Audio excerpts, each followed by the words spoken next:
Okay, good morning, everybody. Welcome. My name is Emily Bell. I am director of the Tao Center and the Leonard Tao Professor for Journalism here at the Journalism School. I was going to thank you for braving the light rain and heavy security, but it's not raining, so I'm going to thank you for braving the heavy security to be with us. We have very exciting 2 days. Today is a panel-based, discussion-based day, and tomorrow is a workshop learning-based day, which I think sort of combines what we do at Columbia here very well.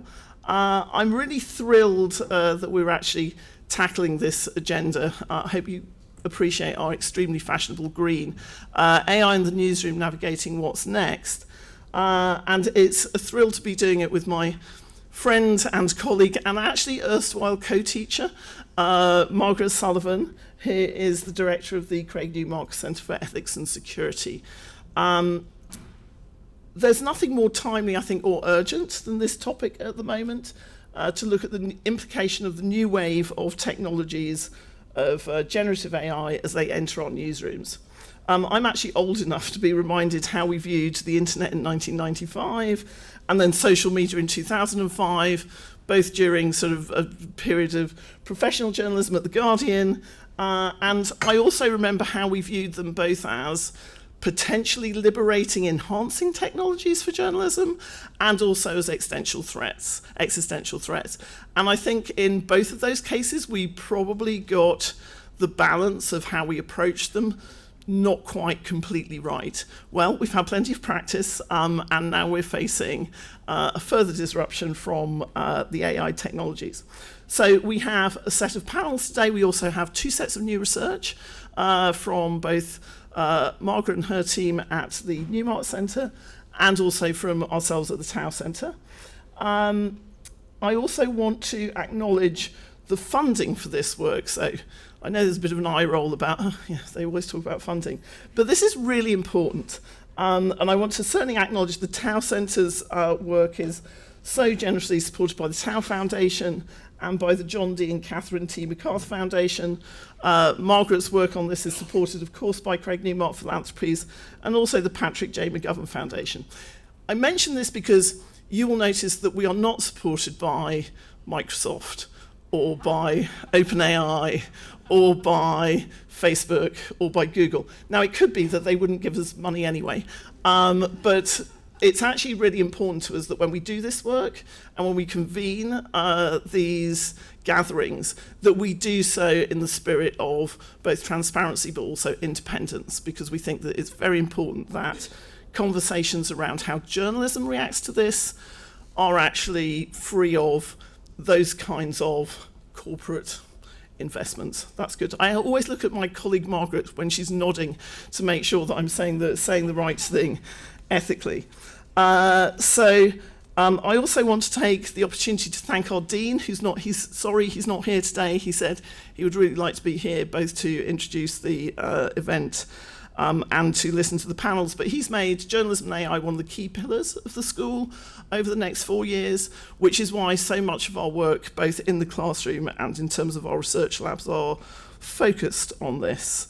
I also want to thank the teams of the Tao Center and the Newmark Center, particularly Kate Ortega and Hannah Joy, who I have to say have just put all of this together with really minimal help from myself and Margaret, but they have done an absolutely awesome job. So thank you very, very much indeed for that.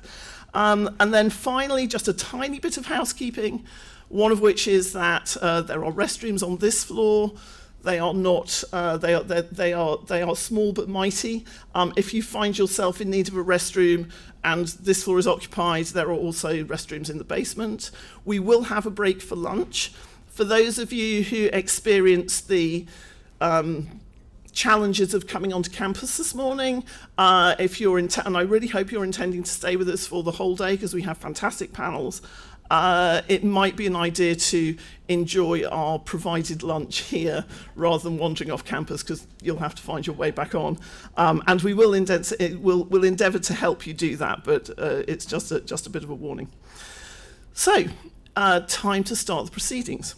I want to segue seamlessly into the first session of the day with Professor Sullivan, who has spent the summer defining and writing a landscape of the ethics required for the new era. And you are going to be getting the first look at that work here. Now, Margaret, I'm sure, is well known to all of you as the current media and politics columnist of Guardian US, the previous media columnist at the Washington Post, the iconic, I don't think that word is too strong, public editor of the New York Times, and then for many, many years the top editor and multiple Pulitzer winner at her hometown paper, the Buffalo News. So as we like to say, she knows of what she speaks. She is going to be previewing the Newmark report on ethical journalism in the AI era. So, Margaret, I'd like to invite you up here. Thank you very much.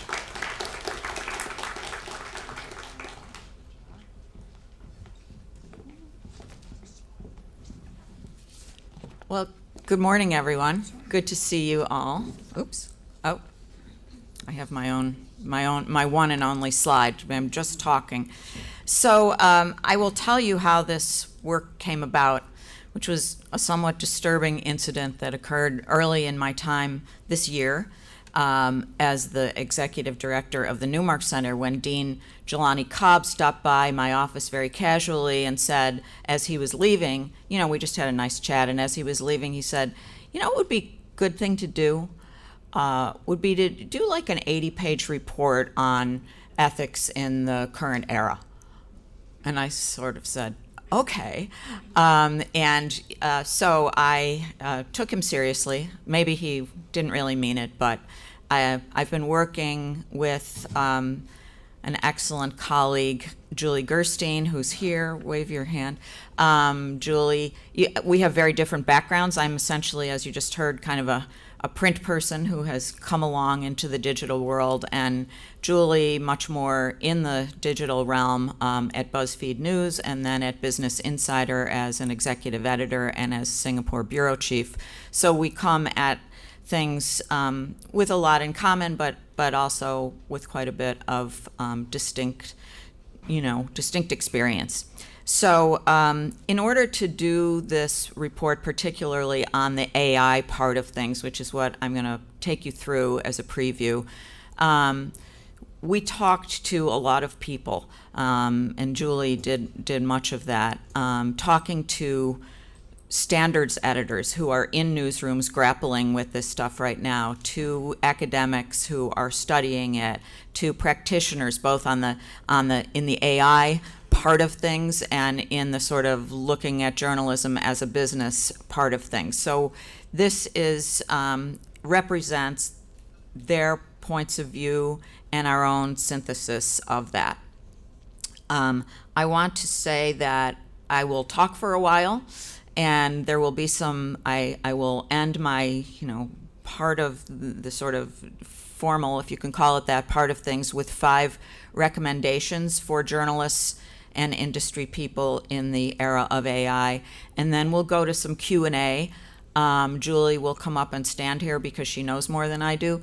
And I guess I would say, too, that while in general, I don't encourage this as a comment, not a question, I think this might be a time when members of the audience probably know as much or more than I do. So we can make it more of a conversation, and that would be fine.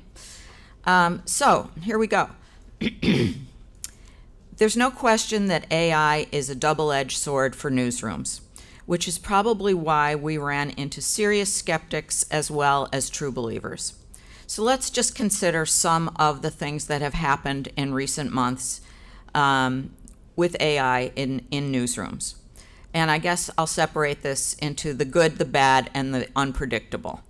And then I will make some observations about our big picture insights and findings, and as I said, close with some recommendations and later some questions. So here's the good. City Bureau and the Invisible Institute partnered in the reporting and the development of a 2-year investigation called Missing in Chicago in 2021. A reporter and a data director collaborated using an innovative blend of data science and machine learning model to analyze over 1 million police records. They also engaged 200 community volunteers to comb through thousands of police files. They uncovered troubling patterns of police neglect in Chicago in missing persons cases of Black women and girls. In the pre-AI days, their analysis might have taken years or been impossible. And by the way, it won a Pulitzer Prize. So that's some pretty heartening stuff that AI can do and has done. The nonprofit Cal Matters created a digital democracy tool which uses AI. Oops, I have to go back. We don't want, how do I do that? Oh. Somebody's going to come help me. Alan Miller will be up next. Can I? There you go. Okay, great, thank you. The nonprofit Cal Matters created a digital democracy tool which uses AI to track votes, donations, and statements made by California's 120 legislators. The tool has been able to identify inconsistencies in policy and spending and to hold state policymakers accountable when there aren't enough reporters on the ground to cover them all. So that's pretty good stuff too. But there was the time that MSN's homepage published an AI translation of an article about the death of former NBA player Brandon Hunter with the headline, "Brandon Hunter Useless at 42. It included this sentence: "Throughout his NBA profession, he performed in 67 video games over 2 seasons and achieved a career high of 17 factors in a recreation in opposition to the Milwaukee Bucks in 2004. MSN took it down, but it lives on in infamy in the Internet Archive. That was bad. This too was bad. Futurism revealed last year that Sports Illustrated had been running fake AI-generated articles written, if you can call it that, by non-existent humans with AI-generated images and bios for months. No disclosure, of course. When it came to light, the once great Sports Illustrated deleted everything and ended its relationship with the third-party company that had been providing the material. That is also very bad. And this is even worse. NewsGuard has identified 1,075 unreliable, as they call it, AI-generated websites operating with little or no human oversight in 16 languages. It is the new pink slime. These are misinformation super spreaders, and they're growing all the time. And then there's what I would call the unpredictable.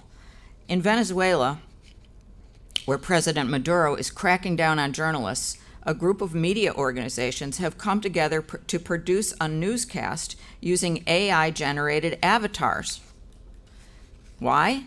The avatars protect actual journalists from being persecuted by the government while still getting information out to the public. So there's a lot going on. It's all, some of it is great, some of it is scary, some of it is weird, and these are some of the big picture observations that Julie and I are making.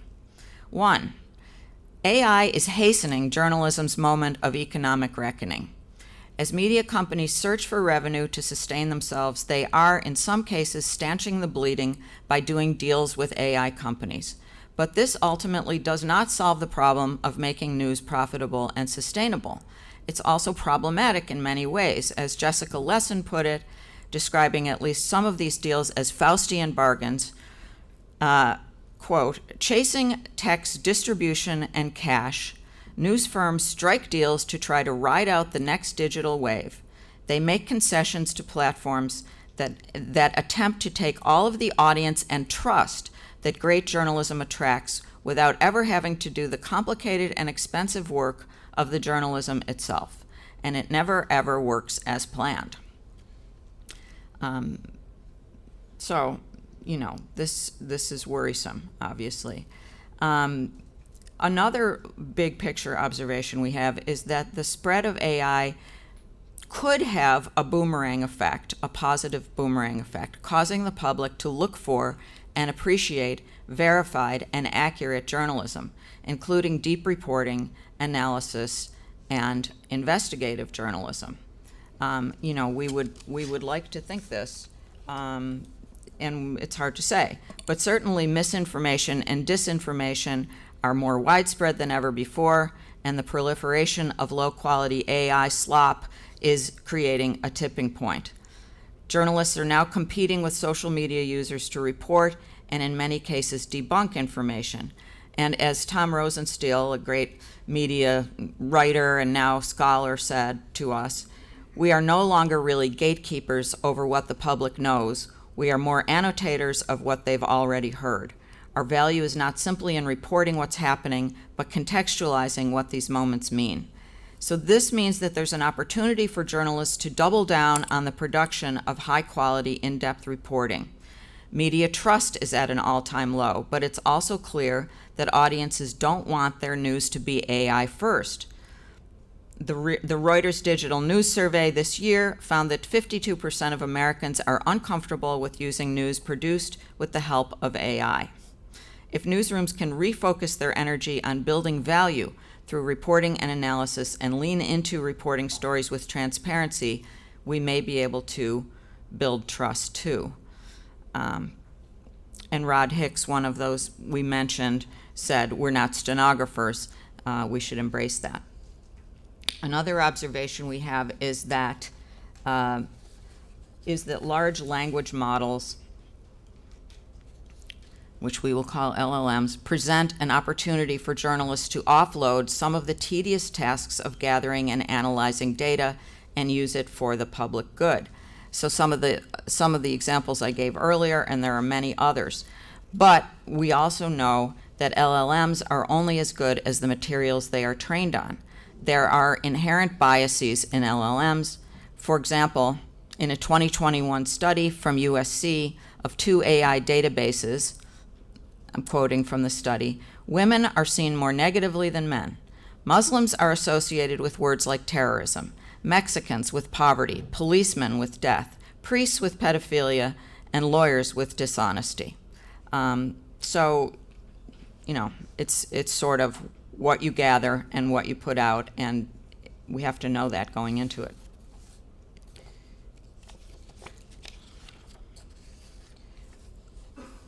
Research done by a professor at the University of Southern California has found that there are demographic, cultural, confirmation, and linguistic biases in the data that they reviewed.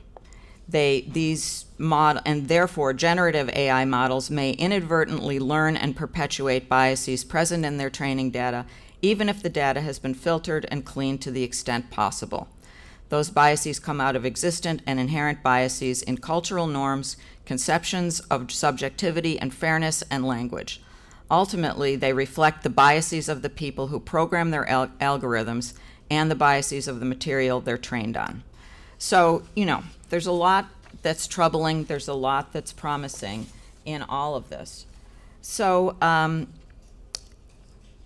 feel as though each one of these sort of big picture observations could be a book chapter, and we are developing each one of them. But in the meantime, we have some recommendations for media companies and journalists, and there are 5 of them. They go like this. Create AI policy collaboratively with stakeholders across the media organization's tech, product, editorial, and legal divisions. It affects everybody, and everybody needs to have a voice in it. Educate your newsroom about generative AI's inherent biases. Disclose to your readers when, where, and how AI is being used. Quickly and publicly acknowledge mistakes or misjudgments when AI is used. And perhaps most important, make sure there is human involvement in the loop so that nothing gets published without being reviewed by an actual journalist, and strive to have the humans in the loop represent a diversity of perspectives. So that is kind of a big picture view of what we found, and I'm going to ask Julie to come up and stand here so that we can talk with you all about questions you may have or observations you may have. Thank you.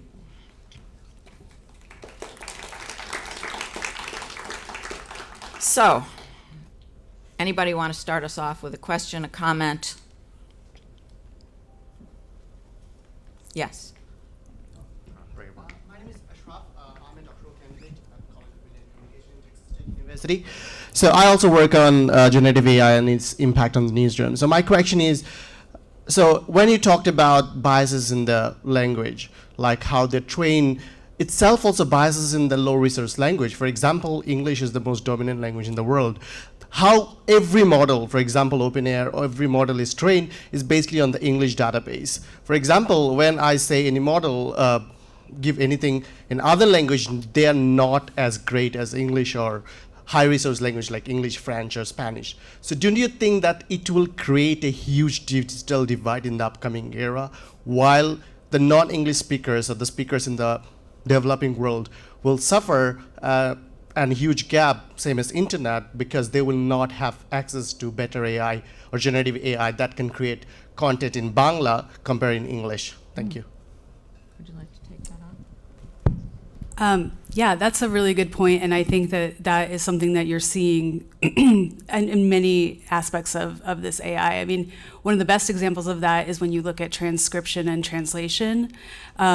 Transcription is often really grounded in English, but also in certain English accents, right? So even English with a Southern accent is often not transcribed as well as, you know, a New York accent. So I think that that's really true. And one of the big concerns, you know, I think is AI going to like help the information, you know, the inconsistencies and, you know, kind of broach and the inequalities that we have in information, or is it actually going to create more of a sort of striated system where there's high level or high quality information and then there's low quality information? And I do think it's something to be concerned about on a global level. Our research wasn't necessarily super global oriented. It was mostly focused on the US, but you can definitely see that, you know, throughout these tools.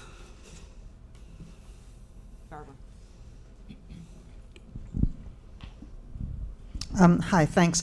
One of the things I've been wondering about is kind of the other side of the equation, which is it seems like there's a growing supply of efforts, including your own, to create best practices, to really think about this. But I am wondering whether the public, the general consumer, knows about this, cares about this, and is there any research, or maybe there should be some, to kind of match the supply that's being created by those of us who, you know, work in this field, and is there a demand for it? I mean, you may have things to say about this too, but I'll just say that we know that that the general public is quite distrustful of AI. I think most people don't understand how it's being used in journalism. And, you know, as someone who thinks about journalism ethics a lot, I think that transparency is often, the two things are often the answer, or two parts of an answer. One is reporting, more reporting, and two is transparency. So I think the more we can tell people what we're doing, explain ourselves, you know, put it out there, write about it. Editors should write about it. People should give talks about it. I mean, I think we need to tell people what's up. I'm always kind of amazed at I mean, we tend to think people know more about how journalism works than they do. And this came home to me during my time at the Washington Post, when it came to my attention that many people thought that when we talk about anonymous sources, that those sources are also anonymous to the reporter and his or her editor. There's just somebody who picked up the phone and said, hey, here's a hot tip. You know, so, you know, to think that people really understand what we're doing is probably untrue, and we need to tell our story a lot better and in a more deliberative way. even within a particular story, or maybe it's separate from that. But I think, it's a great observation, and I I think we're going to need to address it. Do you want to say anything about that? What she said. Plus, I think that one of the things that's clear at this particular moment especially is the distrust in the media. And I think part of that is, thinking about what is the media's responsibility in relationship with media literacy. So, and this is obviously AI is a big part of that, is understanding like what its abilities are, what its limitations are, and how people are using it. But I think that it's almost a more high-level question than what needs to happen on the ground first, in terms of improving our relationship with our audiences. Thank you. Someone's pointing. Yes, right here. Thank you. Thank you so much. This is such a powerful discussion. My name is Kashana Evans, founder of Kissing Lions Public Relations, independent consultant, and freelance writer. So I loved the question that this lovely woman with the scarf raised, or this lovely person with the scarf raised. And I want to add that in a lot of BIPOC communities, Black, Indigenous people of color, there's a lot of interest around topics of equity, around topics of organizing. So when I hear the very promising language you're using, I want to also uplift in this conversation. People are very hungry for that shared community space with media. And, just to speak to the obvious, doesn't matter how many folks we bring into the room that seem like the right reason, if you're not bringing in those who really push at old norms, who really have the heart of the people in mind, it's still missing something huge. So the last thing that I will add here is that there was some information circulating in those social media streets, and that is neither here nor there, right? Everybody's got to fact check and do all that kind of stuff. But it's like a certain culture of folk were looking for themselves in AI. And what AI came up with was horrific and disgusting and heartbreaking.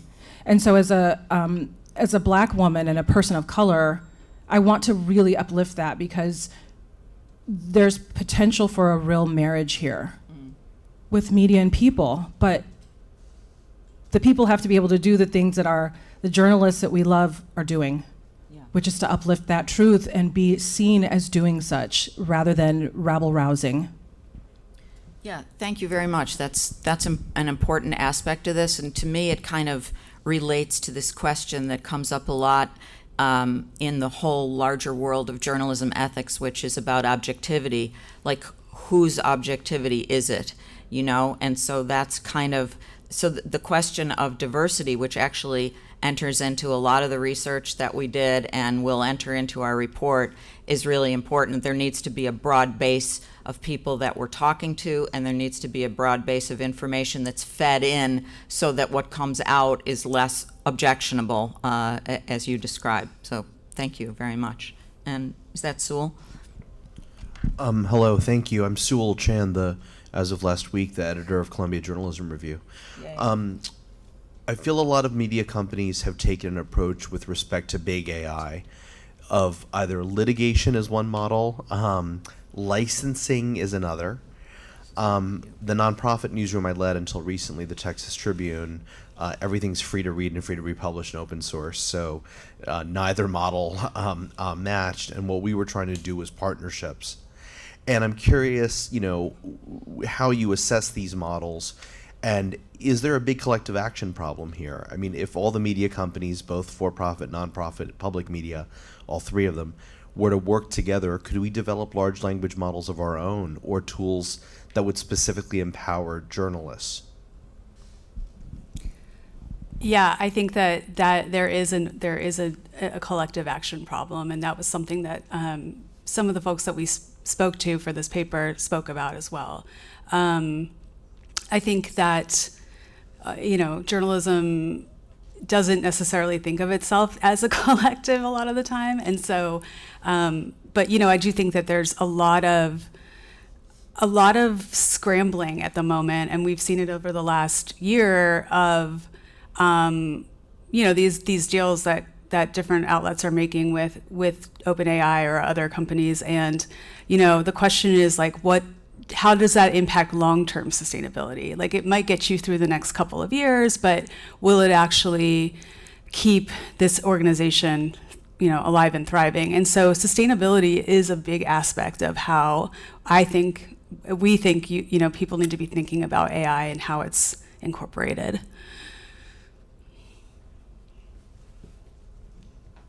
Yes.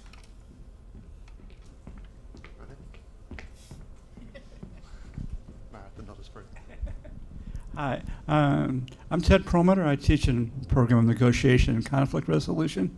And I'd like, I guess, to ask almost an old-fashioned labor relations question, which is, how do journalists and their employers deal with this as matters of intellectual property and all the other issues? And if you could give sort of a positive and a negative example of how these conflicts emerging and get resolved, I would be greatly appreciated. I would love to teach it. Yeah, I don't know that we know too much about that. I do think that this has become a big issue for unions, and one of the panels includes a prominent, journalism union person who probably can speak to that a little bit later. I mean, what is it that newsrooms are trying to do with AI, and does it mean that they're eliminating actual people is, perhaps the core question here. And, it's one that isn't close to being settled and I think is only, in its earliest stages. So I don't know that I can give you the pro and the con, but I think that may emerge in some of the panels later in the day. But thank you. It's an important question. Back here.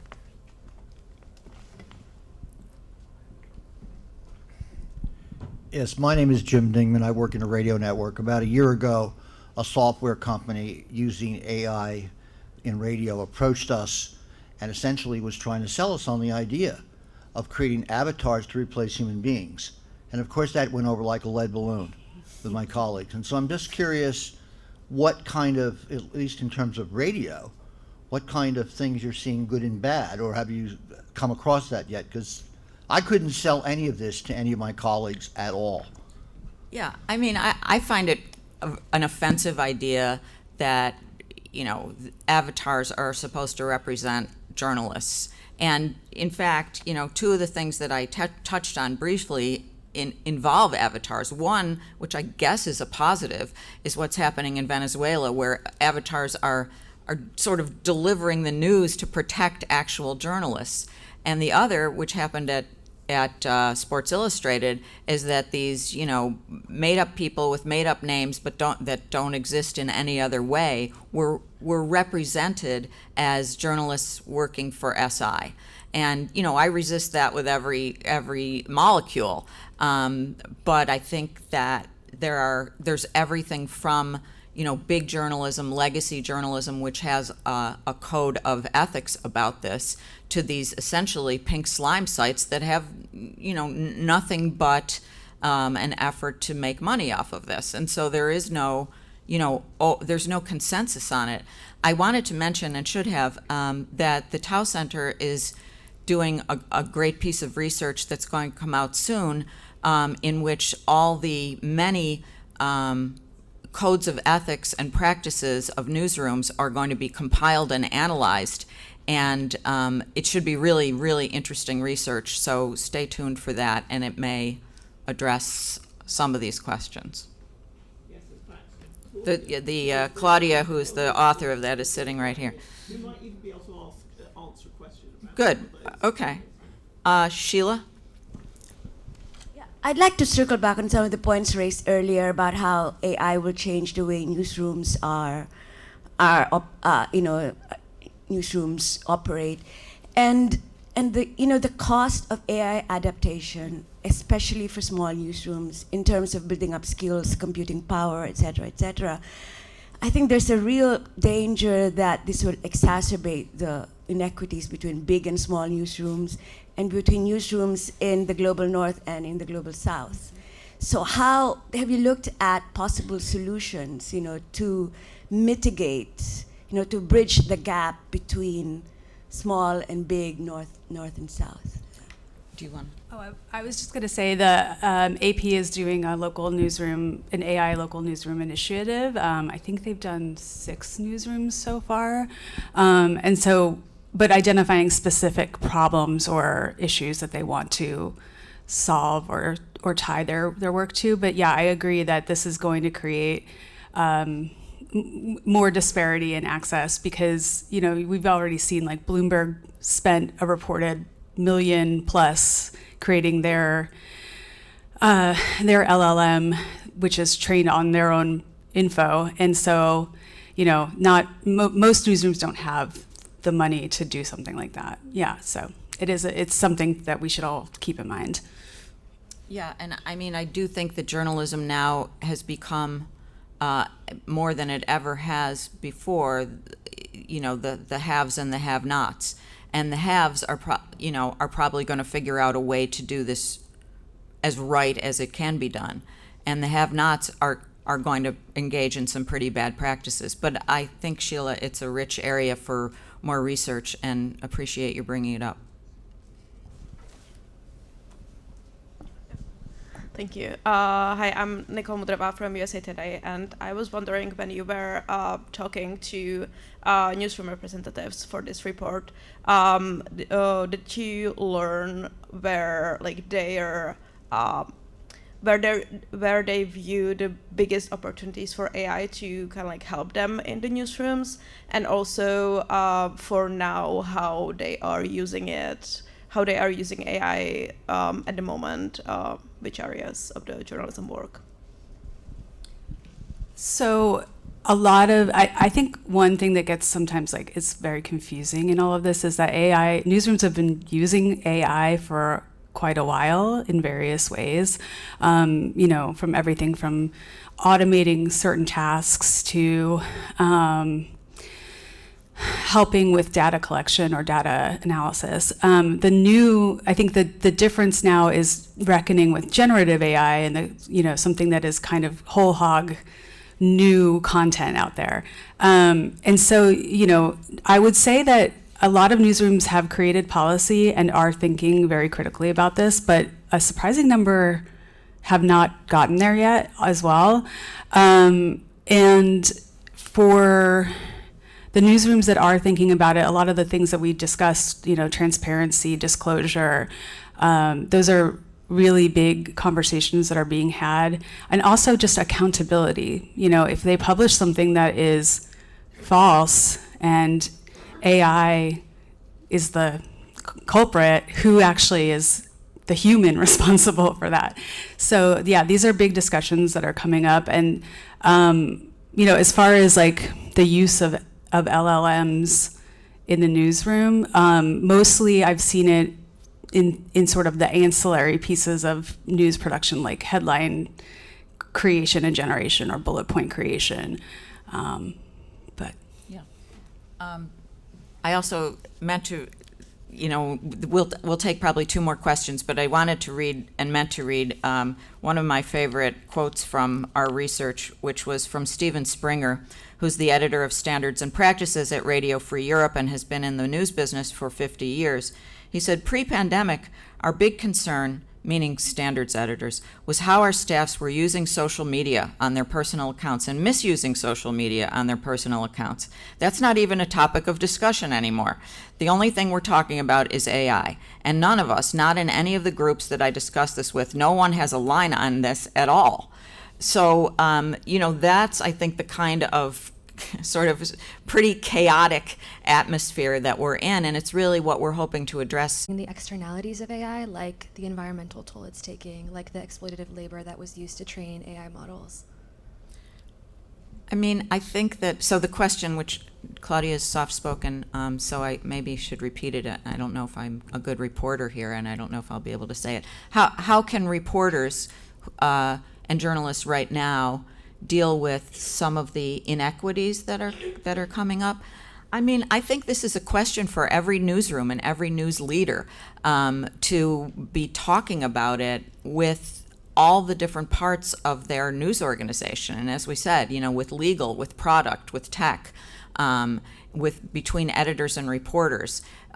So, there are no particularly great answers right now. And, I think even the thing that you're doing your research on, which are these standards and practices documents or style guides or whatever you want to call them in newsrooms, they're changing very quickly. So I think people are just grappling with it now. And, hopefully some of the panels we do today, these questions will kind of come out. But I don't have an answer to that. Oops, sorry. I just wanted to add, I think that newsrooms should, as they are thinking about these tools and about their opportunities and risks, think about, keep as the North Star their audiences, and thinking about the small d democracy and how we can use tools like this to promote that or protect that. And, that I think a lot of times when there's a new technology, it's treated like a new toy and everybody wants to try it. But really thinking for newsrooms to think critically about what uses actually will serve their audiences and actually help their audiences and actually, provide useful information to their readers. You get the last one. All right. Hi there. I'll try and use it well. Make it good. We'll try. So thank you for the talk. I'm Joseph. I work in internet policy. And I just had a question as to whether your report looked at some of the legal landscape that issues around journalism and AI are playing out on. Specifically, like Sewell mentioned, that there's licensing, you might litigate, you might do whatever, but that all occurs against the backdrop of what existing, whether it's copyright law or IP or whatever, can do. And so I was just wondering, in your view, do you feel that the legal landscape is sort of fair, for lack of a better word for this? And why or why not? I think that there's a real tension right now that's happening with all of this, including the legal aspect of it, which is there's the desire to take advantage of the fairly large amount of money that's out there in deals that can be made with AI companies versus, protecting one's own material, protecting our audiences, protecting the public good. I think that they don't necessarily arrive at the same place, and we're seeing some of this play out in court, where the New York Times, among others, is suing about this. And it's it feels to me like as a newspaper person, the very beginning of the internet's effect on newspapers. It's really, really early, and we don't know how it's going to play out. But I do think there's a lot of tension there, and you put your finger on what the problem is, but I don't know what the answer is. Okay, well, thank you for your attention. I think that the panels are going to be really interesting. I appreciate your being here. There's also a large audience listening via live stream, and we're recording this. So we're reaching quite a few people, and hopefully we'll have a better understanding of this pretty confusing landscape by the time we're done. Thank you so much.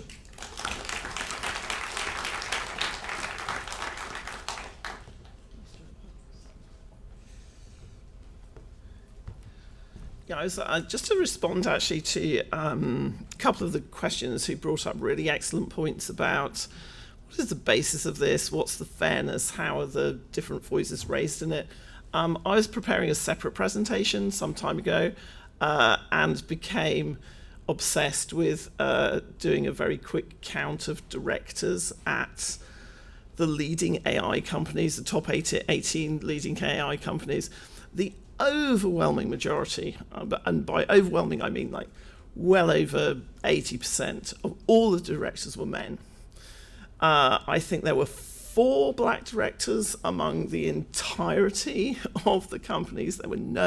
There were very few CEOs who are not men and not white. It's and starting on those sort of foundational principles, I think it's a really interesting and valuable area of study for all of us. And also I really appreciate when people come here and ask questions like that, because one of the things that these events do is actually help us build out research agendas and programs. Helps Margaret do that, helps us do that at the Tower Centre. So if you have questions or you think this is not being addressed, say so, because it's really great to have ideas that we can then turn into research questions, and we can actually turn them into an agenda which hopefully helps both us teach this in a better way and also helps newsrooms implement it in a better way. So thanks very much indeed. Now we have a tiny bit of we have a tiny bit of a gap if anybody wants to just grab a coffee, because after this we'll have this panel and then we'll go into lunch. So I'm going to give you like 5 minutes. I know a lot of people just arrived and we were underway, and then we'll be going straight to actually a panel which I think is going to actually directly address some of the issues that came up in that first set of questions about audience trust. So we'll reconvene in 5 minutes when you've all got a coffee, and I'll if the next panel want to come up on stage during that 5 minutes, that would be great. Okay.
Right, if you want to grab a coffee and grab a seat, we are going to start in 1 minute or 2 minutes.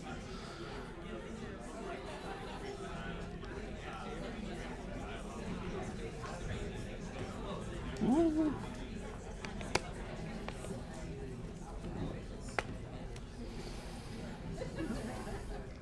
I love this. This is such an obedient and orderly crowd. We don't normally get this at our events. Usually having to yell at people to sit down, but okay, just let people. If you're wondering where the decaf is, I don't think there is any, so watch out. So we have a highly caffeinated crowd. Oops. So I've just kicked something over. Okay. I'm going to wait for Sewell to sit down. There we go. So I think that opening session set us up really nicely for our first panel of the day, which is our panel on audience trust and transparency, how to keep audiences in the AI loop. Newsrooms that see promise in generative AI tools face a conundrum: how to explain their use of technology to readers while maintaining an audience trust. Our panel of experts, of audience experts, I was going to say audience experts, they're actually professional, but I know what they mean, audience experts, discusses the pitfalls and best practices. Our moderator for this session, I'm delighted to say, is Alan Miller. Alan is the founder of the News Literacy Project, which is the leading provider of news literacy education in the country. He established NLP in 2008, so there are people in this room who've been dealing with these problems for some time, to give middle school and high school educators the tool to teach their students how to separate fact from fiction in the digital age. He also spent 21 years at the Los Angeles Times, where he received national reporting honours, including the Pulitzer Prize, in fact several Pulitzer Prizes, I think, from memory, the George Polk Award and the Goldsmiths Prize for investigative reporting. And with him is a brilliant panel of Julie Pace, Felix Simon and Chris Moran. Julie is the executive editor of the Associated Press, where she's worked since 2007 in various roles, including Washington bureau chief. Felix Simon is a communications researcher from the Reuters Institute for the Study of Journalism, where he's a fellow, and he will probably talk about some of the research that the Centre has done, the Institute has done into this area. And then my old colleague, Chris Moran, who I'm delighted to have here, who's the head of editorial innovation and former audience editor at The Guardian. So if you'd all like to come up, I will hand over to you, Alan. Thank you very much.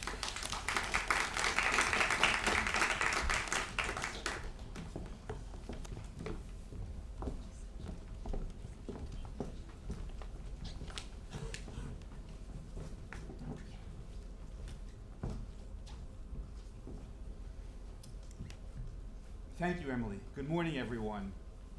As Emily reflected, our panel today brings an enormous wealth of expertise and experience on this topic of journalism and trust in AI. Sorry, you might need to turn this on. If you're looking to me for technical support, things have gone round the wrong. Okay. All right. This challenge reflects important issues regarding journalistic standards, practices, and ethics, transparency and accountability, and engagement within newsrooms and with audiences.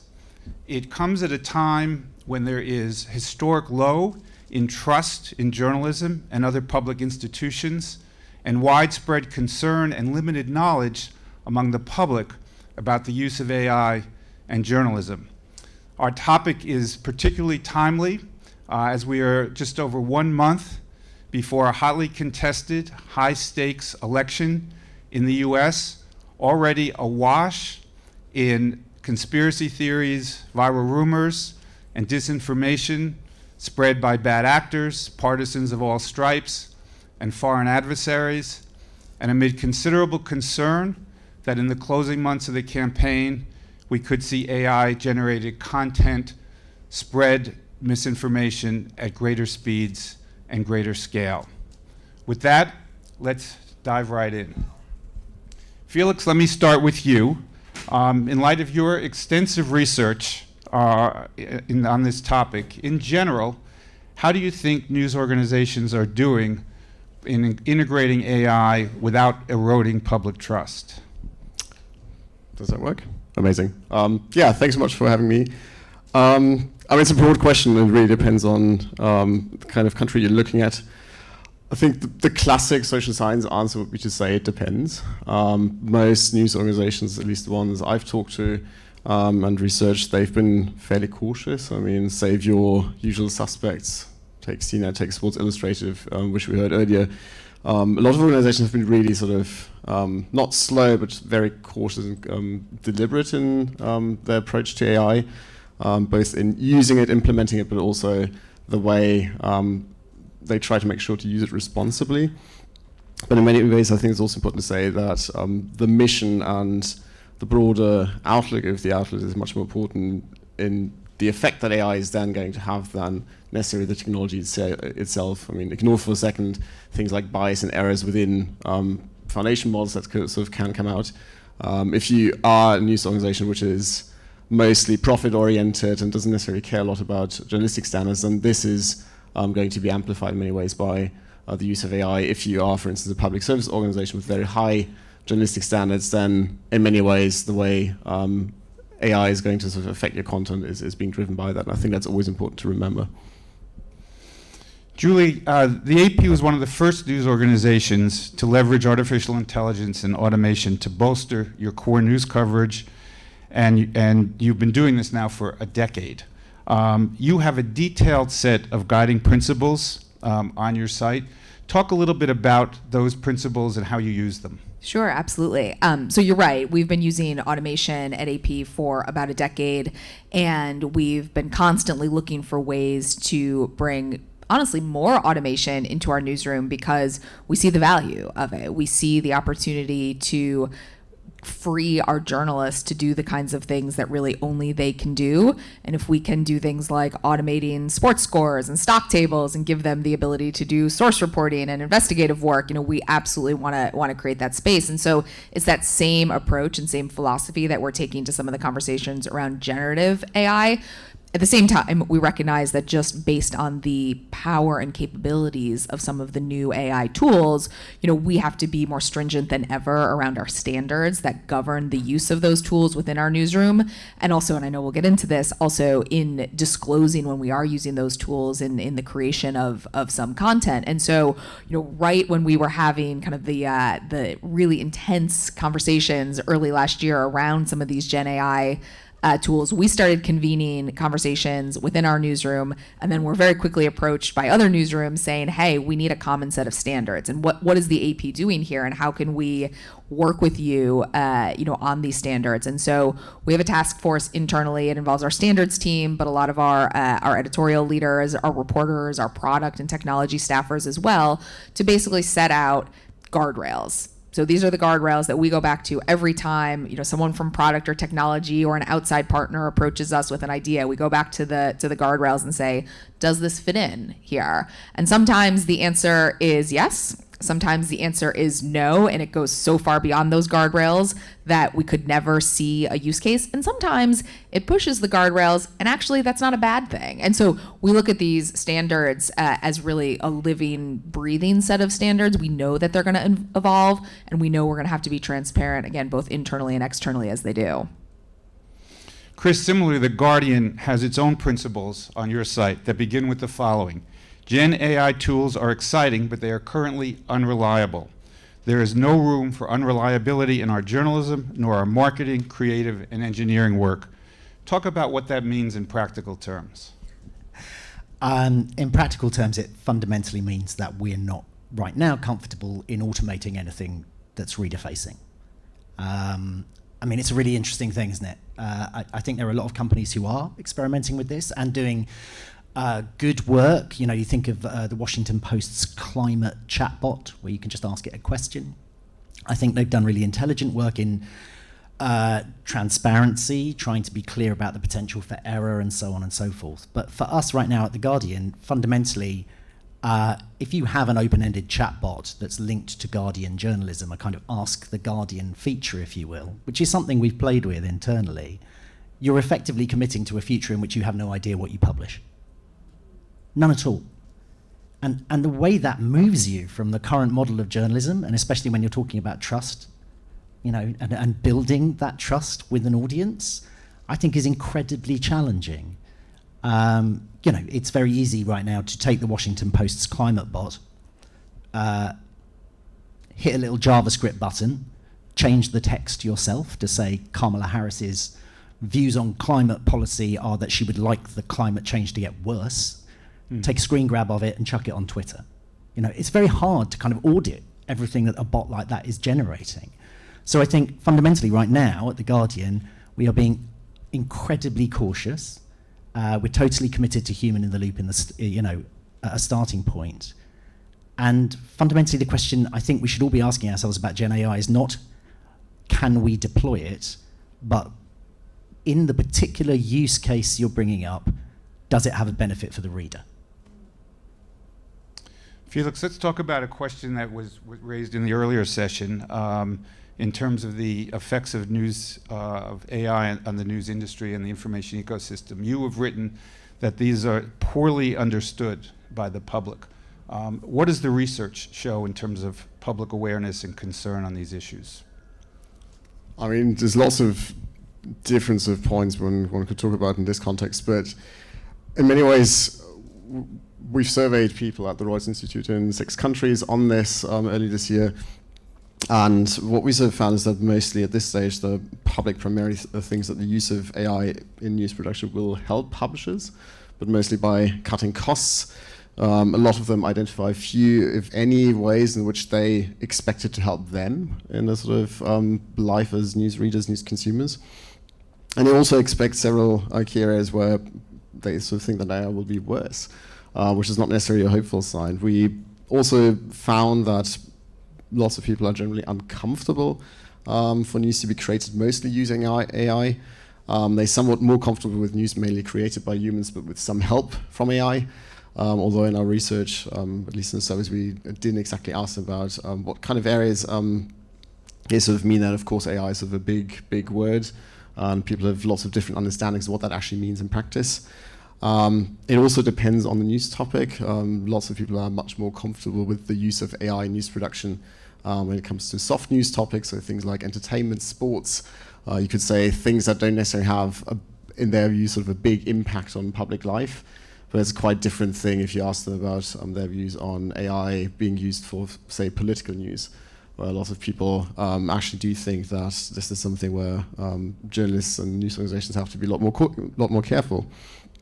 And in many ways, sort of summarizing, I think, when we sort of asked them what they think news produced mostly by AI, with some human oversight, sort of the classic human loop, might mean for the quality of news, people actually tended to expect it to be less trustworthy, less transparent, but more up to date. So in many ways, one could say it's sort of a mixed bag of perceptions people have about it. Of course, this is all developing. I mean, this was sort of one survey at one point in time, and these views are subject to change, and they will change as people get more used to these systems being used for news production, but also more generally in public life. One thing I might just add to that, you know, I think that Felix touches on this, you know, when we talk about generative AI, right, and the potential for use in newsrooms, the range of possibilities is so vast, right? And so you can see why people are, myself included, deeply skeptical about things like, I think Margaret was talking about, you know, the generative AI created avatars who are going to tell you the news. Like, that is very worrisome. But if you're talking about higher level translation tools to be able to generate a higher volume of content in Spanish and Portuguese and Arabic, I think people don't associate that with AI, but that is AI, right? Or being able to go to a website or your app and have it personalized for you, or the ability to pick up a story where you last, left off on it. People like that. They just don't associate that with AI, and that's where I think this conversation gets a bit muddied. I mean, this is sort of the big issue with the term AI in itself, because we slap or basically group so many things under that label. In some cases, that's helpful as a trading zone to sort of say, okay, we're broadly talking about systems that are learning. which makes them fundamentally different from other computer programs. At the same time, it really depends, because if I ask people like, what do you think about, for instance, automatic translation, lots of people will say, this is great, this is amazing, I can talk to someone even though I don't properly speak the language, and they wouldn't necessarily think that this is AI, which actually, in fact, it is. And as you were saying, that's sort of the big problem when we do that kind of research. Unless you really drill down into people's sort of more detailed understanding, it's almost meaningless to say, what do you think of AI in this context? Yeah, I keep coming back to use case. I mean, again, I hope I didn't sound too kind of anti it all. I'm very excited by the technology, but everything comes back to the way we frame it around our journalism. So I don't know if people saw yesterday, but Deadline had an extraordinary article. The Evening Standard in London is apparently going to use it to resurrect their former art critic, Brian Sewell. Wonder what he thinks about it. It's an extraordinary thought that a media executive could consider that to be an intelligent application of any form of technology within the area we work in. You know, this has nothing to do with the technology itself and everything to do with, frankly, the idiocy of that idea and the way it genuinely challenges. I mean, what does the person who came up with that think a journalist is for? What do they think a critic is for? What do they think a critic does? You know, I don't need to explain why it's idiotic, right? But again, Julie's point is really important. There are a wealth of different applications around right now for this technology that will undoubtedly help journalists do their job and improve the experience for readers. It sounds like you're both confident that the guardrails in place at the AP and the Guardian have and will continue to prevent bias and errors from creeping in.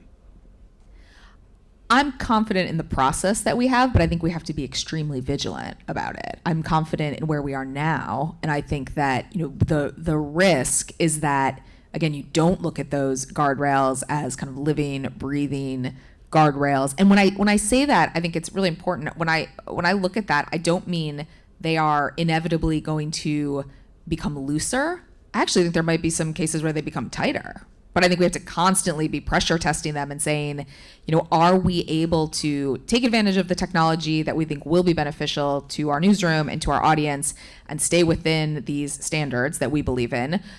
Or are we at risk of either kind of losing out on technological advancements, or, and again, this is, I know, a lot of what we're going to talk about, or using them and then degrading the public's trust in us. And it's just, I can't emphasize enough just how frequently we're having these conversations. So yes, I feel comfortable right now, and I'll continue to feel comfortable if I think we can continue to make sure that we're addressing this in real time.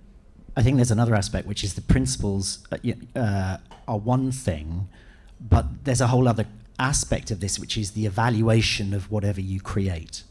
And if I'm honest, I think this is not getting enough attention. It's something I hope we've taken really seriously at The Guardian. But as an example, last year, we're in a kind of research and development mode. We're not committed to deploying anything, and The Guardian's been great at supporting us through that because the pressure is quite intense. But one of the things we did last year was we fine-tuned a very big model for a particular use case which we thought was going to be challenging, which is the generation of a summary in a live blog for a reader who has arrived halfway through that live blog, right? You don't really want to get the journalist writing that. It would be amazing if a machine were able to summarize what's gone before.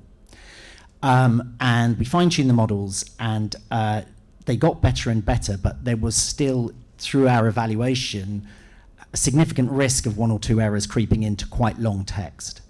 And it is incredibly, when we talk about human in the loop, we often just go, well, put a human in the loop. That'd be marvelous, right? But it's really hard to spot these errors. So, I mean, one example came up where the live blog was a historical live blog, and we got it to create a summary. It was the death of a guy called Barry Humphries, a big Australian comedian, Dame Edna Everage. And one of the bullet points in it, it generated said, John Cleese said he was a huge inspiration. Andrew Neil said he was the greatest comedian I've ever seen work live, and the comedian and writer Frankie Boyle said he was the greatest ever writer and deliverer of insults. And what we realized was the first quote was true, John Cleese did say that. The second quote, Andrew Neil had said something, but he didn't say that. And the final quote was entirely made up. It's not easy to spot. It's also, in many ways, I mean, it goes to the point that human in the loop is sort of not the silver bullet we sometimes treat it as, because in many ways, it's difficult. I mean, we've just done research at the Reuters Institute where we basically checked the output of chatbots around election-related questions. And again, one of the things we realized that is really difficult. If ChatGPT or Perplexity gives you an answer which runs to 2 A4 pages, even though I would say after 8 years living in this country, I have sort of fairly decent understanding of UK politics and some of the final policy points, I'm pretty sure there might have been some things in the longer answers which I will have missed. So that makes it really difficult to sort of be the human in the loop. In many ways, it also defeats the sort of promise of AI in many cases, which means scaling up. This is sort of the expectation we have that it will allow us to do things which previously we couldn't do, to sort of gain in effectiveness, not just efficiency. But if you always need a human in the loop for good reason, that sort of cuts against that. And of course, the final point connected to what Julie said earlier, the question is sort of, do audiences realize and know that you have these sort of checks in place? And unfortunately, the answer is, in quite a lot of cases, they don't.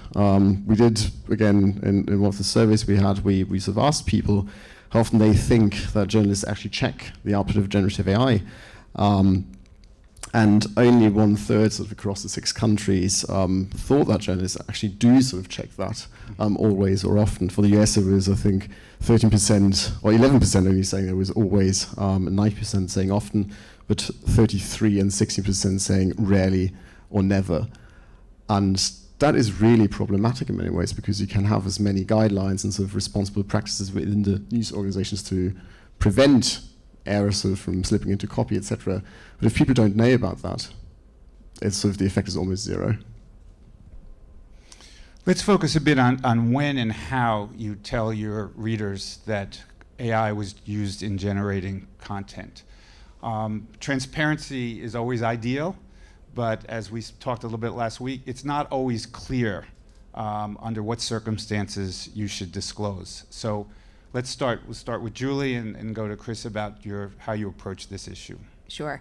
So going back to what we were talking about earlier about how we've been using automation within the newsroom for about a decade, when we started doing that, we put disclosures on the bottom of the stories that still are there today. So if there's a story about an earnings report that was generated through automation, we will disclose that. And we're taking that same approach as we start this kind of slow journey to incorporating generative AI tools into our newsroom. And to be honest, I think we're in a fairly easy place to be able to make these decisions right now, because the use cases are pretty straightforward. So if we are translating a story from English to Spanish using a generative AI tool, we put that at the bottom of the story. This story was translated using an AI tool and overseen by an AP editor. That's pretty straightforward. When you start getting into some of these other discussions around, if you use the live blog example, right, as one, because we've been looking at things like that as well.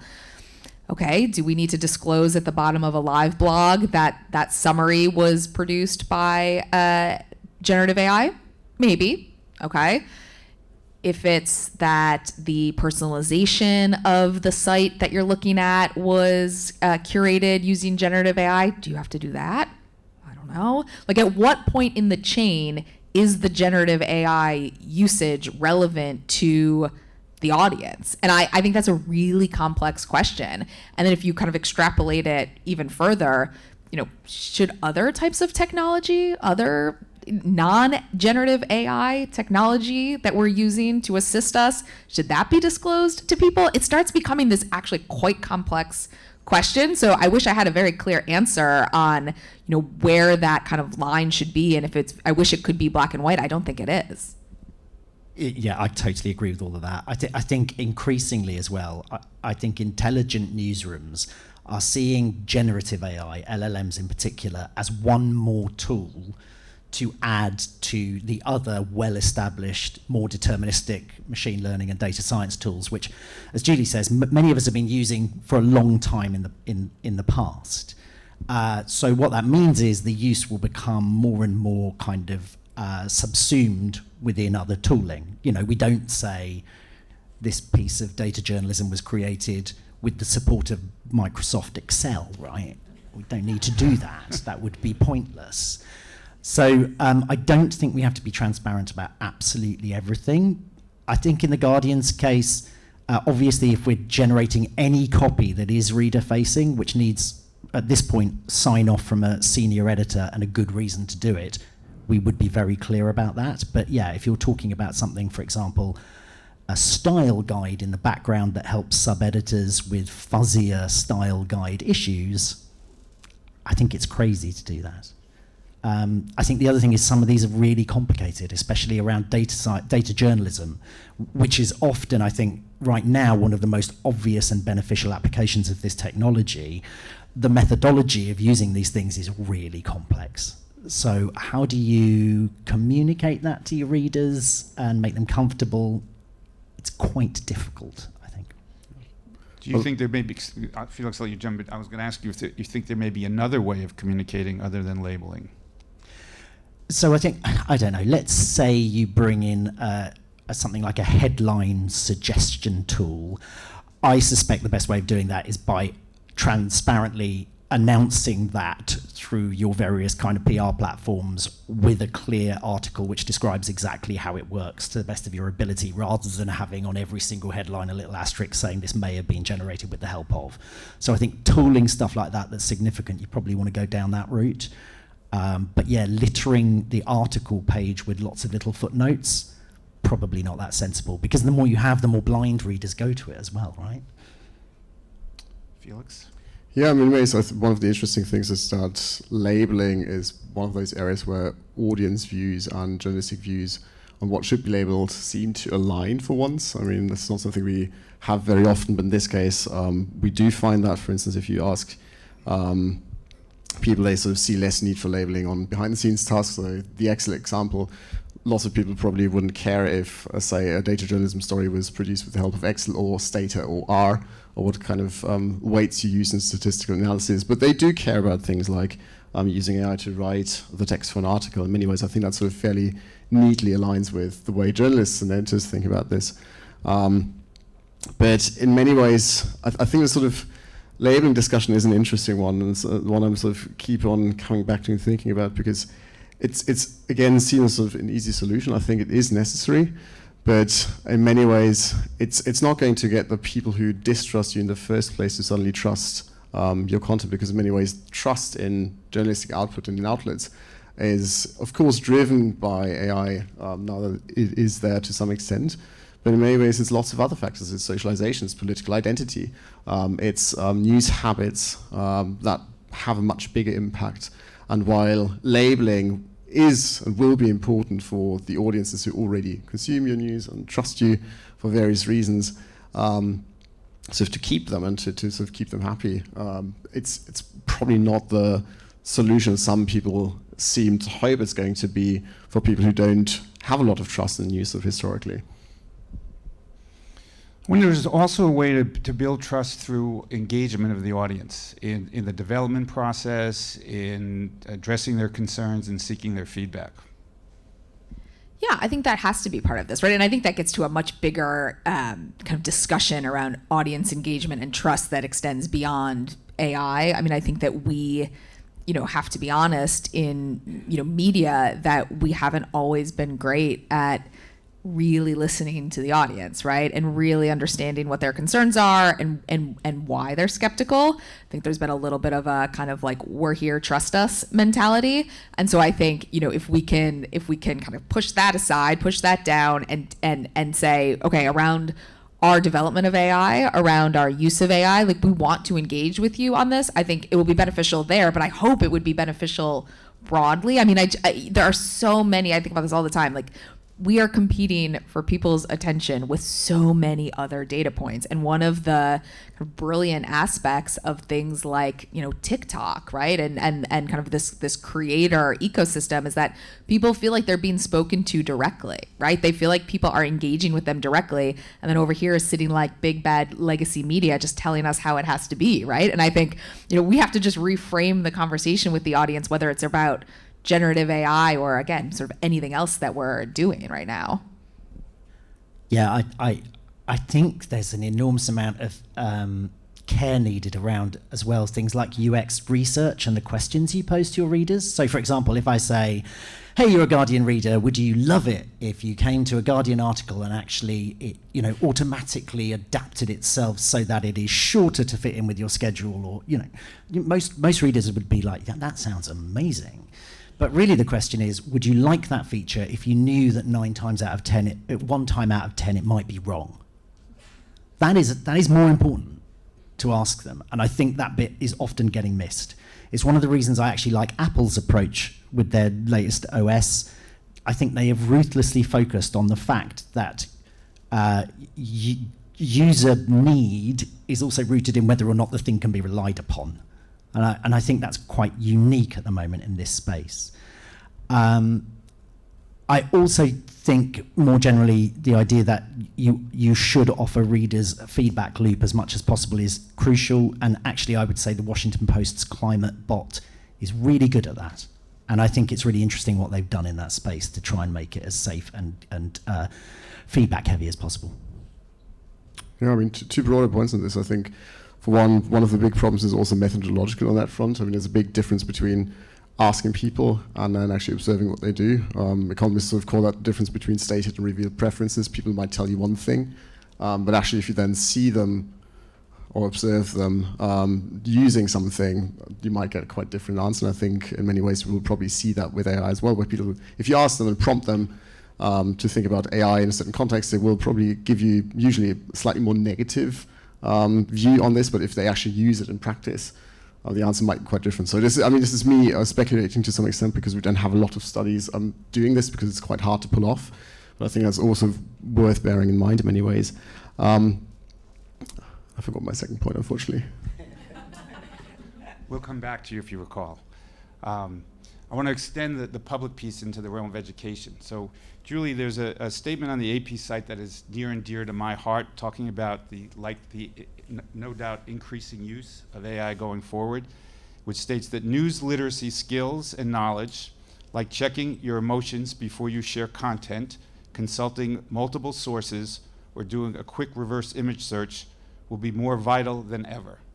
Yeah, it is near and dear to my heart as well. And this is sort of literacy within our own newsroom, but then also very much focused on public news literacy. And I think that we as news organizations need to be having this conversation in a very loud and public way, because we can put guardrails in place within our newsrooms. We can feel confident in the work that we're doing, but we are one piece of this overall information ecosystem. And if we're not helping the public understand how to assess what they're seeing, right? How to check, if something is accurate, how to look for multiple sources, then we're always going to be behind here. We're always going to be behind. And I think that this is part of our responsibility to help people understand the difference between news and not news, and authentic content and generated content. And I think that there's just frankly a public responsibility aspect to this.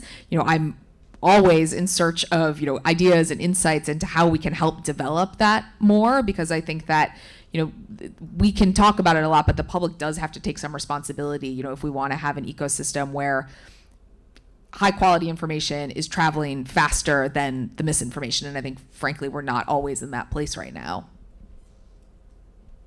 Yeah, it's a really tough one. I mean, I guess my view would be, I think we need to sort out education in our own newsrooms first, and as a starting point, which is complicated enough.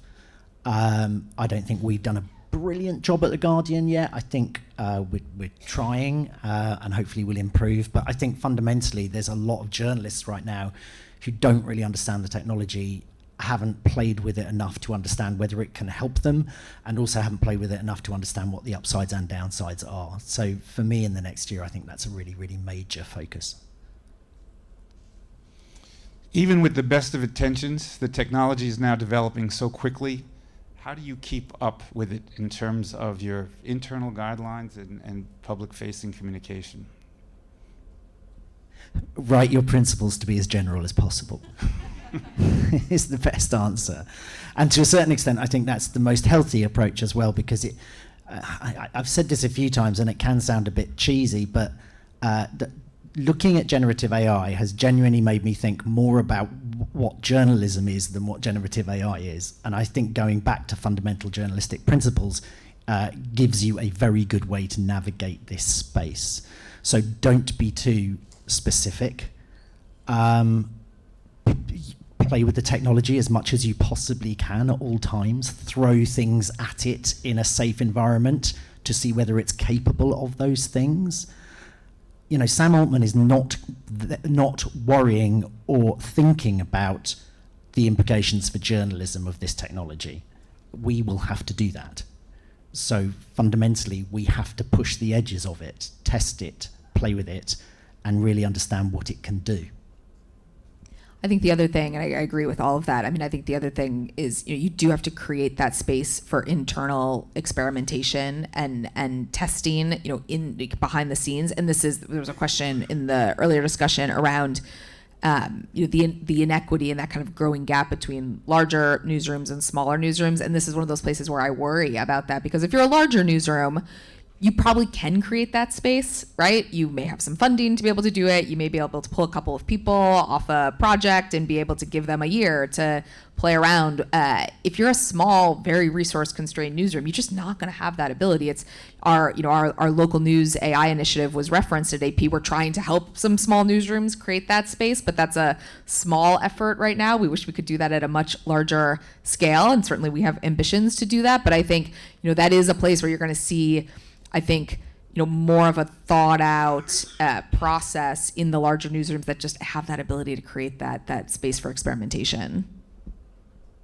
I quite wanted to come back to a question from the earlier session as well, which was about Southern Hemisphere newsrooms perhaps being left behind around this technology, and Bloomberg GPT.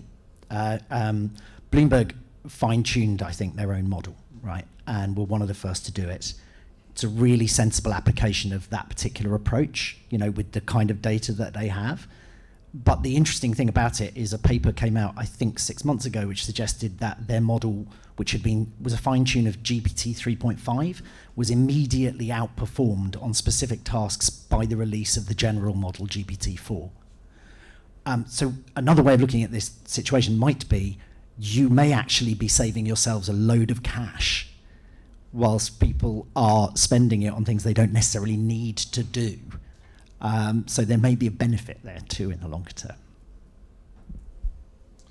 So we've been focused largely on things within your control, standards and practice and so on. Let's talk about a few things that are maybe outside. I love that it comes across like we are all in control of everything we've been talking about here. Relatively speaking. So I wanted to ask you, Julie, we're just over a month out before the election. How concerned are you about deep fakes and other AI-generated content appearing at the 11th hour that could have a significant impact in the election, and how prepared are you to respond to that? Yeah, it's a good question. I mean, I would say I am deeply concerned about the prospect of deep fakes or generative, you know, AI created falsehoods traveling around the election. I'm also equally concerned about other types of misinformation traveling quickly. I mean, you don't need to have AI to create misinformation that can stoke uncertainty and panic and worse. So I would say it kind of falls into that bucket of concern that I have. And I think one of the things that we are doing around this election is, you know, we've stood up a whole team whose job it is, you know, to watch for those things, to be able to, you know, for us in particular, if there are things that are particularly related to, you know, the vote count and AP's calls around the race, you know, that's where we're going to be focusing our particular attention. But obviously we'll be looking at you know, misinformation and, you know, deep fake content more broadly. But I think I'd be lying if I didn't say that was a big concern. And I think the trouble is that, you know, once that is out there, it is really hard to pull it back, right? I mean, again, another place where I will crowdsource techniques and ideas and insights on this, but I mean, we can be as fast as, you know, we are at the AP on being able to put out kind of the counter narrative, the fact-based information, but once something is out there, it is really difficult to put it back. And I think one of the reasons that's become even more challenging is that, with some of the platforms, we no longer have reliable partners who will help take down accounts, put out their own information about what's traveling. And that was always imperfect, but it existed. And now the fact that it doesn't exist in some places makes this whole space even more challenging.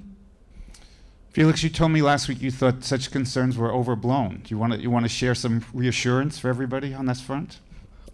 I'm not sure if I'm in the position to share reassurance.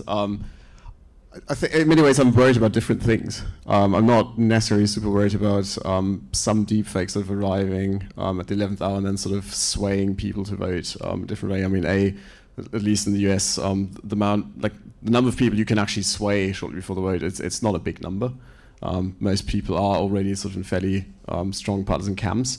The thing I'm more worried about personally is sort of threats of violence for which you don't need AI, just you need politicians making those threats right sort of before the election, suppressing turnout. You have, in various states, as far as I understand, the political landscape attempts to purge people of voting rolls and making it exceedingly difficult for them to exercise their democratic right to vote. And in many ways, this, to me, strikes me as the much, much bigger problem when it comes to the US election. And also, we've had a fairly big number of elections already behind us, sort of worldwide in this so-called super election year.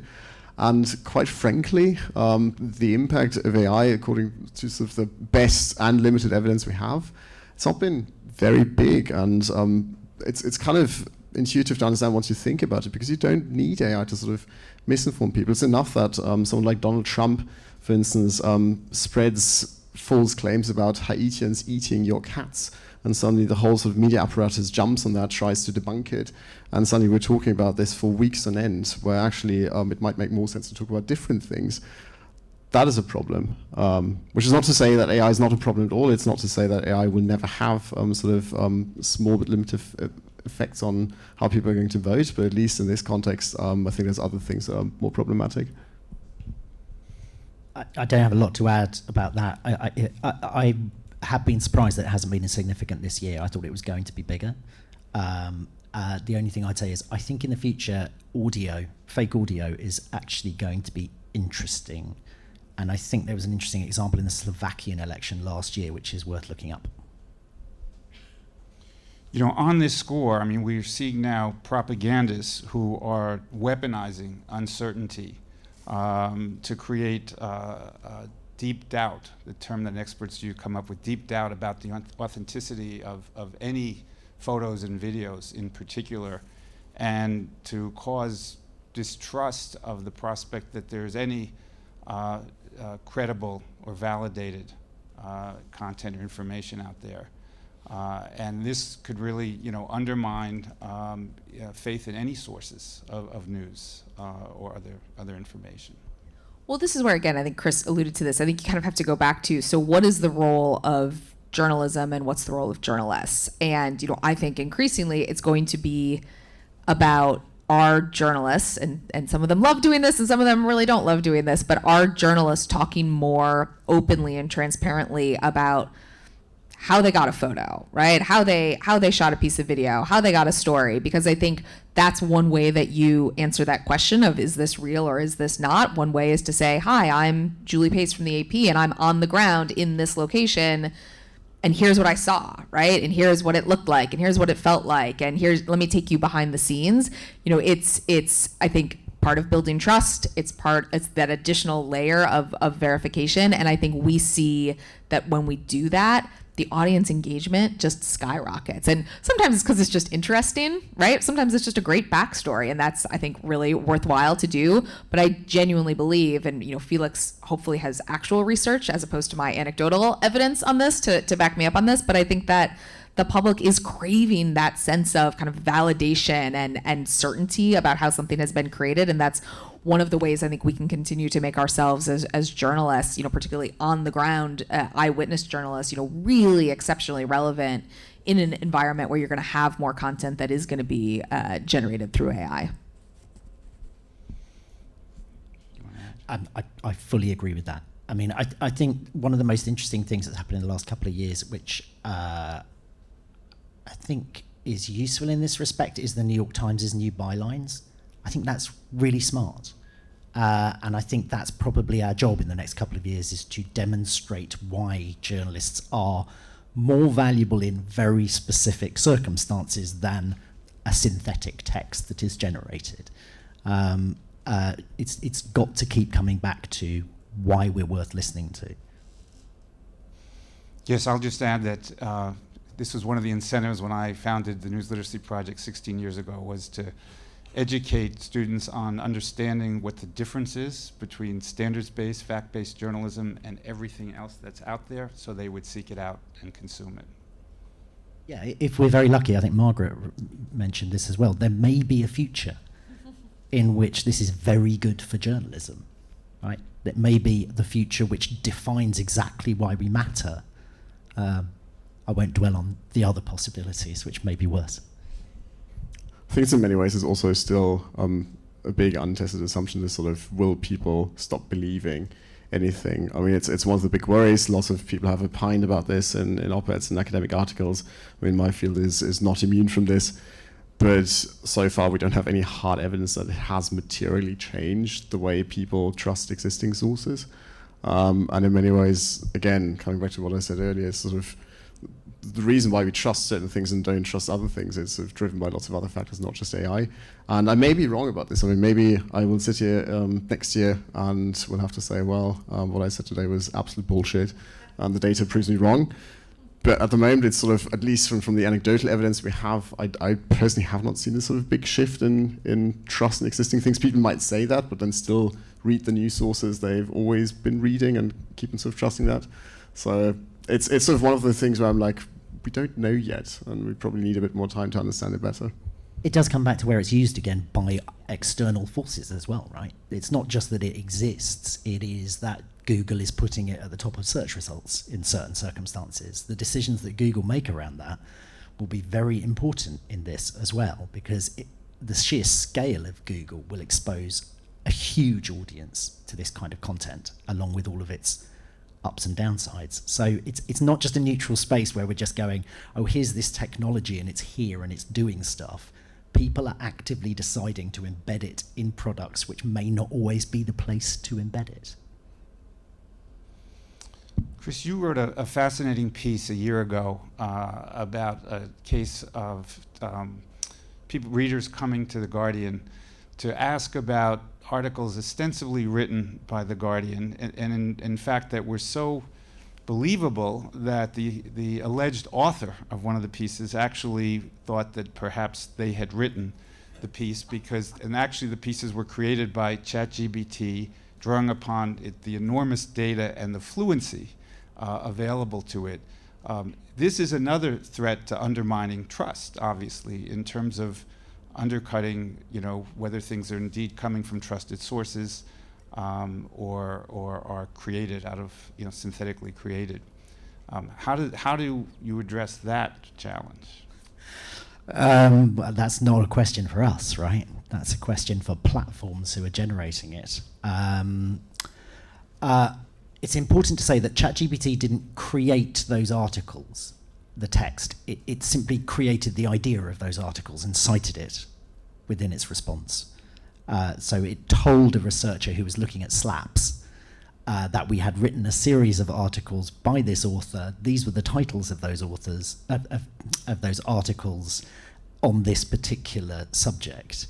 And then the researcher contacted that author and said, I can't find these articles you've written. Is that because of some kind of slap or injunction from, external forces? But yeah, it freaked me out, if I'm honest. And we also spent quite a lot of time running backwards and forwards through our archives because we thought that we had lost some content, right? What's interesting is I thought that would be the kind of harbinger of a whole slew of these things, and that has not turned out to be the case. We have had a few examples of it since. But I do worry about citation an enormous amount, or fake citation. I think things are getting better. If you've used a tool called Notebook LM, which Google rolled out publicly a few days ago, that is getting pretty good at citing from, say, PDFs. But I do still worry about ChatGPT, and particularly Google in search at scale, potentially misrepresenting what The Guardian has written. and we have no oversight, no ability to see whether it's done that for a particular reader, and no way of judging whether the reader is able to spot it. So we're going to open the floor to your questions. Raise your hand and Mike will find you. Please say who you are. I do want to invert Margaret's earlier direction, so we would like questions, not statements for the panel, and let us know which panelist or panelists you want to address your question to. Dick?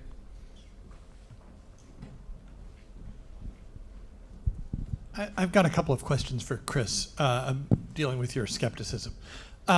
30 years ago, more than 30 years ago, when I worked at the Dow Jones, with the Dow Jones Newswires, they had a template for reporting corporate earnings reports. Yeah. Why, when now the corporate earnings report could simply be written by a machine pretty much flawlessly, would you be against doing that, which I take it you would be? Not necessarily. Okay. So I think that's a good example where the amount of data that you have, the sheer number of potential articles you could write like that, probably make it a worthwhile exercise for a certain kind of publisher, right? Okay. I think that's fine. I do think it's always worth questioning, should it be an article? Does it bring any benefits? Sometimes some people find text more easier to read than charts. But second question, going to your question about the deceased critic. Yeah. To take an American example, if you fed into an LLM every word that Roger Ebert ever wrote, and then said, now produce for the audience thoughts that the machine thinks Roger Ebert might have about a current movie. Yeah. What's wrong with that? And if something is wrong with that, what's the difference between that and the cottage industry of people who write Sherlock Holmes stories 100 years after Conan Doyle died? I guess, I don't know, the machine has not seen the thing it's reviewing? I understand it, but if you present it as, this is what a machine thinks Roger Ebert would say, if you loved Roger Ebert, you might enjoy it. Yes, it's not journalism, but neither is Wordle, so. Neither is Wordle. That's really interesting. I think Wordle, though, doesn't cross the line into something that looks like journalism, right? I mean, again, you're perfectly right. You could present that to a reader and go, hey, guys, here are as many articles written by imaginary Roger Ebert about content it's never seen as you like. And maybe there are some people out there who might super enjoy that, but broadly speaking, when we're competing for time against everyone, including ourselves sometimes, we all publish too much journalism. Why the hell would we put that out? Is my personal view. And actually, just to be clear, yesterday I did spend 20 minutes building the Brian Sewell critical voice, which I'm happy to show anyone if they want to see it. It's fine and pointless, I think.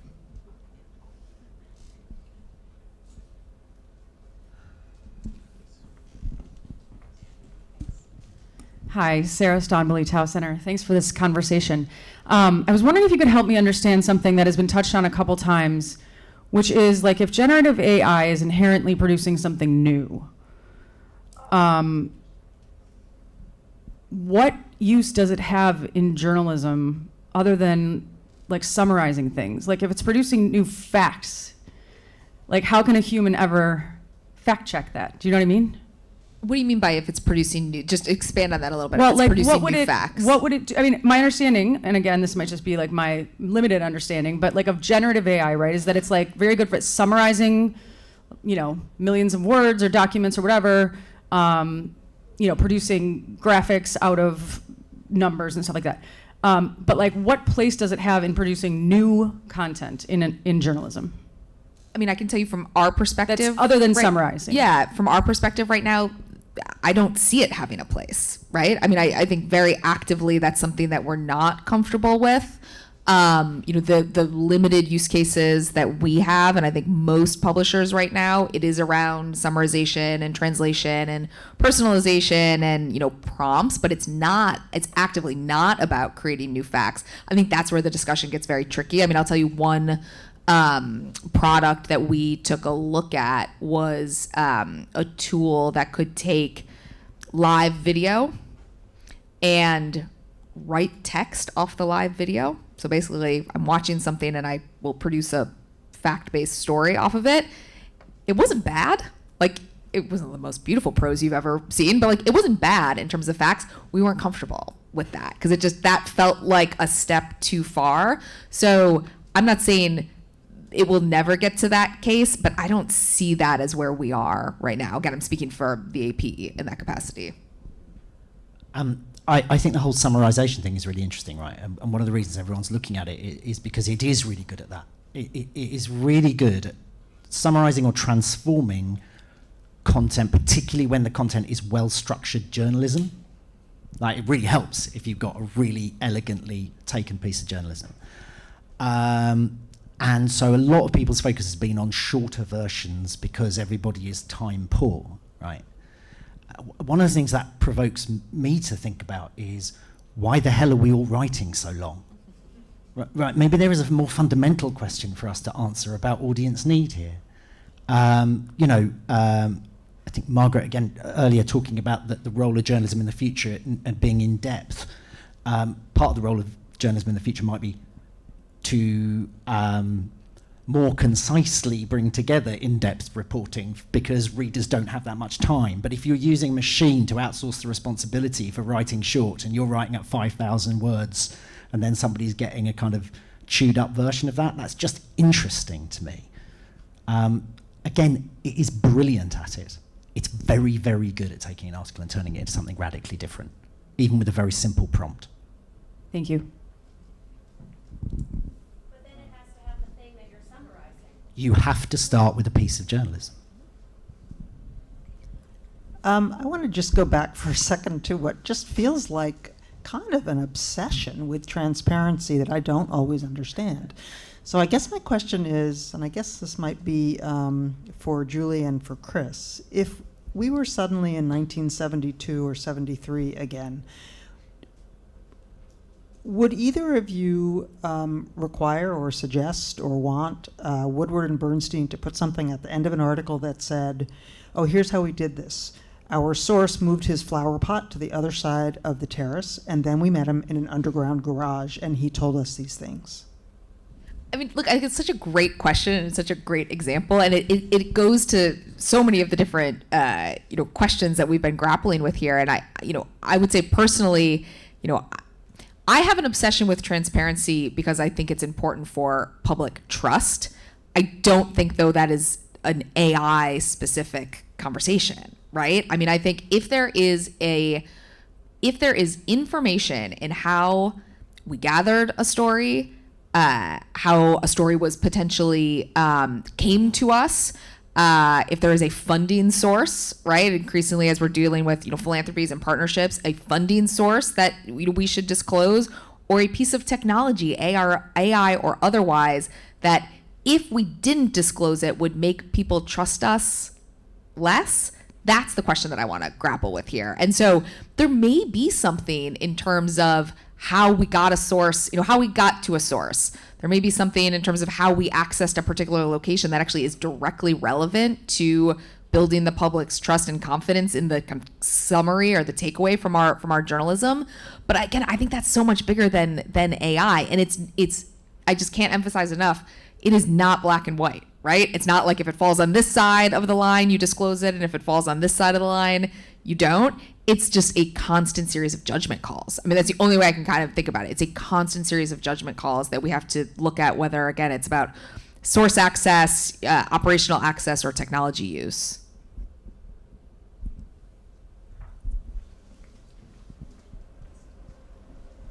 Hi, thank you so much for amazing panel. So I have a very specific question to Chris. I was looking someone from Guardian. 4 years ago, they published a first op-ed. A news is raised by robot, Are You Scared Human? The first report. why scaring human? Like, why scaring us? And my question to Felix and Julie, do you think that it has a negative concentration in humans' mind when Guardian published a report that, are you scared human, that people take the AI so negatively, rather than you were mentioning that when we think about AI, we think, oh, some avatars coming up. So does it have any connections how we portray generative AI in the media, in the newspapers, and specifically why they try to scare us in the news that published 4 years ago? Thank you. Short answer is yes. I mean, bad reporting about AI has an impact on how people perceive this technology in general. And if you slap robots onto your newspaper saying, oh, they soon are going to kill us, or if you have academics, quite eminent people sort of coming up with paperclip exercises and how basically we will all be sort of maximized away by an AI. I mean, this is not necessarily helping the public perception of the technology, and of course this is sort of leading in many ways to skewed perceptions of what the technology can and can't do, and what it will and won't create in terms of effects when it's being used. So I think that's my simple answer. Yes, it has an effect, and therefore we need better AI reporting. Yeah, I think AI reporting can be better. I think there's a lot of green shoots at the moment. I think 404 are doing amazing work. Verge are doing good work too. I'm not responsible for that particular piece of Guardian journalism. I think it was kind of like a jape where we used the machine to generate an opinion column, right? I wouldn't necessarily stand up for it. Yeah, I mean, it kind of comes back to internal newsroom education as well. I still think not enough of us right across the broad newsroom understand enough about this stuff and use it enough to get a sense of it. And that's important when you're responsible for commissioning stuff around it. So yeah, definitely could be better coverage.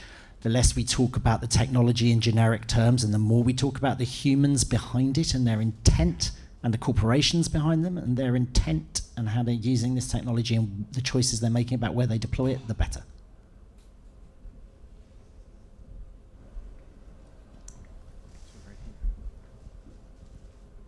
Thank you. This is really a compelling discussion. So as someone in the content production, content development space, and I'm also multi-hyphenate, so on the PR side, but also on the freelance side, really interested in engagement in terms of, I feel like I'm often in spaces that are curious about the masses, and we need each other. Media needs humans, humans need media. So I'm wondering, like, what does your data say that people feel? How often are you checking in with folks or saying, let's keep having this wild conversation about AI, and so that it's not something that one side has to manufacture and the other side has to be suspicious of? How often are you just like letting the real people dive in and say, well, this is total crap, or like, hey, this is totally genius, or hey, here's some tips? Just curious. Yeah, look, it's a good question, and again another place where I think audience feedback is relevant, not just on this question of kind of AI usage and AI generated content. We may be a little bit unique at AP in this regard because our audience is so general, right? And the way that people interact with our content is through so many different places. So people interact with AP content through The Guardian, as one example. So Chris may be getting the feedback around AP content and I'm not getting it. So we may be a little bit different there. What we've tried to do is use, the platforms that we do have directly. One of the places where we get really just fabulous, thoughtful feedback is through our newsletters. I'm kind of obsessed with our newsletter subscribers because they are just so engaged and so thoughtful. And we do sometimes ask them prompt questions. I think this, gets to some of what Felix has been talking about. I think the challenge is to try to figure out how do we take that anecdotal feedback and make sure that it is kind of broadly reflective of what audiences are thinking about. And that's where I think combining, again, what we're seeing anecdotally with some of the actual, real data-driven research that we're seeing from Felix and others, I think is really important. We probably, to get to the heart of your question, we probably need to do more of it than we're doing. Yeah. And using AI. Absolutely. I mean, and that's one of the things we haven't talked about is just like all the other AI use cases that are not about creation of content, right? That are just about kind of business efficiencies and data aggregation. And I mean, there's a million things that I think that are really, really positive, and being able to kind of synthesize feedback, I think, is one of them. Yeah, I mean, hard agree. I mean, it's necessary. We need to do more. We always need to do more. This is a problem. We have way more questions and time resources to answer them. Research, be it in industry or in academia, just takes a lot of time. And basically, I mean, everything I said based on data, that already feels somewhat outdated because I know that perception might have changed. And ideally, we would be able to sort of generate that on the go and have sort of up-to-date figures, but it's just, yeah, it's going to be a constant struggle.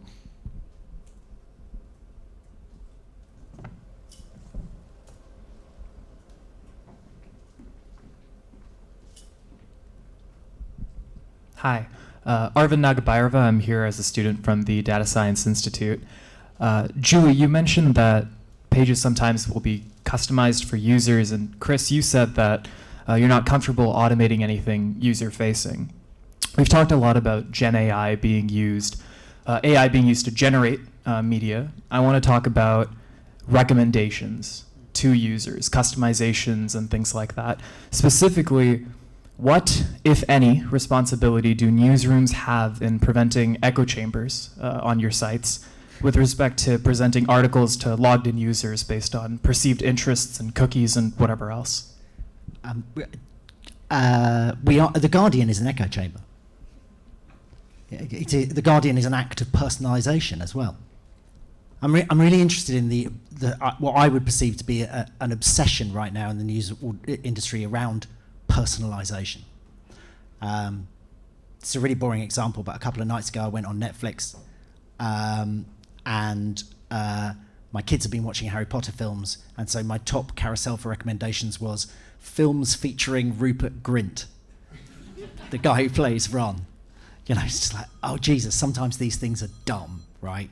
I think it's not just about it's about it's not just about the algorithm or the technology or the data science approach you apply to personalization or curation. It is also about what you're attempting to do, through that process. Obviously, data science can be brilliant in terms of making suggestions to people, but broadly in terms of, am I worried about an echo chamber within The Guardian? To a certain extent, no, because we are one. I think the other point, though, is as well, in terms of what value do journalists bring in an age of AI, I think curation is one of those values, right? I think our homepage matters, not just because hopefully we're offering interesting things to people, but also because of what it says about the Guardian's window on the world and what we think about the world. So I think it's absolutely an area of real, it's incredibly useful. I think you need to be really confident in the data you have on your users, and as an open journalism organisation, the Guardian has fewer signed-in users than, say, the New York Times, so you want to make sure you're not starting with crap data and getting a crap output.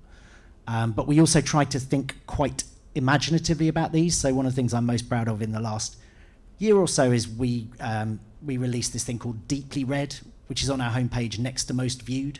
It's very simple. It's not complex data science, but it just shows what were the things that people engaged with for the longest compared to their length. And it's a very nice complement to most viewed because it's more varied, more interesting, and inevitably engages the reader for longer. So, yeah. And the only other thing I agree with all of that, the only other thing I might add here is I think that we have to be honest about what our responsibility is as news organizations and what it's not. I mean, it might even be a better question to ask some of the platforms, right?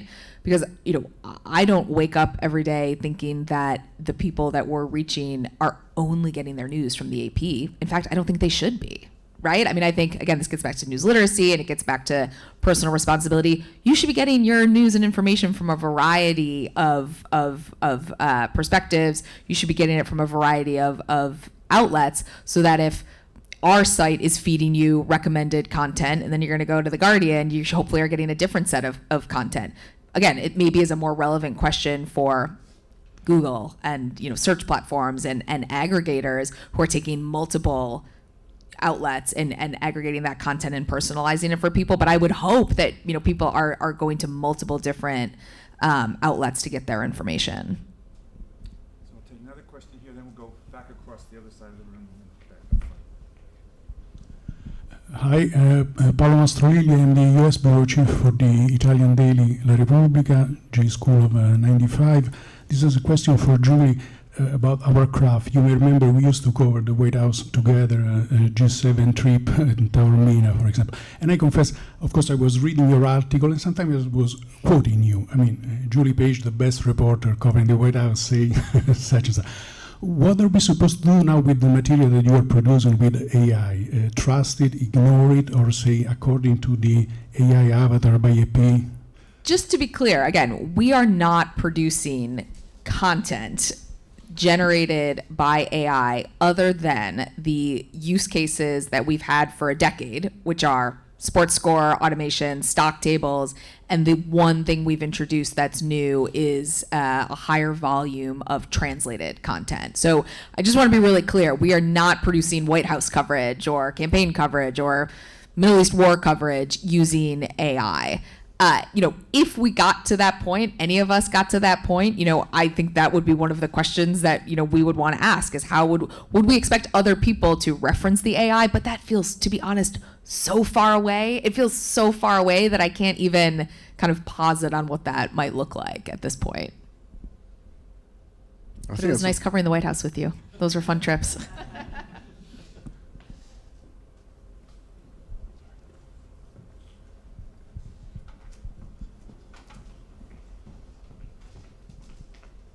Thank you. I want to go back to the point about how AI is being covered, because there's some evidence that there is an imbalance in who gets to talk about AI, and the imbalance is obviously quoting the tech bros who obviously have a conflict of interest. And I think where we land, when you look at the rest of the world and the fact that this conversation is so dominated by the English-speaking world, we have a serious equity question and a serious impact, on what these technologies mean for the rest of the world. When you have, Kenya being the capital of content moderation in horrendous conditions. So there's a question here for me on how do we address that. The second question for me is looking at licensing deals that we see some big outlets signing with the OpenAIs of this world. And what does that mean in terms of holding them accountable? Because you've got a corporate end of the organization signing deals with the platforms, and then another end doing the journalism about the platform. So we're going increasingly in this sort of very complicated relationship with the platforms, and looking back at the relationship with social media, let's say 20 years ago, there's this obsession with how do we not repeat the same mistakes. So I'd love to hear from you on how you feel you can tackle that in your newsrooms. I'll take it. Let me answer the first one, and then I'll get to the second one. I mean, you make a great point on the first one, right? And actually, I'm not going to put her on the spot, but if you've got time, you should talk to Pia Sarkar, who's over here, who's one of our lead editors handling coverage of AI for AP. And she can talk at great length and quite eloquently about the fact that we're taking a global approach to it, the fact that we don't want to cover this from the perspective of the tech bros, right? I mean, we want to have a lot of different perspectives, and that's literally Pia's job right now is to make sure that we are doing that. So a shout out for Pia and a recommendation to talk with her throughout the day. On that potential conflict between having a business arrangement and then news coverage, again, I can only speak for AP. There's a hard line between all of our business deals and our editorial teams. So I am not involved in, I run the news department. I am not involved in any business relationships. I am not involved in contract negotiations. I'm not in the room on any of those discussions. I also think it's important to note, though, that applies to any company that we have a business and financial relationship with. And so I think, and understandably so, I know there's a lot of attention around AI licensing deals, but as the AP, we have financial relationships, business relationships with a range of platforms, with a range of vendors and companies that are quite prominent. Microsoft, right? Should we not have a relationship with Microsoft? Should we not have our email on Outlook?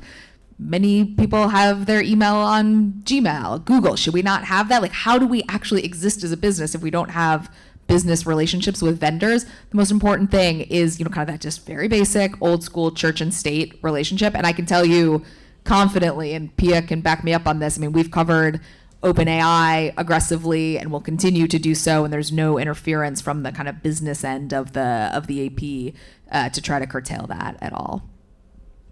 I'd agree with that, all of that. I mean, I think the answer to your question is partly in the question itself, right? And one of the things that I would like to see is those tech bros being held more to account for the kind of unbelievable bullshit they're able to get away with on a regular basis, right? I don't know if anyone's had the deep displeasure of reading Sam Altman's blog from a couple of days ago.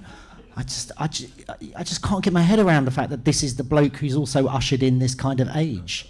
It's extraordinary, the lack of rigor, curiosity and interest in some of his stuff. So let's ask them really obvious questions. Okay, we're going to have time for 2 more questions, with one right up here.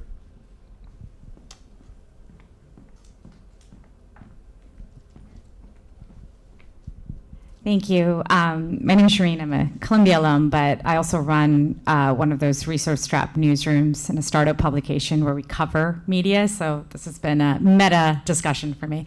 My background is in trade journalism, and I'm really interested in sort of the future of solutions journalism, particularly right now. So we know that most people right now are using Gen AI to ask how-to questions. How do I do something, et cetera. We also know that a lot of people aren't clicking through from Google overviews, et cetera, to get to any of our sites, right? We've seen search traffic drop.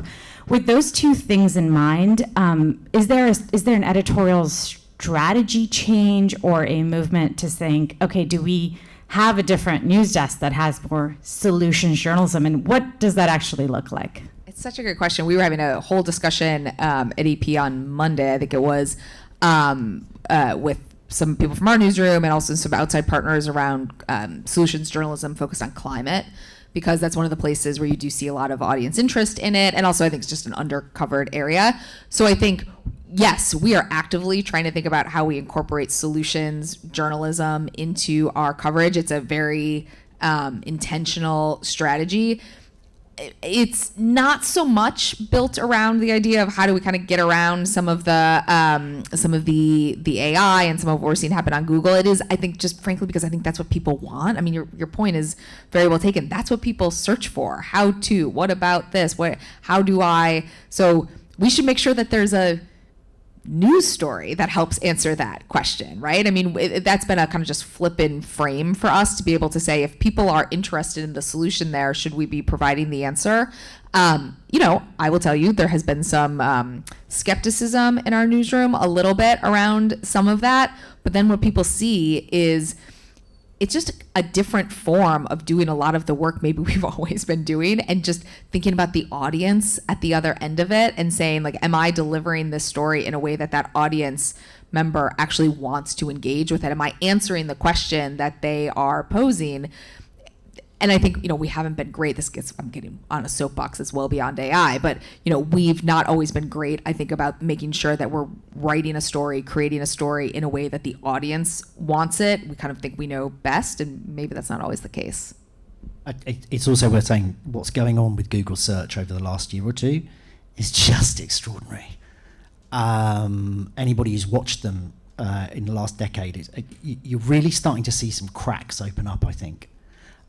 Just the combination of 3 things. One is something called the helpful content update, the general changes to the algorithm, mixed with a massive surge in visibility for Reddit, combined with AI overviews, makes for a really, really interesting and quite challenging environment for quite a lot of people right now, particularly around the kind of journalism you're talking about.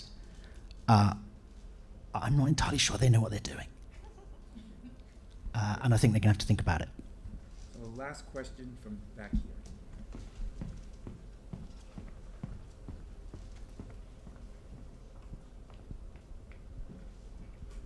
Thank you. There's been a lot of talk about news literacy. What is the actual data today on news literacy? How are people in this society, or I would assume perhaps Alan or Felix might have a feel for this, internationally, how are people actually receiving the news, and because this whole question of AI, the first thing that always comes out when I talk to people is the Orwellian aspects of this. But what is the actual data on how, from your perspective, news literacy today? So I'll take that first. Well, I can tell you from our experience as a leader in the field, we are working in middle schools and high schools in every state in the country.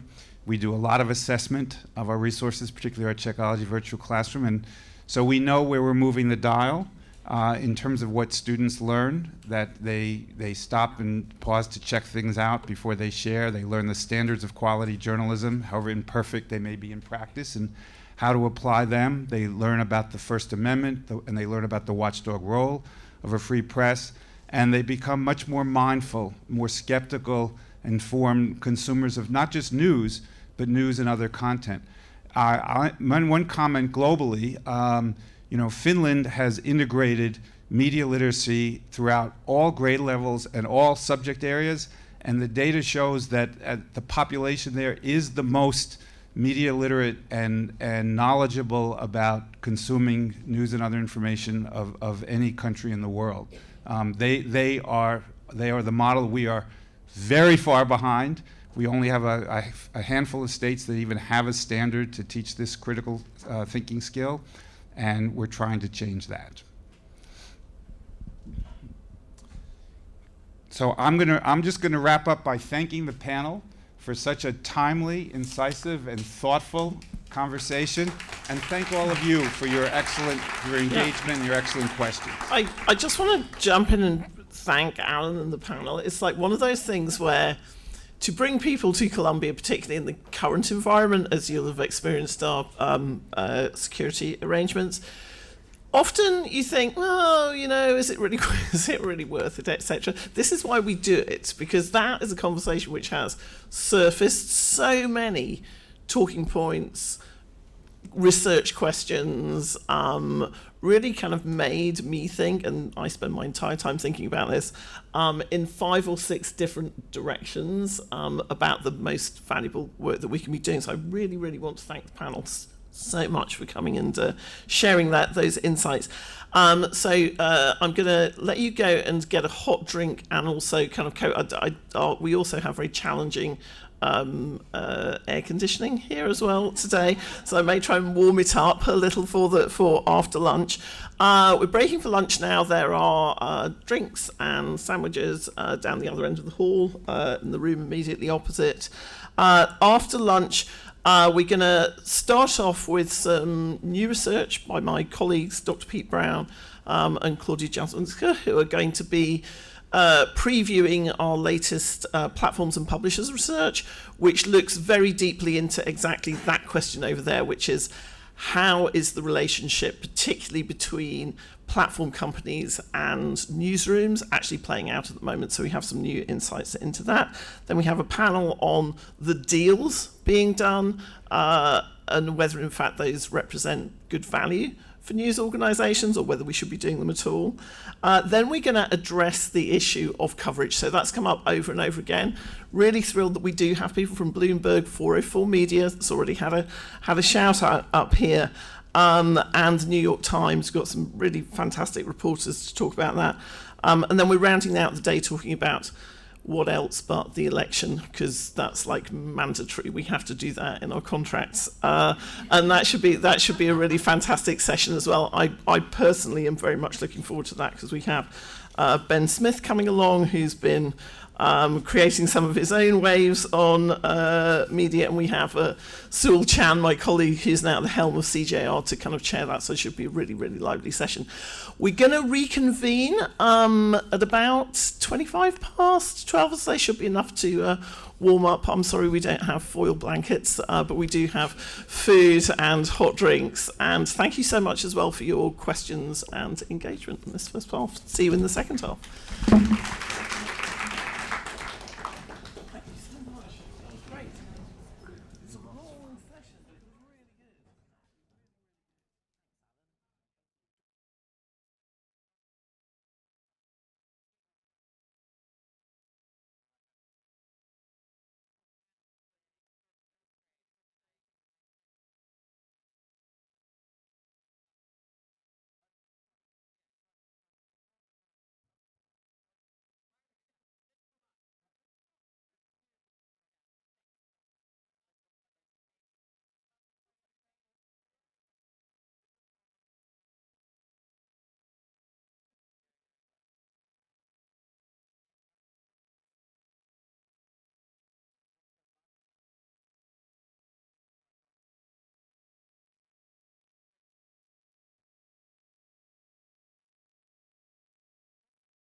Okay, if people could take their seats, that would be great, as we're about to kick off for the second half.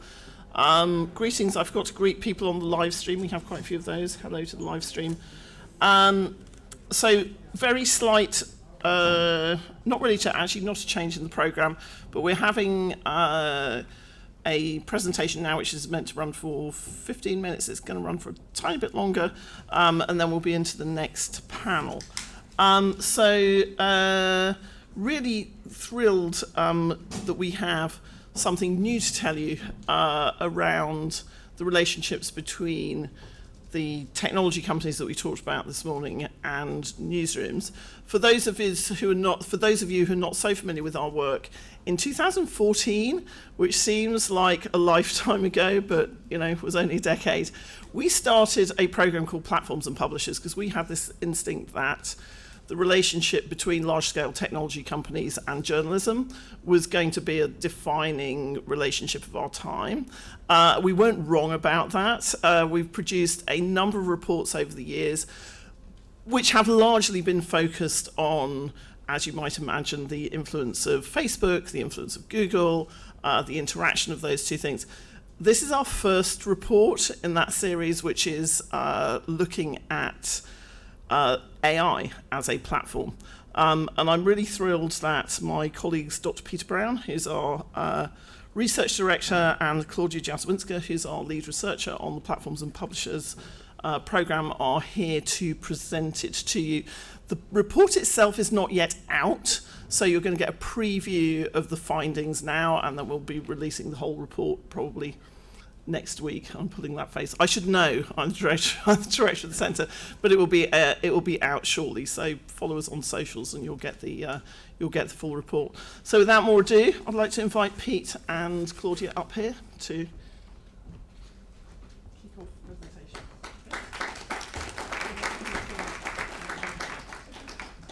Thank you all for joining us and coming back after lunch. As Emily mentioned, my name is Claudia Jaswinska. I joined TAO this January as the lead researcher for the Platforms and Publishers project, but that has been going on since 2014, so nearly a decade. Here is just some of the reports that we've put out in the past. The last report that we've put out was called Platforms and Publishers, The End of an Era. More accurately, it should have been called The End of the Scale Era, but we're very much still in the thick of this Platforms and Publishers relationship. I also maintain the Platforms and Publishers timeline, which is updated every month with all the news stories and research that is relevant to this relationship, so please do check that out if this is relevant to your work. And yes, so the report that we're putting out now is the first since 2019, and it is focusing on the AI era, so sort of the post-platform era. And we conducted 34 interviews with news executives, AI leaders, editors, and experts in the field, including 7 former platform executives about how they're thinking about the relationship, the generative AI use cases and the experimentation in their organizations, how they're thinking about generative search, and their thoughts on licensing deals or litigation. We started this study around May of this year, and the timing couldn't have been better. There's so much that's happened just in the couple of months since we started doing interviews. So the week before we started our interviews, Google announced the beginning of the Gemini era. And a week later, people were being encouraged to put glue on their pizza. Shortly after, OpenAI signed licensing agreements with Vox Media, The Atlantic, and News Corp. And they also, shortly after that, announced the beta version of SearchGPT, which also included the usual pronouncements about their commitment to the news industry. Perplexity also got heat, so they announced their new Pages project, and shortly after got heat for plagiarism and cease and desist letters from multiple publishers. And shortly after that, they introduced the Perplexity Publishers Program.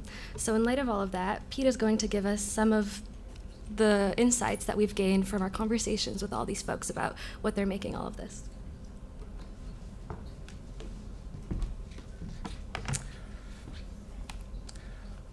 All right, so the next panel is about licensing deals. So our original plan was to use our time today to talk about some of the themes that emerged around value in our interviews. So that was things like changes to the value exchange between publishers and tech firms in the age of AI, the absence of any value exchange in the training of tech firms' LLMs, the idea that that one positive of licensing deals is that they at least set a precedent that journalism has some value, challenges determining the cash value of journalism to tech firms and how much may or may not be owed, or some of the more sort of philosophical differences over the value of journalism. That stuff's all in the upcoming report, but in keeping with the biggest theme that came out of our interviews, it didn't feel right to jump straight to there without addressing the elephant in the room. And that's the ongoing, unresolved question around intellectual property and copyright. And the reason it didn't feel right to overlook that is because that was front of mind for the vast majority of interviewees, regardless of what was being discussed. So if it was the ethics of using the tools, or if it was upcoming disruption to the information ecosystem for things like generative search, if it was licensing deals, one way or another, it always came back to this issue of IP and copyright. So to give a horribly crude summary, this debate revolves around AI companies' use of news content to train large language models without permission or licensing. So news organizations claim that this is theft of their intellectual property. AI companies claim that their use of this content falls under fair use. So some news organizations, including the New York Times, have sued. Others have signed licensing deals, and most are just watching on the sidelines.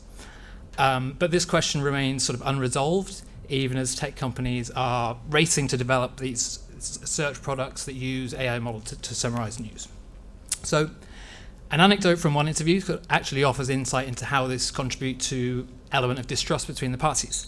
So this person said, an AI leader, global news organization, said, some AI companies, you can draw on that and they will admit, yes, your content has been used to train our models, but we believe fair use were absolutely covered. Others, you can't even draw a conversation, and at least one organization has told me to my face, literally, I've just checked our data and there's none of your content in there, don't worry, which is very clearly a lie. So just as an aside, I asked OpenAI's ChatGPT to create an image of the word copyright casting a shadow over OpenAI, Google, and Perplexity. What I got back from this groundbreaking genius tool that's going to put you all out of business was this. Copyright spelled incorrectly. Google's been rebranded as Google. At the bottom, we've got Goggle A1 with what looks like the NBC logo, Perplexity with what looks like the Google Play logo, and conveniently, no mention of OpenAI. When I pointed those out, this is what came back, which I guess is a bit better. But anyway, we're going to talk about sort of two of the overlapping themes that recurred around the copyright debate in the interviews that we did. So the first is the need for speed. The second is what we'll call the territorial issue. Because AI companies operate internationally, copyright laws differ by territory, and the thing that was striking about these two topics is that while they repeatedly came up from both sides, the context and motivations around the context which they were sort of discussed and came up was strikingly different. So starting with speed. Speed has sort of long been a major source of tension between platforms and publishers. One of our interviews summarized this really nicely. This is someone who went from the publishing side to the platform side, then back again. And they described how the imbalance between the speed at which the two industries work was a big factor in driving them apart and turned publishers into an annoyance at his company, his word. But from our interviews, a picture emerged of this copyright issue creating a rare situation where that role is reversed. So publishers want action starting yesterday. AI companies want to ride it out until tomorrow, day after that, as long as possible. So from a publisher perspective, every day that passes to them is a day lost. And from their perspective, it's a day gained or stolen by AI companies. As we'll get to shortly, interviewees from the platform side suggested that the common ground over a need for speed is only going to be reached with an intervention. So beginning on the news side, this copyright issue is creating a sort of sense of limbo for publishers, according to our interviews. So as one news executive put it, we need a clear regulatory structure or legal structure on copyright. It's a Wild West. The sooner we get clarity on that, the sooner we can build a bit more confidence in this space. But everybody's worried about where all this ends. And you better believe we're going to lean into this awful Wild West theme. So continuing with the theme, another news exec said, there is a path through it, but we've got to get to it sooner rather than later, because licensing deals are based on tech companies coming to the table of their own free will. But this person didn't see that situation lasting much longer. So they said it really needs that stick, regulatory intervention pretty quickly to ensure a systematic solution. So again, we've got that need for speed.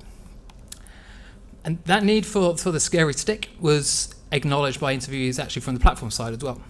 So one hugely important caveat here is that the former platform executives that we talked to, there were 7 of them, but they're all people from a journalism background with journalism expertise.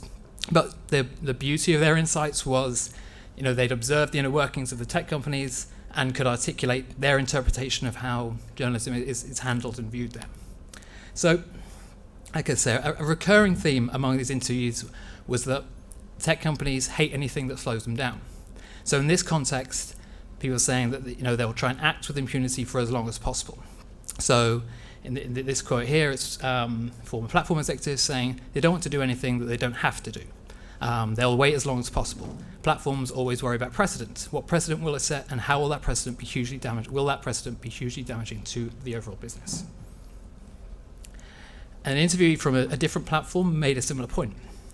They said platforms will always try to avoid any kind of regulation, any kind of payment, any kind of contribution, and just have their lunch for free. But if they're pushed, they'll be able to compensate publishers, content creators in a specific form.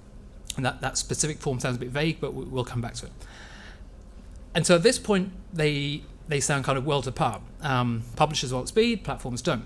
But there is overlap, but we need to get back to that policy expert first. So they talked about the need for a stick and regulatory intervention. The platform person we just cited, they said that platforms are going to need to be pushed. I told you we were leaning into this Wild West theme. And that's because this latter platform person went on to put it even more bluntly. He said, the same person said, big tech only moves with a gun to its head. If they can get around it and survive, they'll not do it. So here, again, the expectation is it's going to take some kind of third-party intervention to break this, what for publishers is current limbo. When that happens, people on the platform side had optimism that the desire for a quick solution, which is currently exclusive to publishers, will become a shared interest. But hold that thought, because that's going to be central to the second recurring theme, which is this territorial issue. The copyright thing is an international issue. Different countries have different laws around copyright. Some have something akin to fair use, to fair dealing, and others don't. Different governments are easier to deal with than others, etc., etc. And this was a recurring theme. And for some, like the AI leader who's quoted here, it's the number one issue. An interview was coming this from both sides, talked about concerns about the complexity of handling the requirements of different territories. So again, while the core topic was the same, the angle, the motivation, the context tended to be really different. So if we start from the perspective of the news side, it's a long quote, but it's a good one. But for people on the news side, it's the challenge of creating some kind of consensus, a collective action from one country to the next is a major challenge. This person's based in the UK, and they say, we can do everything we like to bang the drum in the UK, but that doesn't matter because all the scraping is happening in the US. Ultimately, what happens in the US dictates what happens to the industry's business model. The big thing is exerting pressure on US players, but how on earth do we do that, is it? And if that wasn't enough, there was also the knowledge and associated concern that big tech has form when it comes to exploiting the complexity of international requirements. And that actually was something that people from the platform side brought up as well. So one interviewee described it as exploiting the grey space between national and international standards. It said, tech firm seizes on its ability to go above national laws, to go to the grey space that's in international regulations.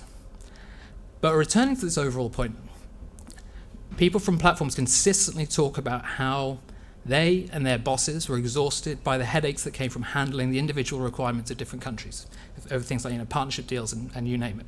So this person said, one thing I learned at their tech firm was that the complexity of, in France you need to do this, and the UK they want this, and in Germany there's this one publisher that wants this, but the other wants that. Trying to accommodate that was what drove senior leadership nuts. This person said he eats up so much management attention, including the CEOs, about what to do in each market. And again, the aspect that was emphasized as the problem was the friction it created around forward movement and uninhibited development for the platform. So he says it was the complexity and the noise that it generated that annoyed senior leadership the most and held them up. And a final example from an executive from another platform drew on their experience to describe how similar problems had occurred for them. So they say, they're pretty sympathetic to the position, really. They said, if their platform has to operationalize something every time one of these things flares up, that's just not sustainable. You can't operationalize a partnership program, take platform employees and say, it's now your job to deal with fourth-tier Canadian publishers that have a newsroom no larger than 3 employees. Everything starts to short circuit. When I look at it through that lens, they said, I just see a lot of challenges in the future. So there's a strong desire to avoid international issues wherever possible. So what happens when the AI companies are dragged to the table? This was the point where interviewees had a degree of optimism. So this is the point at which publishers' sort of current desire for a quick resolution could finally become a shared desire for speed. And the reason for that cautious, heavily caveated optimism is that the hope is that tech firms' hatred of friction and complexity could finally kick in. So, as one person from the platform side put it to us, when it comes to demand for compensation, what matters more than anything is making it simple enough that it can cause as little friction for them as possible. So he said, it's always this notion of, does it stop us? Does it slow us down? Can we develop the products we'd like to develop? Or does it hold us up? It's never that much of an intentional discussion around copyright or not wanting to pay. Similarly, another interviewer alluded to the drive for simple, quick fixes at where they were. So speaking in relation to recent developments in California, they said, you can see the way it's going. Google just wants to be able to write the check and then step away. And continuing the theme again, one of this platform execs' big learnings from their years inside their company, they said, was this willingness to make problems go away if the requirements are simple enough. So they said, you'd be surprised how pragmatic these guys want to be. Most of the discussions we had internationally would not have happened if we'd had come up with a simple solution for the finance guys to deal with and the legal guys. What drove everyone nuts was this eats up so much management attention, including the CEOs, about what we should do in each market. And again, stressing this point about simplicity, this person said, from their perspective, to make it work, what is most important from a publisher's or government's perspective is to come up with a simple model. And that was the context in which they were talking about a simple model.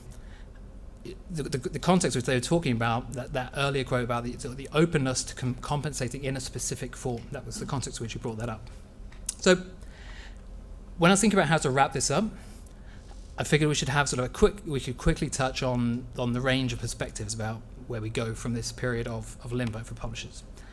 If we start with one of the more pessimistic views, this is a former platform executive. They said, the platforms now are making bets on AI which are orders of magnitude bigger in terms of outlay and ambition. That's where the focus is going to go. And when you have to put all your resources over here, the resources over there get starved or just taken away completely. And so non-revenue generating areas of the business, like investing in news partnerships, start to feel the pinch. It's not the brightest outlook, but I do think it's heading in that direction. But another slightly more optimistic, someone else, former platform executive, said, I'm partly optimistic. Platforms and publishers can get back together, and hopefully in a better way than we did in the past, as there's now a different need for the content the publishers have to offer, or at least some of them. And it actually has a distinguishable value to the future business model of AI. Finally, perhaps the most optimistic view, and probably quite surprising, this person was from the news side. It said, more and more, I think nothing is inevitable about the one-sided relationship that's developed between platforms and publishers. I think publishers shouldn't lose hope that they don't have the tools and the abilities to stop all of their content being taken and used without consent. They should have confidence that if they produce great journalism, it still has incredible value in the context of these new technologies. It's just a question of how do we establish the right frameworks to recognize that value and ensure that those revenues should be flowing back into creating more great journalism. So there you have it. Even though we said we decided not to talk about value, we ended up on 2 quotes about value. So that's 2 big themes that emerged around sort of this knotty issue of copyright. And we picked those ones out, not to suggest anyone has a kind of crystal ball, but because they're indicative of familiar tensions in the platform-publisher dynamic. So a big part of that imbalance is the power dynamic, is the imbalance, sorry, in the power dynamic. So even in this moment where many believe publishers have a stronger hand than maybe ever before, there's still a state of, if not paralysis, then certainly uncertainty. And in the meantime, news organizations are putting resources, energy into figuring out how their businesses will be affected by the launch of generative AI products that have been partially improved by their own journalism. They're mitigating against unknown losses in search traffic, because we heard people modeling losses of anything between 5 and 30% of traffic resulting from generative search over 5 years, and just generally sort of figuring out where they fit into a reconfigured ecosystem that they don't know the look of yet. So there you have it. That's a taster of what we've got. As Emily said, the report is on the way. Explain some more where that came from. Keep an eye on our newsletter. I don't know that we even use our Twitter anymore, but I hope not. Yeah, there'll be news there. And thank you very much.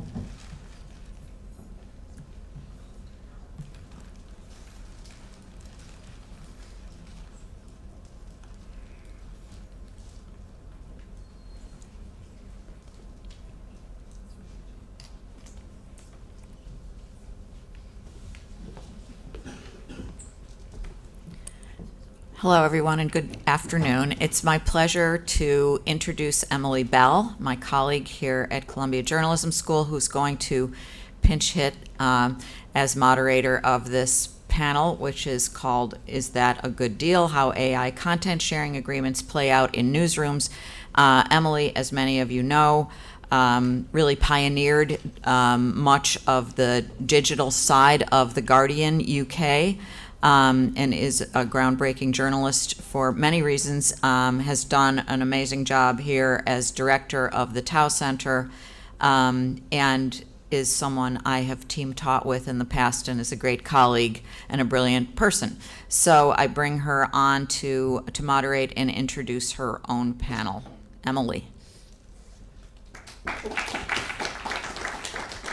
Thanks very much indeed, Margaret. I'd like to invite up my panel, Kimberly Lau, John Schluss, Dali Hashim, and Anya Schifrin. In fact, this is where we have sort of choreography in these things, because it's always slightly awkward getting from here to here, even though it's a very short distance.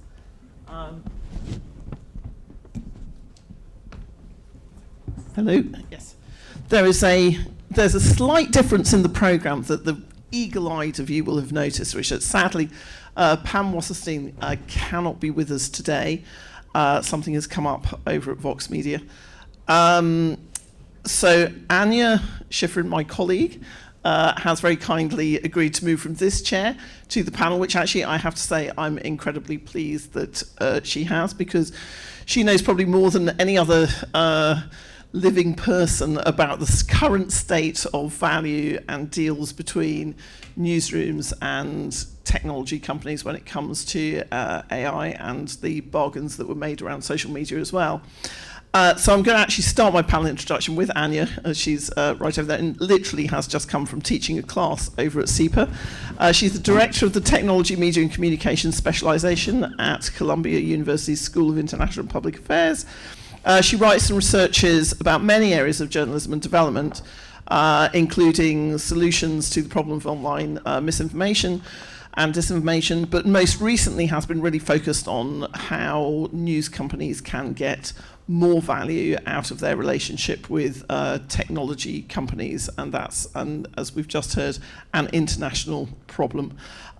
Next to Anya, really delighted to welcome Dalia Hashim, who's the Programme and Research Lead for AI and Media Integrity, subject of much discussion here today, at the Partnership on AI, which is a non-profit partnership of academic, civil society, industry and media organisations working toward AI outcomes that are positive for people and society. Next to her we have Kimberly Lau. I'm now going to try and do this from memory, and I'll get it wrong. So actually, maybe I will just go on to my next introduction slide. So, who is your VP at Scientific American? No. President at Scientific American, and somebody who has probably, so certainly in my mind, has probably more experience in news organizations of dealing with these partnerships, I think, over a longer time. I know that you're one of our very early respondents way back when we first started looking at this, and now you're at Scientific American, which, as you said, actually doesn't have a deal at the moment with an AI company, so it'll be very interesting to talk about that. And then right to my immediate left, physically, not necessarily politically, is John Schluss, who is president of the News Guild. So again, we've talked about this morning, we talked about what about the impact on employment. John represents more than 26,000 members at unionized publications and newsrooms, and clearly this is like a really key question for the workforce. So I'm going to start with Anya. Asking maybe to respond a little bit to some of our observations in our forthcoming report, which is sort of based on these interviews, but also to give us a kind of a broader view, because you've been spending the summer traveling the globe, talking to news organizations and governments about what this new relationship and the possibility of these deals actually means, and what potentially can be done to make these a better, fairer set of deals. Do you want to give us a quick summary? Sure. Thank you so much, Emily, and lovely to be here. Great conference, fantastic presentation, and you've been such a leader on all of this. I think I'll start with a little history, which is that in 2020, I began to look pretty closely at the Australian News Media Bargaining Code, and I know Emily has also followed it very closely. Does everybody here remember what that was?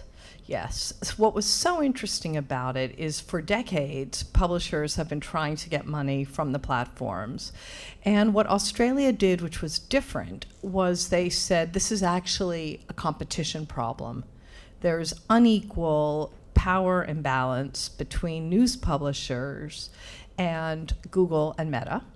And we're going to make them come to an agreement. And if they can't come to an agreement, the government will step in.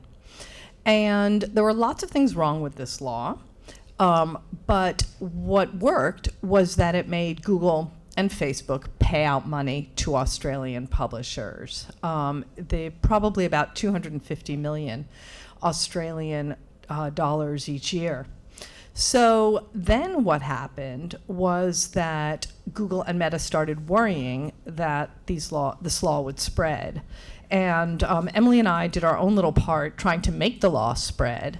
At SEPA, we organized multiple convenings with regulators from South Africa, from Brazil, from Africa, to talk to the Europeans and say, hey, this might actually be a good idea. Why don't you take a look at this?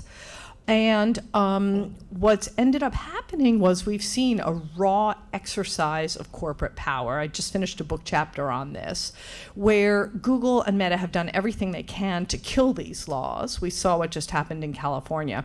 And it was really the classic US corporate paybook.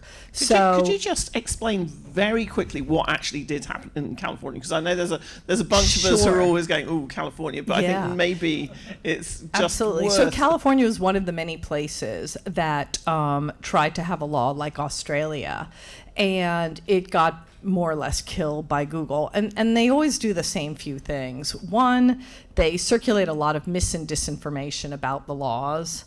And I've actually heard people from Google, you were in the room in Perugia, say, oh, Google, Rupert Murdoch doesn't care about you. This is just for legacy media. So they do a really good job of sort of splitting the class. They give small amounts of money out, and then people get sort of scared and dependent, which is what happened in California. And they're scared of a law because they think, well, I'm getting $100,000 a year. I'm getting $50,000 a year from Google. I don't want to rock the boat. They do the classic American company thing of loads of lawyers. They exhaust everybody. So regulators all over the world are just tired. Google just throws, money and lawyers and asks questions. I was just speaking to publishers from Jakarta and the Indonesian government a few weeks ago. And you know how in New York, if you're getting divorced, you immediately go to the top divorce lawyer so your wife can't hire them. This is what Google has done in Jakarta. So the publishers and the government said to me, we can't even hire a lawyer anymore. They've gone to the top 6 firms. And so what happened in California was they managed to sort of kill off the bill by agreeing to give, I think it was $15 million a year to newsrooms and get the newsrooms to develop AI tools with Google. So it went from something that should have been billions of dollars into absolute peanuts. It's almost like a 19th century novel. So that's the sort of background. We've seen this corporate power all over the world. And then what happened was I worked with 4 economists last year to do a calculation of what Google and Meta should owe American publishers. And they came up with $13 billion a year.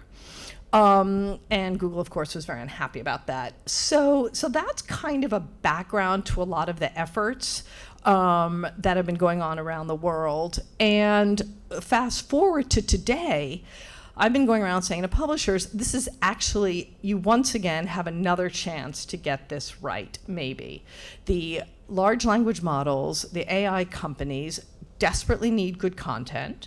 They need quality information in order to keep their, their large language models accurate. They need up-to-date information, and you actually have a chance to bargain collectively together and get a better deal. So I literally went around the world. I said this to everybody, and instead what we've seen is exactly what we saw before, which is companies are taking deals where they can get them. So we saw, Le Monde took money, Atlantic took money, News Corp took money, Prisa El País took money. I'm sure there'll be a deal signed soon in Brazil as well, which has been trying to regulate. And, it's sort of simple economics that if you take money individually, you get less than you could. So that's, and then the other interesting thing that Google always, 2 other things I'll say before we turn over to everybody else. One is when Meta left Canada, that scared everybody. So governments all around the world are really scared of Meta leaving. And, we keep saying to them, if you're a big market like a Brazil, you saw what happened with X. They backed down. They're not leaving because the far right in Brazil said to Musk, we need X. So we're, I'm going around saying South Africa, Indonesia, Brazil, you're big, and you could actually come up with an alternative to Meta, so don't be afraid of an exit. But as we know, these companies are really, really good at mobilizing their users. Like look what Airbnb in New York City or Uber in Paris. They get their audiences out there. So people are scared of that, and they're also sort of beleaguered. So I think we're going to see, you had Barry Diller saying he would sue, but instead they settled, IAC settled. So I think the New York Times lawsuit is still significant. And the French Competition Authority keeps acting against Google too, because in their law, it says you can't just take journalism without permission. So that's what's happening. But I'm very worried that it's basically a retread of what we saw with the bargaining codes. Not enough money, small amounts of money. And I can go more into valuation and stuff like that. There's more to say, but that's the highlights. That's a terrific introduction to the subject. And I know that kind of because I like to create immediate tension on my panels. I'm actually going to come to Kim here, who's like, so you've been on the other side of this, and we were just chatting beforehand, and you were saying we don't have a deal at the moment with an AI company, but you have been on the inside of these deals before, and you said I don't really regret doing any of them. So I said, is there a counter? Is there to everything that Anya said? Is there a sort of a countervailing view coming from the publishers? Yeah. So I don't have any deals. I have looked at some deals. And I guess a couple of things I would say is one, the assumption that just by doing a deal that you're removing any future remediation or future changes in the overall structure, I think is incorrect. A lot of if you look at what's been written about the people who have done deals, a lot of them talk about the limited term. I think the way the models work is that generally they have to be trained on, every new model has to be trained on a new set of data. So it's not like just because we say, okay, we're going to do a deal today, that we have precluded anything from happening in the future, which I think is hugely important. The other thing I would say is that it's every single publisher and every business owner is in their own context. And that makes it very difficult, right? So the New York Times is coming from a position of strength. They have the ability to sue. They have the ability to take a hard stance. We've seen them do that increasingly over the years. They pulled out of Apple's platform. Most publishers are running to Apple and begging for whatever pennies they will give them. But this context matters because part of it is, yes, we'd love to see the IP laws change. We'd love to see them be strengthened. We'd love to see potentially regulation that could actually make this fair across. But the world we're operating in today is one where there's money for those people who are creative, who are fast, who are willing to get out there. And many publishers are just looking to figure out how they can build the runway for the next year, let alone the next 10 years. And I think that is a huge challenge, right? When I started in this business at Hearst magazines back in 2006, we used to do 10-year financial plans. 10 years. If anybody in this room is doing a 10-year financial plan now, I would love to know. Now I do 3-year plans, and the 3-year plans are always wrong. And so it's the context of what we're working in today, the speed at which things are moving, and the choices we have to make, I think makes this not so easy to say that it's black or white, do the deal or don't do the deal, because everybody has to make a decision based on what's going to keep my business going, what's going to fund. We heard the panel this morning talking about how important it is to experiment with AI to keep up with the changes. If we've learned anything in this business in the last 10 years, it's that we have to be aggressive about owning our own technology, about staying up with what's changing, but that costs money. And so, I will admit that I've had FOMO about the people who are actually getting money. And my big fear is that the money is already done. The PR deals have been done. They're not actually doing more deals. There aren't going to be deals for publications the size of mine, because I could really use, a couple $100,000, let alone a few million. So I was going to say, so actually you're kind of not having a deal is not out of choice. This is just, they have not come to your so doorstep. without looking at the terms of a deal and without being able to negotiate in the details, because the details really matter, I wouldn't say that I absolutely would do a deal tomorrow. But I would much rather be engaging and having a conversation and have a seat at the table than be left out of the conversations altogether. And unfortunately, we really do have in the U.S., we've got some really big, successful publishers. We have some really, we have a lot of startups. We have a lot of people that are in the middle, and that middle stuff is tough. Right. No, absolutely. Well, talking about sort of the middle stuff being tough, and Daria, I'm going to come to you last because I kind of like you're going to kind of act as hopefully our collective therapist on this as well, just to warn you.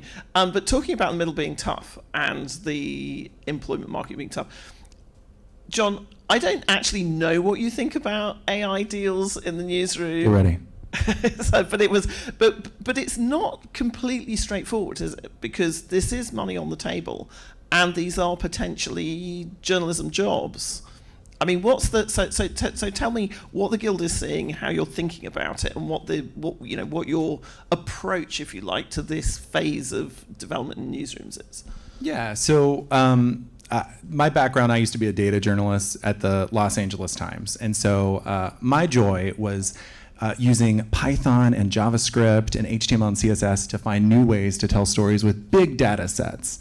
That was my joy, right? I got to come up with innovative new ways to tell stories. And I think that like technology is a crucial part of journalism in advancing the medium of which we do that storytelling, right? Whether it's in a printed newspaper, whether it's a thread on Twitter, whatever the hell it's called now, whether it's an Instagram story, whether it's virtual reality, whether it's artificial intelligence, which is sort of like its own kind of multitude of buckets. So for us at the Guild, we represent a lot of journalists, as you said, all across North America, in places like the New York Times, in places like Politico, Axel Springer, Business Insider. They entered a deal with OpenAI. The Associated Press entered a deal with OpenAI. Vox, I'm sad to hear Pam's not here because I was going to grill her a little bit because they entered a deal with OpenAI, and we represent workers at New York Maybe Mag. that's why she's not here. I know. I'm just speculating. I'm so scared. I don't think it is, but just in case. And Dow Jones in the Wall Street Journal entered a deal with OpenAI. And one of the things that is deeply frustrating to America's journalists is that we don't have any transparency about these deals. So for the rank and file journalists who have an ethical duty to be transparent, to seek truth and report it, they literally have no idea what's in these deals. They might be able to figure out how much money's in these deals, but they have no understanding of how the content that they create on a daily basis, content being stories, different ways of telling stories, gets ingested into these training models. They have no idea and no clarity. And so a lot of newsrooms are having these very awkward town halls where the business executive is coming out and saying, we've just found a way to bring, hopefully more than $200,000, bring a bunch of money to save a bunch of jobs, which is clearly critical for the industry. We've lost tens of thousands of jobs in the span of just a decade. But they come with very few answers of how that data would be used. And then there's not really any understanding of how the actual journalists will be compensated and whether they'll have job security. So one of the things that we're doing from a union perspective, which has been successful, is to fight for in our collective bargaining agreements. These are the legal contracts that workers have with their employers. We've been able to fight for job protections. So like at Ziff Davis, for instance. Ziff Davis is Mashable, PC Mag, also IGN. I just did a Twitch stream with our IGN workers and PC Mag folks last week to talk about artificial intelligence and the protections around it. So there at Ziff Davis, we were able to implement contract language to protect their jobs. No layoffs related to generative AI being implemented. We introduced language in one language that says no salary losses based on the implementation of generative AI. We also created management labor committees. I see Neil over there nodding too, because we also just got a very similar deal at Cal Matters, which is a great thing to do. But we also got a committee language so that there's both people in the publishing office, people in management, and the rank and file journalists who are on a committee to actually handle these issues of new technology as they arise. And then fourth, which I think is really critical for journalists, are editorial integrity pieces, so that there is clear labeling for readers to understand whether or not the piece of material that's in front of them is actually created using generative AI. Because we've seen a lot of these deals. I talked about OpenAI, but there are other deals with other companies called Advon. And Advon is this company that essentially creates garbage AI clickbait to sell publishers like Gannett, like Sports Illustrated, like the Los Angeles Times, my former employer, to create junk pages on their website to advertise the top best microwave ovens in 2024 and then make money off of those links and then have inaccurate information on those pages with the branding of the LA Times that would say, it's okay in a Q&A, it's okay to put aluminum foil in a microwave oven. But it's just created by garbage and not overseen by robots. So for us, humans have to be center, and for the other part of it is we've got to have compensation back to the rank and file journalists. So that, you touched on something so fascinating at the end, which is this, it was all fascinating, but the idea of, and we've talked about this all day really, about the devil is in the detail and also the complexity of some of these situations. Just as you were talking about Advon, I was also thinking about Perplexity, who are out there offering pretty good deals actually to some newsrooms, but Perplexity also have been aggregating the material they've been putting out into podcasts, into stories, where the attribution to the origination, particularly in exclusive stories, has been non-existent. So there's a sort of a couple of kind of cases of that. And it does raise this question where you're, as you say, sort of really kind of asking management and journalists to think both about, can we get Kim's $200,000 to More keep than that. Get more more. than get more that's Kim's money to stay employed, versus kind of these actually really quite big existential questions about the whole field, which is, are we doing the deals with the right companies? Do they have integrity? Integrity word means that I'm going to bring Dahlia in at this point. So you're sitting in a unique position here because you see all sides of this, but you have an interest in, or rather like very strong interest in, these partnerships and these types of collaborations producing something which is better than whatever it is we had before. So I just wondered if I could ask you to give us a kind of quick overview of where you think this set of relationships is and how we could maybe make them better. No pressure. Thank you. No pressure. It's all on you. I think it's very interesting. I don't know that I have like a definitive answer on like what makes these deals or these partnerships better. I think we're in a very interesting evolving moment because where we started, we talked a little bit about social media, and I'm Canadian, so I like shout out to the other Canadian in the room. But one of the things that we really felt was like when Meta exited, like we can't share anything anywhere, like Instagram, Facebook, you can't share a link to any news site. So you have to like resolve to like screenshotting and then posting on your stories, which is very counterintuitive.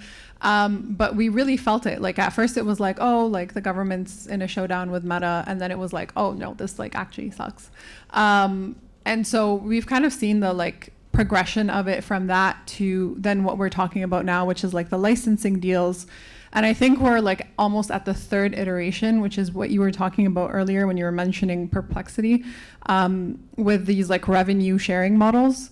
And I find those to be fascinating as like a prospect, because it doesn't necessarily involve the like wholesale licensing, which we've seen kind of happen over the last 2 years quite a bit, but is also very selective in who can enter into those agreements and who has like an archive that is worthwhile for all of these large language models for it to actually be a beneficial trade for them. And again, you're licensing your entire archive, so there's like kind of questions that come with that when you're talking about like how is this data being used. So revenue sharing kind of takes us back to like 2008 when we were talking about like Google listing different news links and what that means. And so I think it kind of brings us back to like a little bit more familiar territory when it comes to things that we understand in terms of like agreements between the industry as a whole when it comes to like AI platforms and then news publishers in general.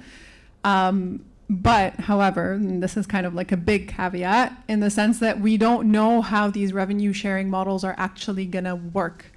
So while the terminology is very familiar and is very reminiscent of, Google and Meta a decade and a half ago, it's still very opaque in the sense of how will this work for the smaller publishers?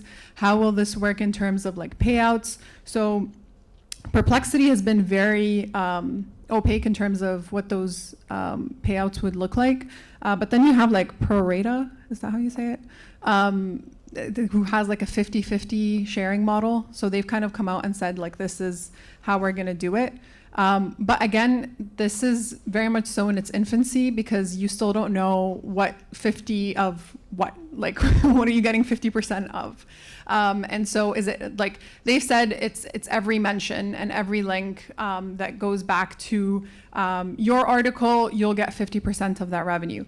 But how that actually plays out is still to be determined.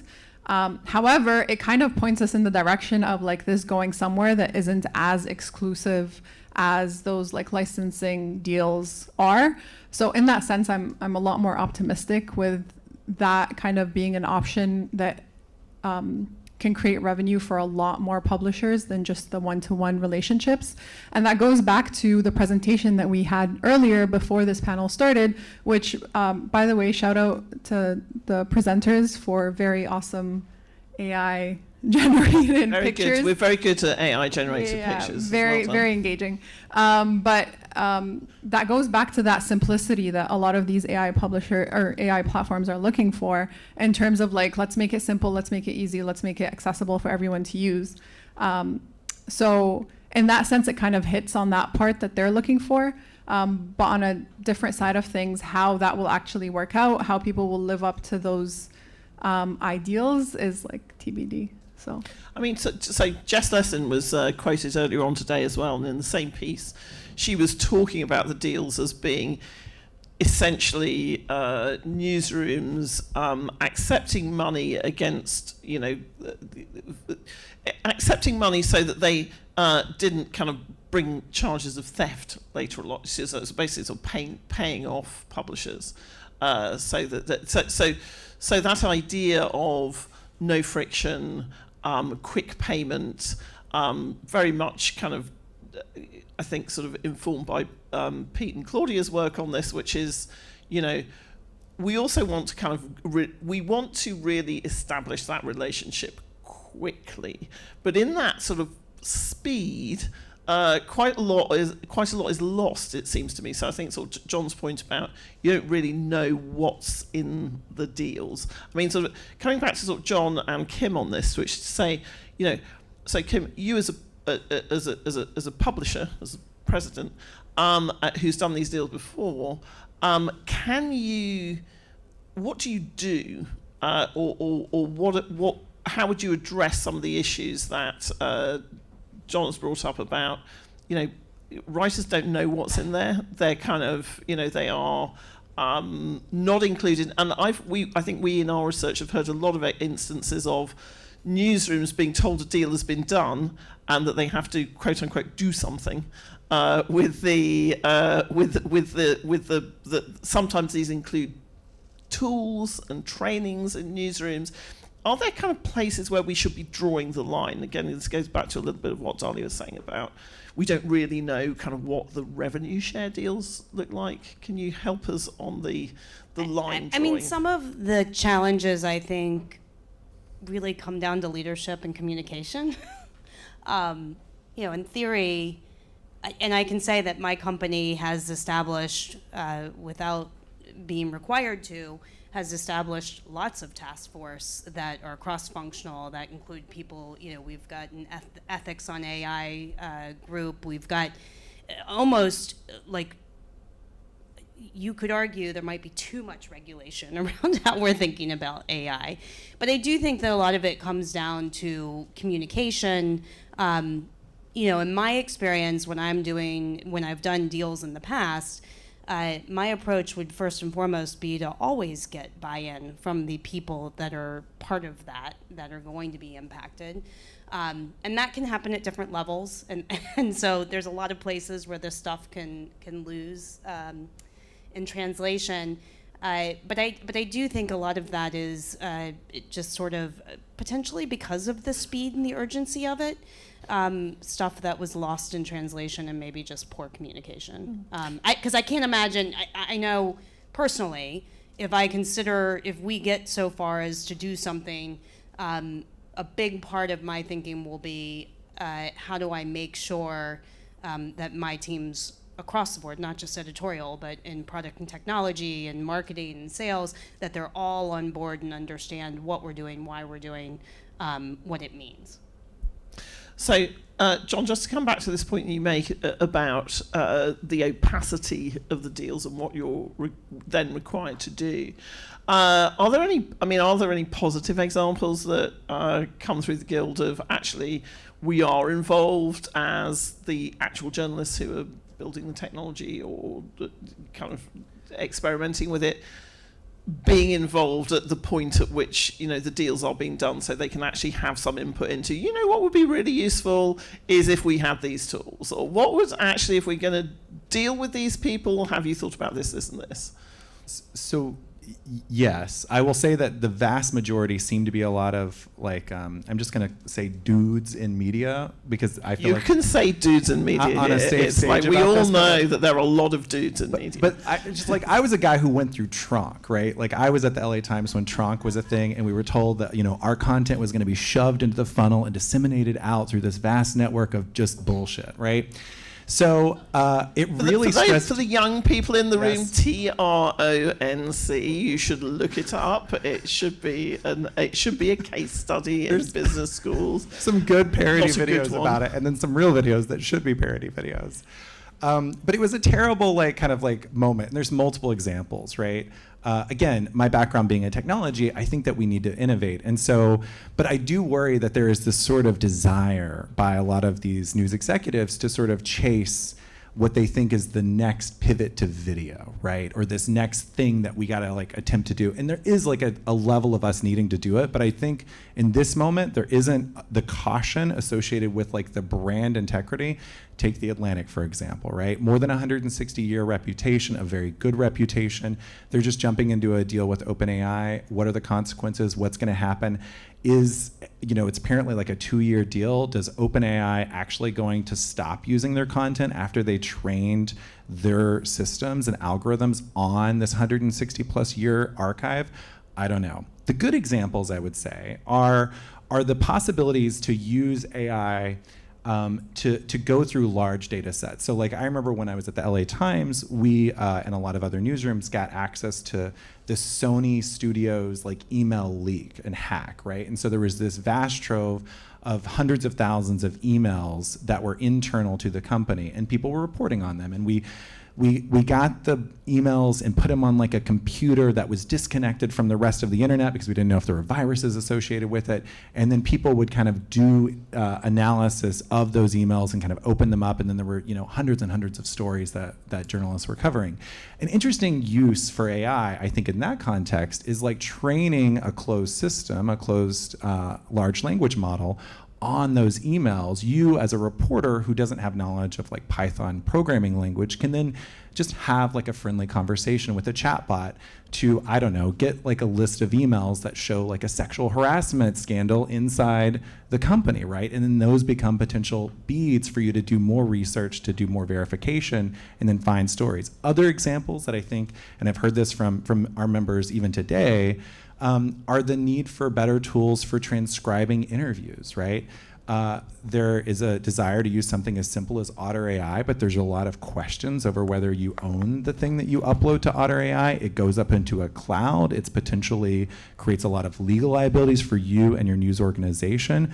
But as a journalist who doesn't have a lot of time, who needs to make sure I get something accurate and can go back through a transcript, those are really good tools. So, the Wall Street Journal has created and Dow Jones has created a transcription tool that I don't think anyone likes to use. It's not very good. It's not very successful. But I think that those kind of ideas and those kind of internal tools are really helpful, things like that.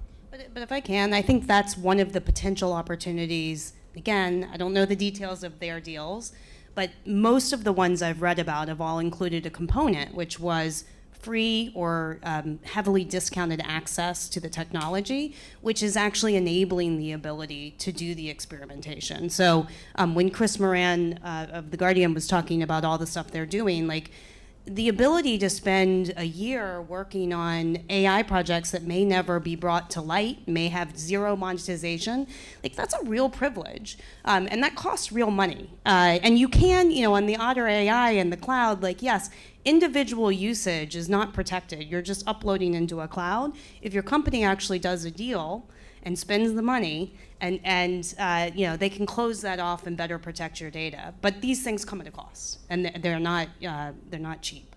I mean, I think that's also interesting for us as well, which is there is a genuine opportunity here for things like academic institutions who, when you say nobody can spend a year experimenting with something that doesn't necessarily kind of have an outcome. Well, you're describing a lot of academia there.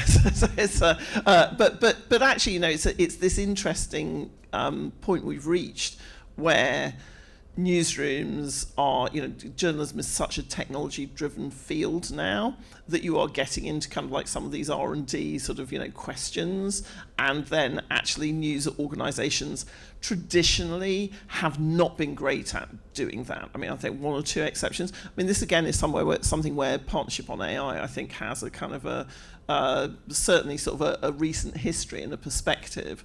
What's the kind of, what would Partnership on AI like to see happen between publishers and the private sector, and also, civic society, because you represent the normies among us as well. So.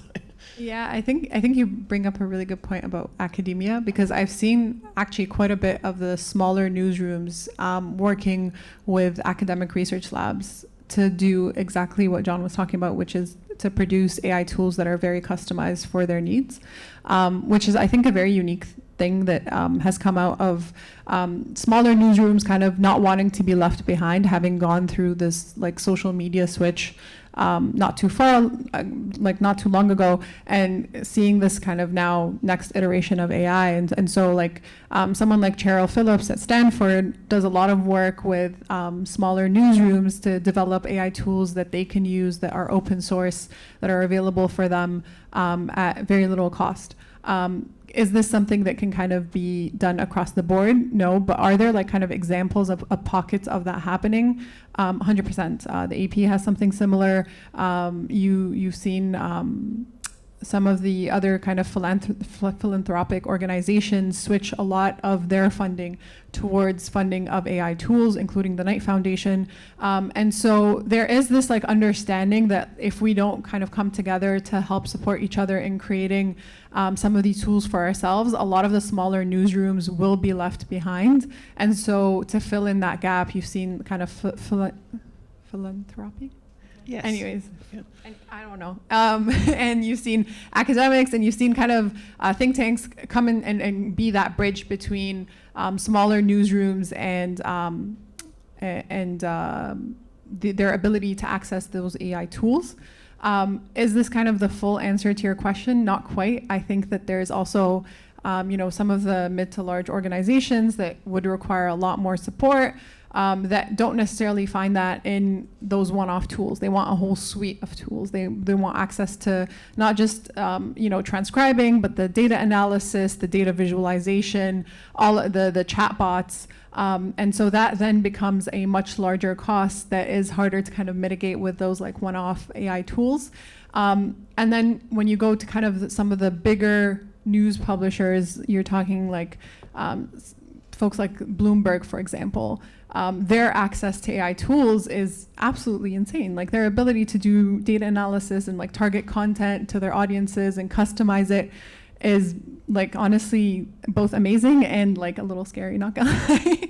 And so what relationship would I hope for? I think it would be absolutely amazing to see some of those bigger AI, using news publishers be able to make some of their AI tools available to some of the smaller publishers. I talk a lot to news organizations that are government funded, who especially feel the need to do that given the fact that they're taking public money to create a lot of these AI tools. So now that they have done that, how are they supporting their own ecosystems of smaller news organizations to help kind of bring them along as well? You see this a little bit more in Europe and like in some of the Nordic countries where they're able to do that a little bit easier, and you see them, the news organizations will come together to build AI tools that are supportive of everyone. And I think that is an interesting model to kind of look at and explore a little bit more than just kind of boxing ourselves into the this or that kind of dichotomy. Right, and I think that's a really good point, which is, and actually this is kind of something for Anya, I think, as well, which is what the alternative routes are. So being welded to technology companies does not seem to me to have served journalism particularly well. I know that Kim might disagree with me on that, but it sort of feels as though we know what happens when we have that very close relationship, because it's been happening for the last decade plus, and it hasn't really gone very well for us. America is where a lot of the regulation around this is most effective, and we all know that kind of as you get further away from the home country of the large technology companies, that things get worse. We get the best version of everything. Doesn't seem as though regulation here is necessarily going to work. I don't know what your well, I have view on that lots is. to say, but I know there's not a lot of time. So I just want to say that I just published something on AI in newsrooms, and I made a few old-fashioned photocopies that are in the back of the room. Very good. That's very good. Self-publishing. It's like a zine. It's very good. UNESCO published it, but the UNESCO, a zine. I made exactly. I made some photocopies. I guess there were a few things I wanted to say, and I also had a question as well for Kimberly. I mean, I think your instinct of trying to keep your options open is really good, and trying to do things that can be renewed. Although I take your point that it'll probably all get sucked up anyway. I mean, we saw that OpenAI was like taking all this YouTube content. I think a few other things, from the rest of the world. I agree. I don't think it's going to be a lot of money, and I agree that for small outlets, this isn't going to be a lot of money, and it's not going to save anybody from anything. And essentially, if you have Reuters or AP, you don't really need the Jakarta Post unless something happens. So I think we can expect lots of people to not get money, and also phone calls aren't being returned. So I know publishers around the world who've tried to open negotiations and have just not gotten anywhere. So I want to make that point. Also want to make the point that we're bringing the editor of Le Monde over, and they're actually giving money to their reporters. Because remember, the last time they had a financial crisis, they became like a workers owned. And I also want to say that point between who should get it, the publishers or the journalists, is part of what killed the bargaining codes in Brazil. So it's very contentious. I was actually told about a European country where when the news outlet finds out that they've been crawled, they actually don't say anything, because under law they would have to start giving money to their reporters. So they just keep quiet about it. So I think that's a real that's absolutely contentious. And then just one comment and then question, which is that what I'm hearing around the world is we're going to see digital services taxes. And I don't want to get too much in the weeds, but you remember that many countries, 40 countries around the world, looked at taxing tech, unfortunately not giving the money to journalism. And then the OECD started that global agreement on corporate taxation. And the US essentially said to everybody in the world, don't tax tech, we're going to have a global agreement, take your taxes away. And a lot of countries said, first you get the global agreement, and then we'll take our taxes away. So Janet Yellen has used a lot of political capital in the last few years, calling everybody and saying, please don't put on a digital services tax. But now I think they're coming. And I think one thing is part of the Google delaying tactics is it really doesn't matter. Like when Spain in 2014 said, we'll just do a fund and the big publishers will share with the small publishers, Google still dropped Spanish news for years. In South Africa, the publishers got together and said, we'll do a couple funds, one for big, one for small. Google, offered them peanuts. So in some places, like I think California, they're sort of letting drop, oh, well, we might be open to a tax, but they're not open to a tax. They're going to sue. But I think that will be the big fight next. And I don't think it's going to help, because there's a few countries in the world where there's charges on for stream, like Spotify and streaming, and the money goes to local content. But mostly when those taxes happen, they go into the pot and they don't help journalism. So my question for you is, what about firms like Tollbit? Are they helpful? Are you looking at that? Is that money? I mean, I'm just into money if we can't get good regulation. So Tollbit, to be clear, is they're is like it a Campbell metering Brown, who's organization. or somebody, yes, Absolutely. who's involved in it. Which And there's a bunch of them, Yeah.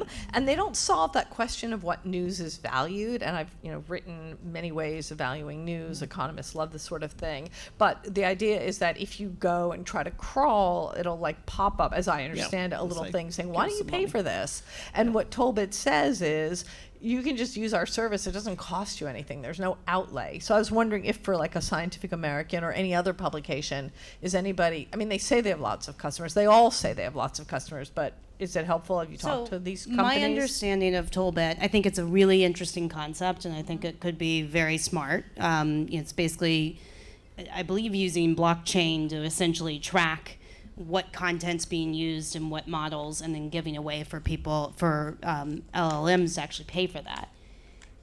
My understanding, though, is that they don't actually have any deals with LLMs yet. So they've had lots of conversations with publishers, lots of publishers that are interested, but they're at a little bit of a chicken and an egg problem where they need to actually do some deals in order to make that, the concept of it, a reality. But I think it's interesting, and I think the good thing about that, the challenge here is that if it's individual deals, and even in California, I think this is the problem there, like the way they distribute the money that they ended up settling on is TBD.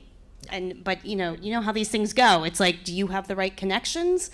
Have you made the right friendships? Like, there's a lot of different things that will get factored into that. Do they feel like they already have enough science content, or do they need more science content? Are you a local publisher, or are you a national publisher? So there's a million things that will go into it. But I do think individual deals as a solution for the industry is not necessarily good. What we saw last time. Cloudflare, I think, has said they're going to do a similar thing to Tollbit, where they'll sort of see who's coming to your site. So I guess this gets back to two things where we started. One is that we always knew allocation would be difficult, and it doesn't matter whether it's government advertising. It doesn't matter. There's so many policy tools where whether it's some sort of government funding, your alternatives question, whether it's a fund, whether it's philanthropy, allocation is always hard.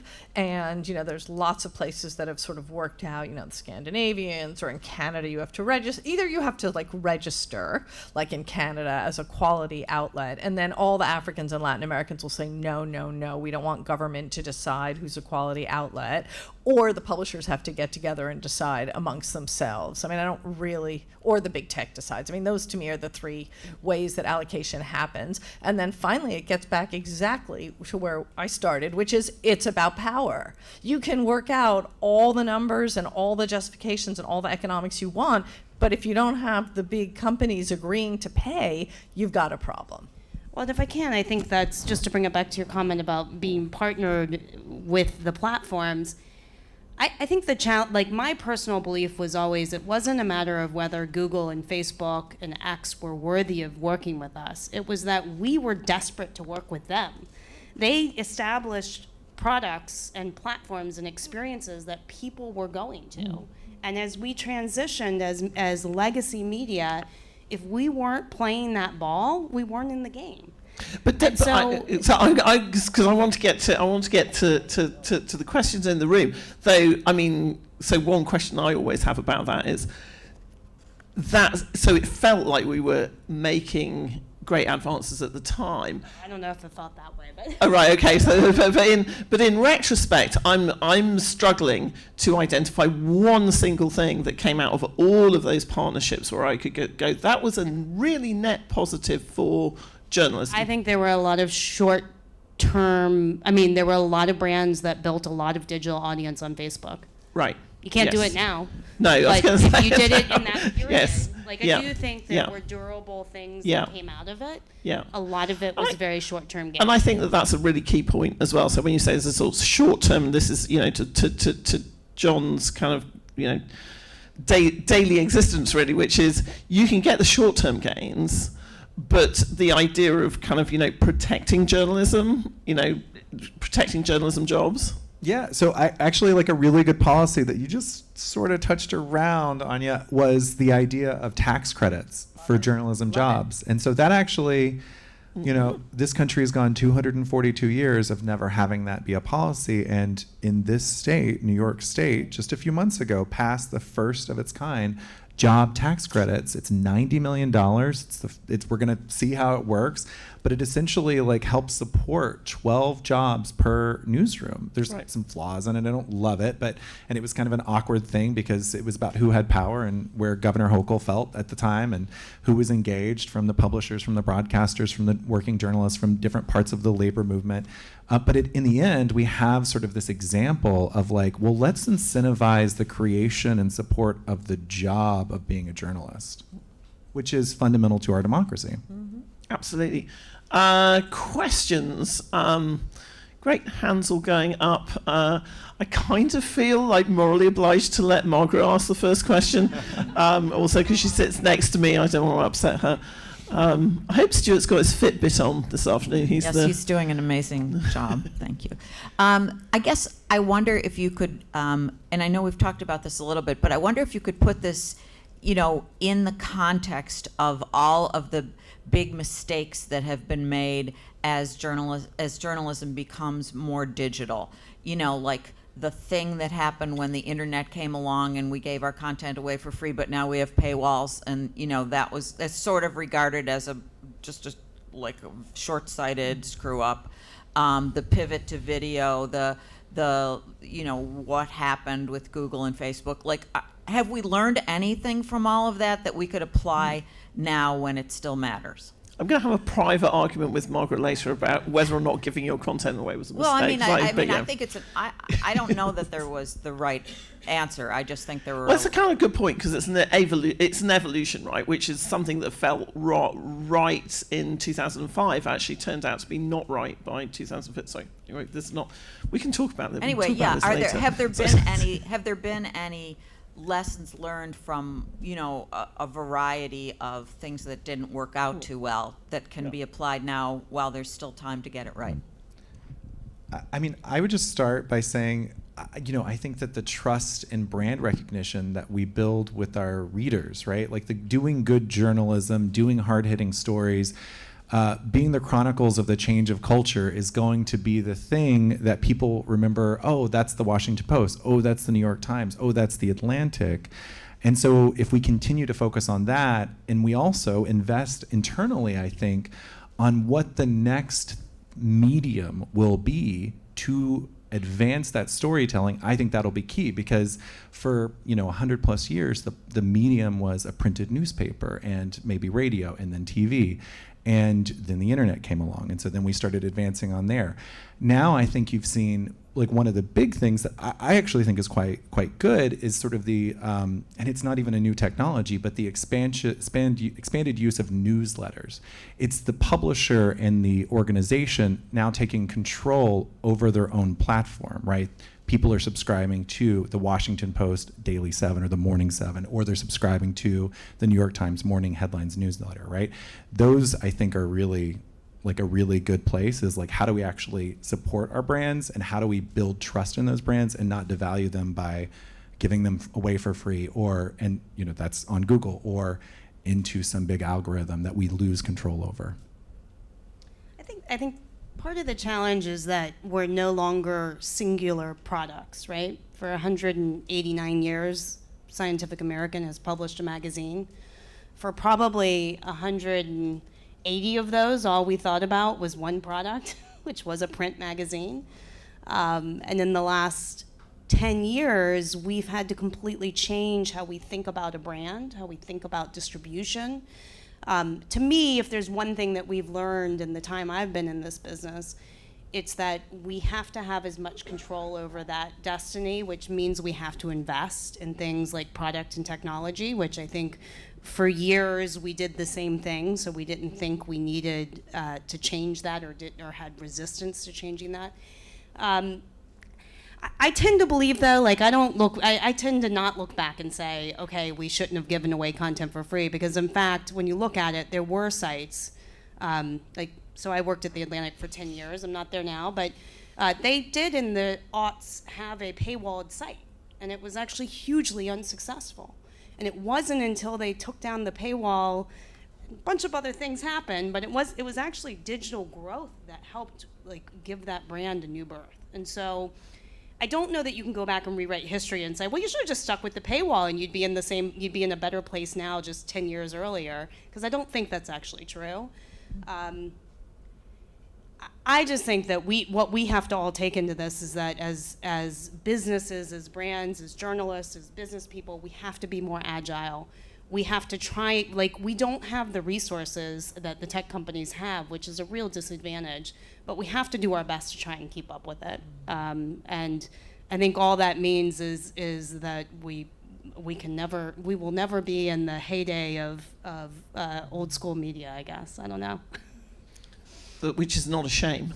Somebody some who's old days I would enough. like a I'm old barcode. enough to actually be from the old days of old school media. It was great if you were in the penthouse. Or a white man. If you're a white man, exactly, being driven around in a Mercedes, but not so great for the rest of us. So I don't know if I maybe kind of move on to the next question, unless okay. Yes. Yep. Thank you. So we've talked about the Australian bargaining code, as well as the Online News Act being, largely a failure in Canada, as well as in Spain, 2014, 8 years Google didn't have Spanish news on. Having talked to people around the world about this, do you think that there is a future where compensation works out for smaller markets, for example? Meta pulled news in Canada, and we've had not enough money, some people say, from Google in Canada. It failed in Spain, and Australia we've talked about as well. Has this set enough of a bad precedent for it to not work out moving forward? To the contrary, the only thing that gets money is threatening regulation. It's been a huge, huge success. Yeah. There you go. But I think that this comes back to something that we all talk about a lot, Anya and I talk about it a great deal, which is the narrative is also shaped by the technology industry. So when you hear it's been a huge failure and these things haven't worked, etc., if you sort of drill down on those talking points, so first of all, the level of distribution of money in markets that does have regulation is much higher than in markets that doesn't. So arguably, the one thing we have learned is that if you have regulation, you're going to get more money to publishers ultimately, one way or another. And in Australia, the small publishers did well, actually. Yeah. Yes, we should. Yeah, no, it's really, really important to talk about regulation and to come up with good numbers. So let's go to the back and then to Augustin. Thank you. Hello. I just want to follow up on that question because EU had rolled out some kind of regulation of AI. Is there anything we can learn from that impacts publishers, or is it like not really about publishers at all, but other kinds of like regulation of AI? Yeah. So, only one sentence. The EU copyright directive gets transposed differently in different countries, so we're not seeing uniform. So France is being extremely assertive, other countries less so. One of the things that many of us are arguing for is a more uniform policy across the EU, including for AI. And then, yeah. Hi, thanks for the panel. I'm from computer science, and I was wondering if you're not overestimating the current position of the tech companies, because what's coming with AI is not just another tool. It's going to revolution entirely the monetization. So that's why they invest so much. They're panicked. Like they know the Google ad and everything is going to change, and the model is going to change. It may be more subscription based. And I was wondering if maybe there's an opportunity, because nobody trusts any of those tools, unless you're a fool. You don't trust ChatGPT, Perplexity, or any others. But you trust the New York Times and Washington Post and other sources. So isn't there something you can offer for those companies who are desperate to save their business? They could be totally bypassed by AI. And I think the journalists have the trust of people. So, you could imagine people paying for a bot that is the only bot that is trained on great content that the New York Times with a a team that guarantees that it's well done. And I can imagine that as being, an interesting offering. And I was just wondering if there's some of those opportunities beyond the, the sad news of the past. I think possibly this is a good one actually for Dalia as well, because again, you said, which is, we like to think of ourselves as a highly disempowered in a world where the tech companies have. But Augustin is right that there is a certain amount of panic among the tech sector. So from partnership on AI, do you see any of that? That, in other words, the opportunities that are available to perhaps kind of be actually a bit more optimistic? There's another model that we can develop. I have to say I'm a pessimist, but I'd like Augustin because he's an optimist.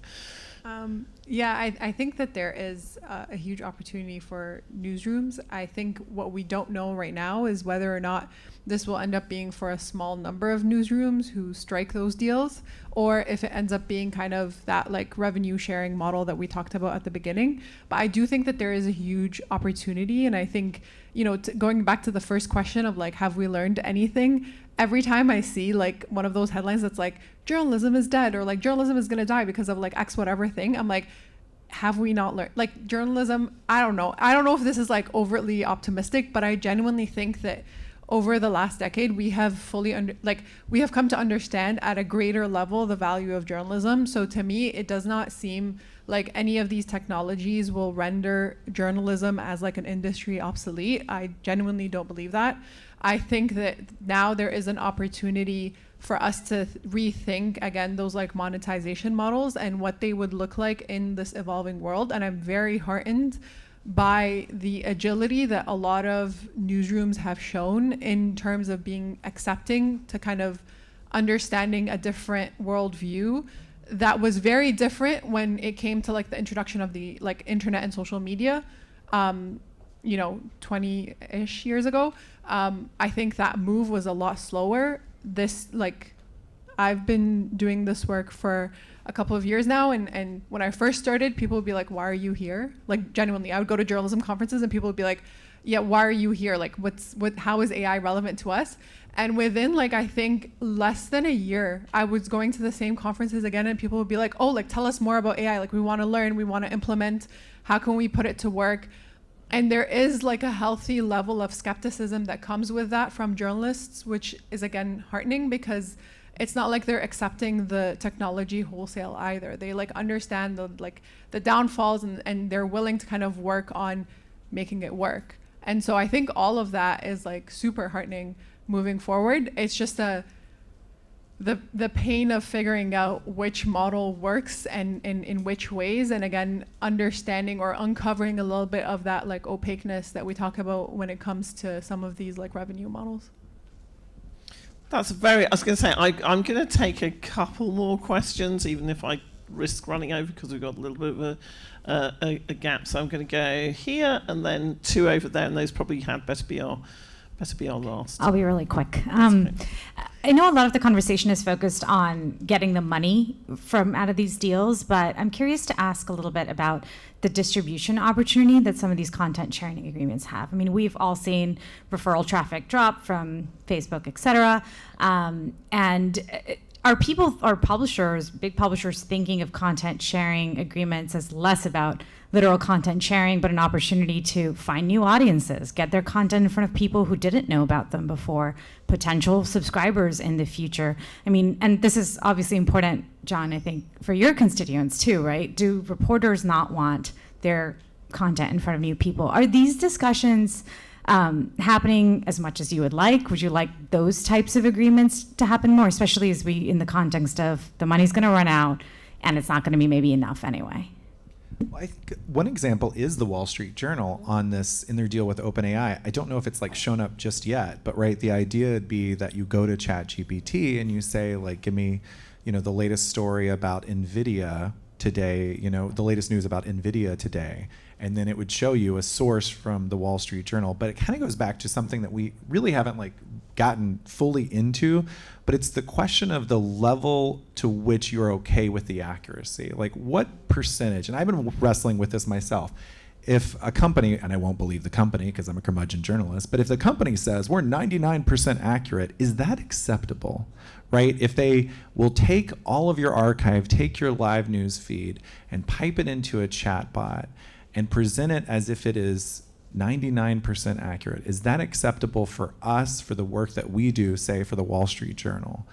Is that enough? And I don't feel comfortable with 99%. I don't feel comfortable with 99.9%, even though all journalists are humans and they're flawed. But it sort of gets to it. And then the bigger picture is, yes, we have to find like more readers, more subscribers. We have to find newer audiences. At the end of the day, we also have to just make sure that we're telling stories, right, to even audiences that are not going to pay for that, because every person in a democracy and every person on this planet, I believe, is deserving of quality, reliable news and information. So we do have to like kind of use the possibilities for us to get into those new places. But it makes me really nervous because I'm like, I don't want us to like, have someone's article be destroyed and made, a percentage point less accurate because it went through an LLM and no one can tell me how they went from prompt to output. Yeah, but it's already happening, right? True. AI summaries is in, I think, 17% of US queries. Seems like more to me. In August, Siam's search traffic from Google was down 37% year over year. I think when I looked at the first half of the year, it was down like 50%. So it's significant. And why, at the end of the day, we're all still desperate for Google to send us more traffic. So for me, 100%, a lot of this is about looking at who are the partners we have, where are the places where we have opportunities to get distribution for our content, to build audience. Super important that I think one of the things we've learned is we have to build our own products, we have to have our own engagement. We can't rely on other platforms. But that takes time, money, and ultimately we need to operate where the audiences actually are. For me, like the Perplexity, some of OpenAI even, these guys are coming after Google. So in some ways, there's part of me, as much as I have many reservations about the way all companies are taking content and otherwise, but in some ways I'm cheering for it. Because right now, the relationship we have with Google is, it's like we're being held hostage, but we are completely dependent on it, completely dependent on ad revenues, but in a way where we have very little control. Google, a company called, named an illegal monopoly too. We haven't said those words here. An illegal monopoly that actually has a large kind of extensive network of influencing the news industry. Like I'm sure we've all played Werewolf. But just we also block the bots that are coming to us, right? So we consistently, when we see a new bot, we'll block it. We're blocking at least 15 or 16. We are not blocking Google. We're actively every day trying to do more SEO optimization so that they can take our content. It's an abusive relationship. Very quickly, two last questions. So we're all in the information business, right? So we want good quality information out there. So what obligation do we as journalists have to make sure that the content that AI is putting out is accurate? Like, can we actually help it be better by not giving away our content, but even if we got compensated for it, can we help it become better? But by helping it become better, are we rendering ourselves obsolete? Like, as it gets better, we're less necessary. John, this is your question. I think that's the question. That's a really key question. I feel like a lot of these deals, like as Anya said, are peanuts. These are peanuts in terms of like the quality of what type of work journalists are doing, which is providing fact-based journalism. We can't replace a lot of what journalists do with bots and with AI. So I do feel like we're actually selling ourselves out. We're also kind of creating this sad moment. As Margaret wrote in her book, Ghosting of the News, we already have so many parts of this country that don't even have access to any quality journalism. And these bots are already or going to continue to fill that void. And so we're going to have generation of Americans who don't even know what they're missing, which is really scary. So I'd prefer it's a collective fight. It's about power, where the publishers and the journalists actually come together to come up with innovative ideas that we're sharing to support ourselves and support our industry, to support Americans in a democracy. Can I just quickly add sure. to that? Yep. I think it's also about how we frame the conversation around the information that AI is able or not able to provide us. I think it's very important for us to be able to delineate where AI is actually very helpful and where it stops short of providing us with useful information or context or nuance or detail or timely information in terms of like world events or all of that. And being very clear on that delineation helps us not either be overly comfortable and like happy about the future or overly kind of hyperbolically talking about like the doom and gloom that is to come. And so that people have that like accurate perception of this is where this technology is helpful and this is where it's not. And that's a much harder message to deliver at like a large scale, but it is an important one going into the future so that we know what we're missing out on, to John's point. I think that's a great point, actually, which hopefully we'll get into in the next panel. And very quickly, last question. Hi, thank you so much for such a great panel. I know the panel has touched upon the idea of AI companies sort of having a limited time period agreement to sort of train their models on all of the data and content that publishers provide. I'm curious to know what that means for real-time data that AI companies need, especially when there's breaking news. I remember after the assassination attempt on Donald Trump, the chatbots were for hours confused and they were hallucinating about what had actually happened.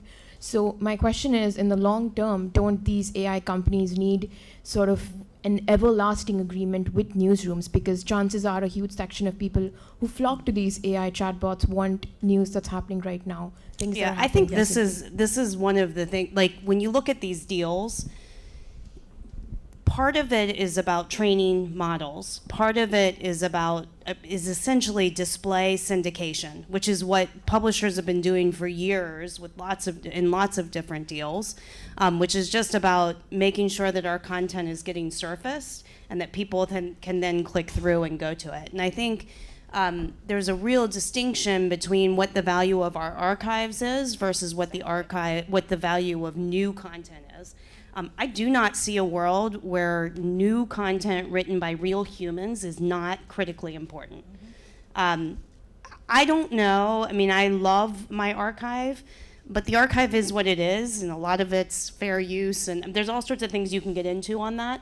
But the new content, no doubt, like that is needed, and I think that is the kind of thing that's actually not going into the training models necessarily. It is about the display in many of these deals. Now, we already do that. I mean, this is one of those things we've been giving away for free for years to Google, and that's been part of the bargain. So that'll be the question: can we reframe that if as these new players develop? I think that's a great place to stop. Thank you so much. What a great conversation. Thank you very much, panel.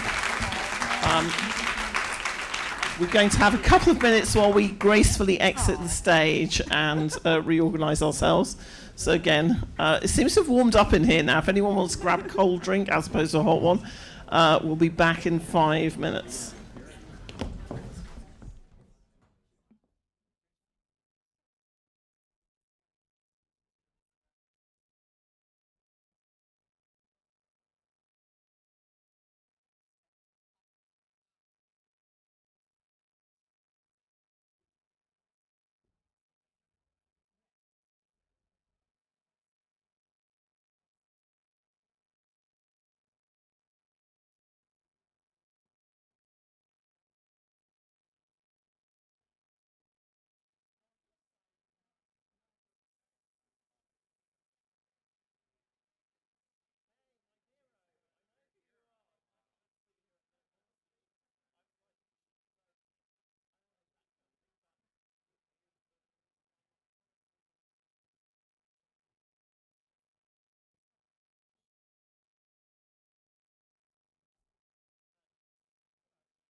people. Great. So I have to stop the next panel talking to each other and using up all the good material while they're standing by the side of the stage. So our next panel, our penultimate panel, is reporters' perspectives. Beyond the notebook, reporters' perspectives on generative AI. Coverage of new technologies often runs the gamut from fearful to fawning, like the alliteration. How to develop an appropriate reportorial perspective on emerging technology and foster it in your team is going to be the sort of the focus of this. I'm personally thrilled because I've just been explaining there are at least everybody's a personal hero on this panel. I'm not going to introduce Margaret again. She is going to be moderating because sadly Kelly McBride had to get back to Florida before it's obliterated by the next storm or whatever, so she's not with us. But Margaret Sullivan is more than capable of moderating this panel. We also have Dave Lee, because we have to have a British person on every single panel, but that's not why he's here, who is Bloomberg Opinions US technology columnist, so he's the opinionated one on the panel. Really thrilled that we have Kashmir Hill, who writes about technology for the New York Times, been covering it for more than a decade, wrote an absolutely brilliant book, which I have, I was going to say made my students read, I don't think that's the right phrase, assigned to my students, which of you haven't read, which is Your Face Belongs to Us. That's right, isn't it? Yes, I haven't even got it written down. Which is not just a great procedural for reporting, but it also gives real insight into what's at stake at the moment in the current sort of data moment. And then Jason Kerbler, I'm calling you Kerbler, I think that's is that how you pronounce it? Kerbler. I'm sorry. Well, also, it all sounds strange in my accent anyway, who is an absolute personal hero of mine because he is one of the founders of 404 Media. If you are not subscribers to 404 Media in this room and you're interested in these topics, you need to get yourselves a subscription because, to my mind, not only are they a model of a newsroom that is set up in a small but incredibly mighty way, but if you're interested in this area, they are, I think, what one of our other panelists, Ben Smith, described as an absolute scoop machine, which is every day they have some insight or news story into this. So Jason is founder and editor there. Margaret, take it away. I'm going to get out your well. So I would like Dave to sit here, Cash, and then Jason, because I like the audience to be able to follow along. It's slightly obsessive. Hello, is this on? Yes. Okay. Welcome to this panel, which is really about reporting on AI and how to make that better and what our panelists have learned about it. So I would like to start off with kind of a big general question, which is, what do you see as the state of reporting on AI right now? You know, sort of good, bad, indifferent, could be a lot better. You know, give us some sort of perspective on how you think we're doing in covering AI. So, Dave. Can I take all of those? Yes, I think there's good reporting, there's bad reporting. I think some of the best reporting that we're seeing at the moment is taking one small element and diving in deep. And we mentioned some of the stuff that 404's been doing, and things like, asking the question of, okay, what's in the data? How are they getting the data? What does that mean? What's the integrity of it? Can we rely on it? I think that's useful. Where I think we drift too far on the other side of that is there's a lot of fear-mongering. There's a lot of overstating how good the technology is. There's a lot of things that land in my inbox that are, we've added AI to this. And you go, well, is that really AI? Or are you just kind of saying that to get our attention? And I don't think that's particularly useful. But it's similar to when we overstate the chance of a recession or how bad Man United are doing or anything like that. We tend to go to the extremes, and we've done that with AI pretty quickly. And one of the things I think that has done is that it's given these companies even more value. There's this sort of level of OpenAI is creating something that's going to be so potentially consequential to humanity. So imagine what it could do for your business. It gives it this sort of air of power and sophistication that I don't actually think it quite has yet. So I think with the AI reporting runs that entire sort of gamut. Okay. Cash, how do you see it? Yeah, I mean, AI has been around for so long. So I guess the question is really about how are we doing on generative AI? Yeah. And it's amazing how new it still all is. I mean, it's been such a big news cycle, but it's really been less than 2 years since ChatGPT kind of broke it all open. And I generally think the reporting has been quite excellent. I think that the technology journalism industry kind of learned its lesson around tech, around being too fawning about every single development. I think there's healthy skepticism. I do see some fear-mongering, Dave, that you're talking about. But I've seen really good stories about, again, what's in the data. Like, I love that Atlantic story about which books are in the data, and there's this searchable tool for authors to find out if their work was in there. And just how generative AI is actually getting used in different industries. That's where I find it really compelling. Like, how well is it working? Is it fulfilling this promise that at least investors seem to have in it? Jason? Yeah, I agree with that. I think in the early days, like any technology reporting, there was so much that relied on like press releases and touting the potential of this thing. But I think that as journalists have learned how it works, we've started to see the limitations of it. And I think that as journalists themselves have started using it and started seeing how people are using it, I think the reporting has gotten a lot better. So I think we're in a pretty good spot.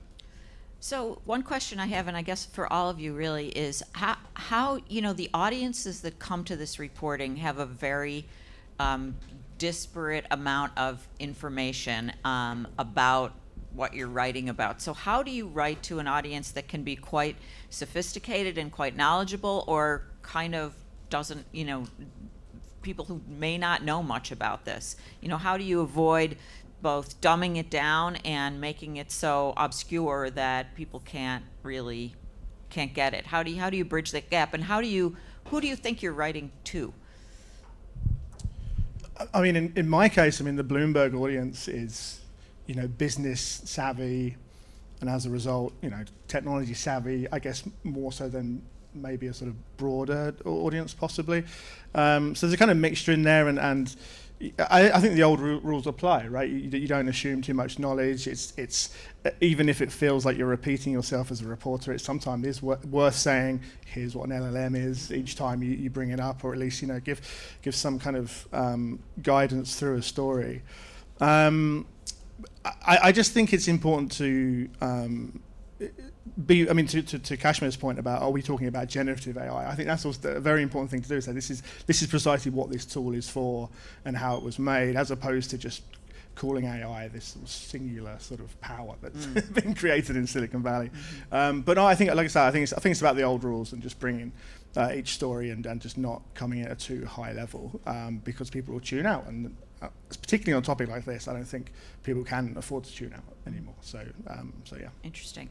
And Cash, it seems like writing in the New York Times, you have a very smart audience, but you don't necessarily have a tech savvy audience. How do you navigate that? Yeah, I think usually the feedback I get from editors just assume that somebody reading this knows absolutely nothing about this. What I've been writing about more this year than generative AI is cars and privacy and data collection from cars, and monitoring how people drive and giving that information to insurance companies. And so every time I write about it, I have to explain smartphone apps that connect to a car. Just like basic stuff that when I write it, I'm like, everybody knows that, cars have apps and you can turn them on remotely and roll down the windows from afar and such. But every time I write a story, I have to explain it. And I think that's something we do with almost every technology story, is you have that graph that somebody who knows can skip, but somebody who doesn't appreciates for the context for the whole story to understand, what you're talking about and why it matters. And do you find that's coming are you doing that now yourself, or are you finding that your editor will tell you or remind you to put it in? Or I mean, has it become sort of internalized or not? That's why I really appreciate editors. Yeah, I don't know that I internalize it enough. Yeah. Okay. Isn't it good. the case that often the first person who doesn't understand the thing will be the editor, right? They are the sort of the informed, but maybe not totally across the story person that you come up against, and that's why it's such a useful process to have these layers before something goes out there. Yeah. Yeah, we're a specialist publication, so our audience is usually very familiar with the technology we're writing about. But I think something that we've tried to do is to pick our audiences for different stories. So for example, I did an article about news sites as well as just like regular blogs blocking AI scraping in their robots.txt file. And that was an article that I thought that people in the AI industry and like journalists would read. And I did not think that it was for the general public. And so I didn't do as much like basic explaining in that story. Whereas we also try to explain like why the internet is the way that it is and why you start seeing spam like all over the place and where it's coming from. And for like my articles about Facebook AI spam, for example, I'm trying to pick out something that many people have seen and trying to explain how and why that's happening. And so for something like that, we're starting from like a level of knowledge where like we're gonna explain this to you from the get-go. Like here's what generative AI is, here's what these tools are, here's how they work, here's how they end up on Facebook, so on and so forth. And is that because you think the audience for that story is going to be quite different? Yeah, the audience for that is like your weird uncle. Whereas how do you know that? I just know. Like, I'm sorry to say that, but I think it's going to be a very specific tool. I think it's because, like, when we're going into writing that story, we have seen something go very viral on social media, and we're like, okay, this is something that everyone is talking about, but they don't necessarily know where this is coming from. And so when we see something like a topic of conversation hit a critical mass like that, it's a situation where we're like, okay, people are asking questions about this, so we're going to try to explain it. Whereas if we're trying to explain why webmasters are blocking stabilities like AI bots, it's like this is not for everyone. Yeah. And I think that we've just gotten that sense over time and over doing this for you get a gut time. feeling for it. Yeah. So I guess I'd like to hear about how, very few children are born who say they want to grow up to be a reporter covering technology or more specifically AI. So, I mean, how did each of you get into this, and was it a circuitous or a direct route, and how did it happen? Well, mine was very sort of strange. My first ever printed piece was in The Guardian when I was a student. Like a college student? A college student, and I was in my first year, and I had a part-time job at Staples, and I was selling computers, and someone wrote a very sniffy letter to the paper saying how stupid the people selling computers were, and I was like, well, I'm on minimum wage, I'm just kind of getting by. So I wrote a piece about that, and it went into the Technology Guardian, and at that point on, I could call myself a technology journalist. Absolutely. who writes for The Guardian, So that was kind of the general way in. But I've always taken the view that technology journalism now is such a mainstream part of a news agenda that it almost doesn't need to be defined in a way. It's such a part of election coverage. It's a part of even like sports coverage. I mean, there's no area now where you couldn't say, well, that's a technology story. And I think that might be actually what to your point about the coverage getting better. Is I think as it's become more central to newsrooms, there was a time when a tech reporter was the sort of the nerdy guys in the corner. Specifically nerdy guys in the corner. And then it just got much more interesting and much more consequential, and there was much greater demand for it, and it became much more of a respected specialism in the newsroom. So that was a tangent from I like your origin story. That's great. I think also there's more technology reporters in newsrooms now. So instead of jumping from covering Apple to covering Facebook to covering surveillance to covering privacy to covering whatever new app is out there, people are able to specialize more and become more of an expert in the things that they are covering, which I think is important, because when I started, I wrote about everything. Sorry to skip you, but we'll go back. We'll come back. Yeah. Like I was doing high school rankings for U.S. News and World Report, and they had a science section and needed to fill it, and they just asked the newsroom, like, does anyone here know anything about science or technology? And I was like, I went to like a science high school, I could try. And that's how like big publications cover technology at one point. And luckily I had spent a lot of time on like forums and Reddit and stuff. Like I was deep on the internet at that point, so I felt like I could get into it easier than, like I felt I could get into it, but I felt like technology reporting was something that a lot of people fell into, whereas now, as David said, it's like every reporter needs to have a base knowledge of it. We're not going to say that people are computer-assisted reporters anymore. Right. Well, all journalists Everybody, are. I mean, I right? feel like everybody's a technology journalist now, Yeah. because technology is just so layered in all parts of society that everyone's doing tech stories.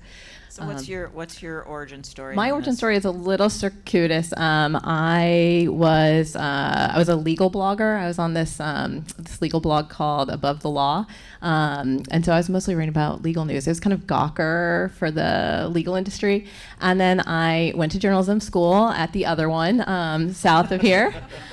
And I took a class where I was supposed to develop a niche that I worked on for a year. And I was deciding between, I'd come up with two ideas. One was mating and dating, which was about like dating sites and genetics, which I was really interested in. And the other was the not so private parts. That was about how privacy was changing. This was 2008. Like how was privacy changing because of the rise of social media sites and smartphones. And my professor there, Rob Boynton, said you should do that one. And so I just started writing privacy stories, and it forced me to get to know cookies and Google and Facebook and how our data, was being used and processed. And so I kind of backed into, all of a sudden people started putting me on lists of like 10 technology reporters you should follow on Twitter. And I didn't realize I was a technology reporter until that kind of happened. That very moment. So I really backed into it. Interesting. Just as a sign of how far things have come, the BBC for a short time had someone whose title was Internet Correspondent. Internet correspondent. And when the guy was given that title, there was outrage in the newsroom of people saying, "Can you believe they just got a guy and all he's covering is the internet?" That's It just seems great. absurd What a now. niche! What a niche beat. One of the things we've been talking about at the conference generally, or it's come up, is how important diversity is in informing what kind of comes out through AI. And so I guess I'm wondering whether you think there's any kind of imbalance in who covers AI, who covers the technology beat. Is it a diverse crowd, and does that matter? When you look at your organizations, I mean, does it tend to be, the next generation of the nerdy guy who was in the corner, or is it pretty diverse, and does that make a difference? Should it change?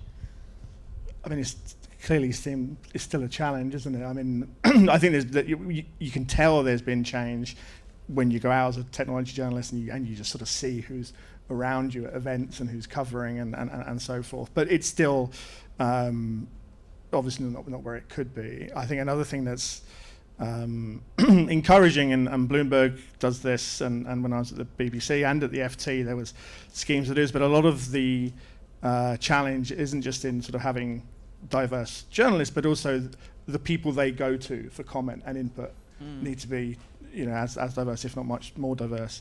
And so having these kind of hard targets of making sure that half of people that get on air at Bloomberg should be women, and then breaking it down even further into different. Is there a groups. guideline or a rule like that? I don't want to misstate what it is because I don't quite know what the exact target is, but I do know that we, even in the building, we have a chart on the huge screen they have up and above the sort of canteen area at Bloomberg that talks about these targets with progress. And at the FT it certainly was, and there was a thing in the CMS where you'd have to say this is these are the people we've spoken to. So I think that sort of stuff can often be sort of scoffed at initially because it feels almost like tokenistic. But actually, when you are in the reporting process and you think, oh, hold on, I'm going to have to account for this, it does make a difference. At least that's how I've sort of felt about it when I've been doing that. Interesting. And Cash, could you address? I mean, both on the who's doing the reporting and who are we reporting on?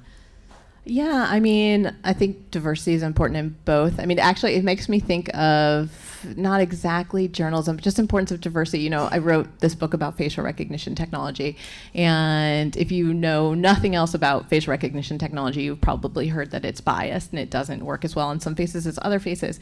And what was interesting to me when I was looking into the history of the technology is that people had known this going back to 2000, 2001. I talked to this one early facial recognition company that told me they deployed the technology in South Africa and it just failed. And so they just canceled the project, but it didn't lead them to try to fix the problem. And it really wasn't until some researchers of color like Joy Buolamwini and Timnit Gebru brought attention to the problem that it really started to get fixed. And so I do think diversity really matters because apparently for a long time within the industry, they're just ignoring the fact that there were these problems there. So in terms of whether we're there yet, I mean, I do think that the tech core is could be more diverse. Yeah, I mean, it's incredibly important for all the reasons that Kashmir said. I think it's just the facial recognition diversity issue, the fact that facial recognition often can't recognize the faces of black men and people have been arrested falsely for this. Just, it's critical. It's really important. And you're saying that is, so that makes it matter. I'm just saying we're writing about technology that is biased, and I think that you need a diverse set of voices, sources, and people who are impacted by this. And what about those doing the reporting? Does that matter or not? Yeah, I think it helps if you have a diverse newsroom and people who can speak to different experiences and people who can credibly write about this technology from a variety of different perspectives. I don't think it's critical that every single story, like I think editors can get into a situation where they only want trans people writing about trans issues or only want black people writing about black issues, and I think that can be very important, and it's if the reporter wants to do that kind of work. But I think that there's also the risk of pigeonholing reporters and saying, well, you're a black reporter, you need to write about black issues or bias against black people. I think that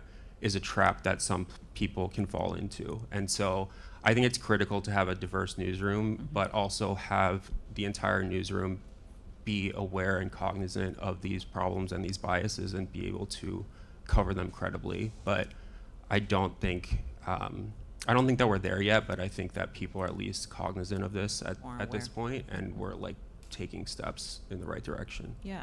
So I'd like to turn to some questions that Kelly McBride had prepared that I thought were interesting, and they have to do with AI stunts.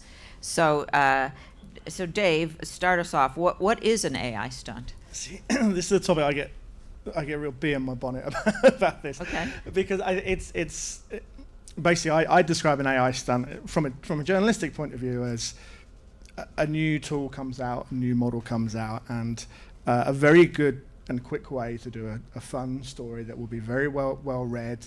It will come up on the Tonight Show, is to put something ridiculous into an AI prompt, and then the AI will spit out the ridiculous thing. So, tailor. That's the story, right? And that's the story. And look, there are pieces of those stories that are interesting. So there was one, I think it was something like, someone had made a picture that it was Elmo flying into the Twin Towers, right? A ridiculous picture, and an offensive thought. But the way that the AI did that was because someone sat there and said, "Make me a picture of Elmo." So it's like, well, it's like the joke of, I went to the doctor and I said every time I raise my arm it hurts, and you go, well, stop raising it then, right? It's stop asking these dumb questions. Yeah, and also I think what it leads to is companies spending a lot of time before something gets released thinking, okay, well, what's the journalist gotcha going to be, and how do we deal with that, rather than attacking the more deep-seated issues of where are the sort of the critical biases in the system, and where is the real capacity for abuse that's beyond just a juvenile joke. Now, look, there is some merit in some of this stuff because you might think, well, if it's able to recreate Elmo, then that means Elmo and that material is in the data set, and that's an interesting question to think about, and particularly when it comes to brand protection and all this sort of stuff. But I think sometimes I get frustrated when a lot of the attention and discussion about AI is on this very sort of frivolous top layer. Have you ever done a story like that? I don't think so. I mean, I may have tweeted a thing, like I managed to get to do this. That's different. But I think it is different. And now I'm wondering if I have done that. That's all right. I haven't been through. I haven't been through your. What's a specific story that you hated of that sort? Well, the Elmo into the World Trade Center was one, and people did it with SpongeBob, and because also what I think it also opens the door to is when tech companies overcompensate for that, it also opens the door to what we saw recently, where you had the kind of people against the woke thing sort of saying, oh, isn't it ridiculous when you put this in, it only shows you black people, what about the white people? And tech companies have a tendency to sort of stop the stunts by overcompensating and leaving the door open to even more sort of ridiculous headlines from the other side, so to speak. Yeah, I mean, I think that type of story, we did that SpongeBob story, SpongeBob into 9/11. It's fine. I don't take offense to it. I think that there's an important discussion to have there. The reason that we sometimes do these stories, like we sometimes do that, and then we more often do deeper reporting on AI. But we did do SpongeBob is piloting a plane into the World Trade Center, and a lot of people did click it, and that was nice. But that's not why we did the story. We did the story because I think when these new models or these new technologies come out, that's the first thing, not that just journalists do, but that 4chan does, that like the people who are making non-consensual porn on Telegram do.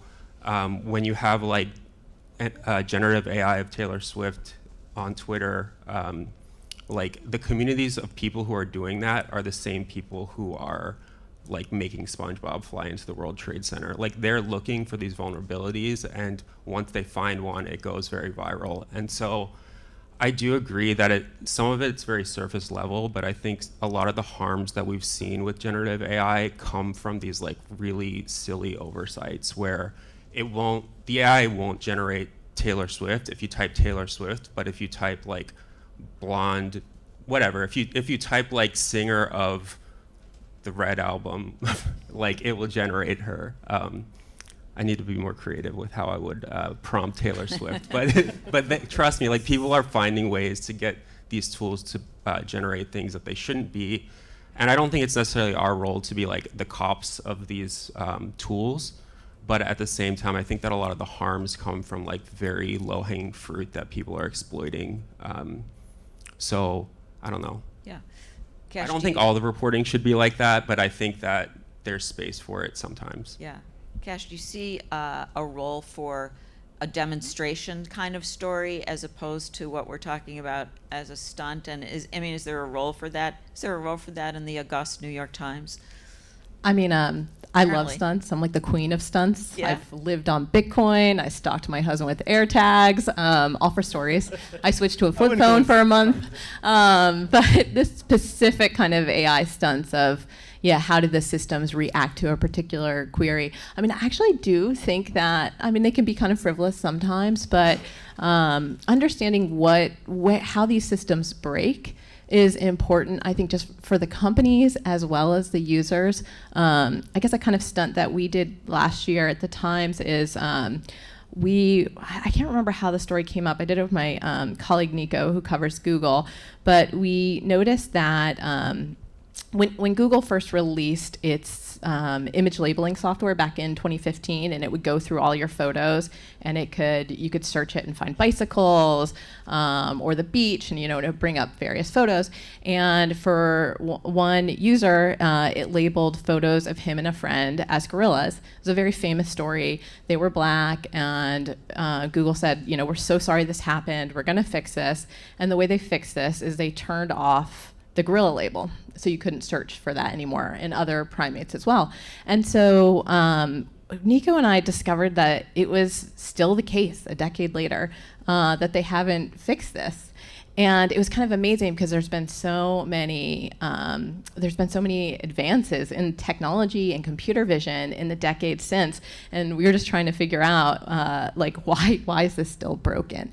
And I do think it's important to pay attention to those places where, yeah, it seems like the tech companies can't or won't fix it for some reason, where they kind of wall off a part of the technology and just move on. Because then I wonder, how many of, in the scaffolding that is tech infrastructure, how many pieces are like this where this part just doesn't work? So yes, I think they can be useful if done, not it's too off. I hope that's not every story. And I'm a subscriber to 404, as you all should be. It's a great publication, and that's not what all of your stories are, certainly. No. I think what's kind of curious about the 404 example is that, funnily enough, because Kelly, who was going to moderate, she mentioned she might bring up this topic, and I thought of the thing, and I actually on the subway here I googled it to make sure it wasn't one of your stories, because I was worried that I could look like I was slagging you off, right?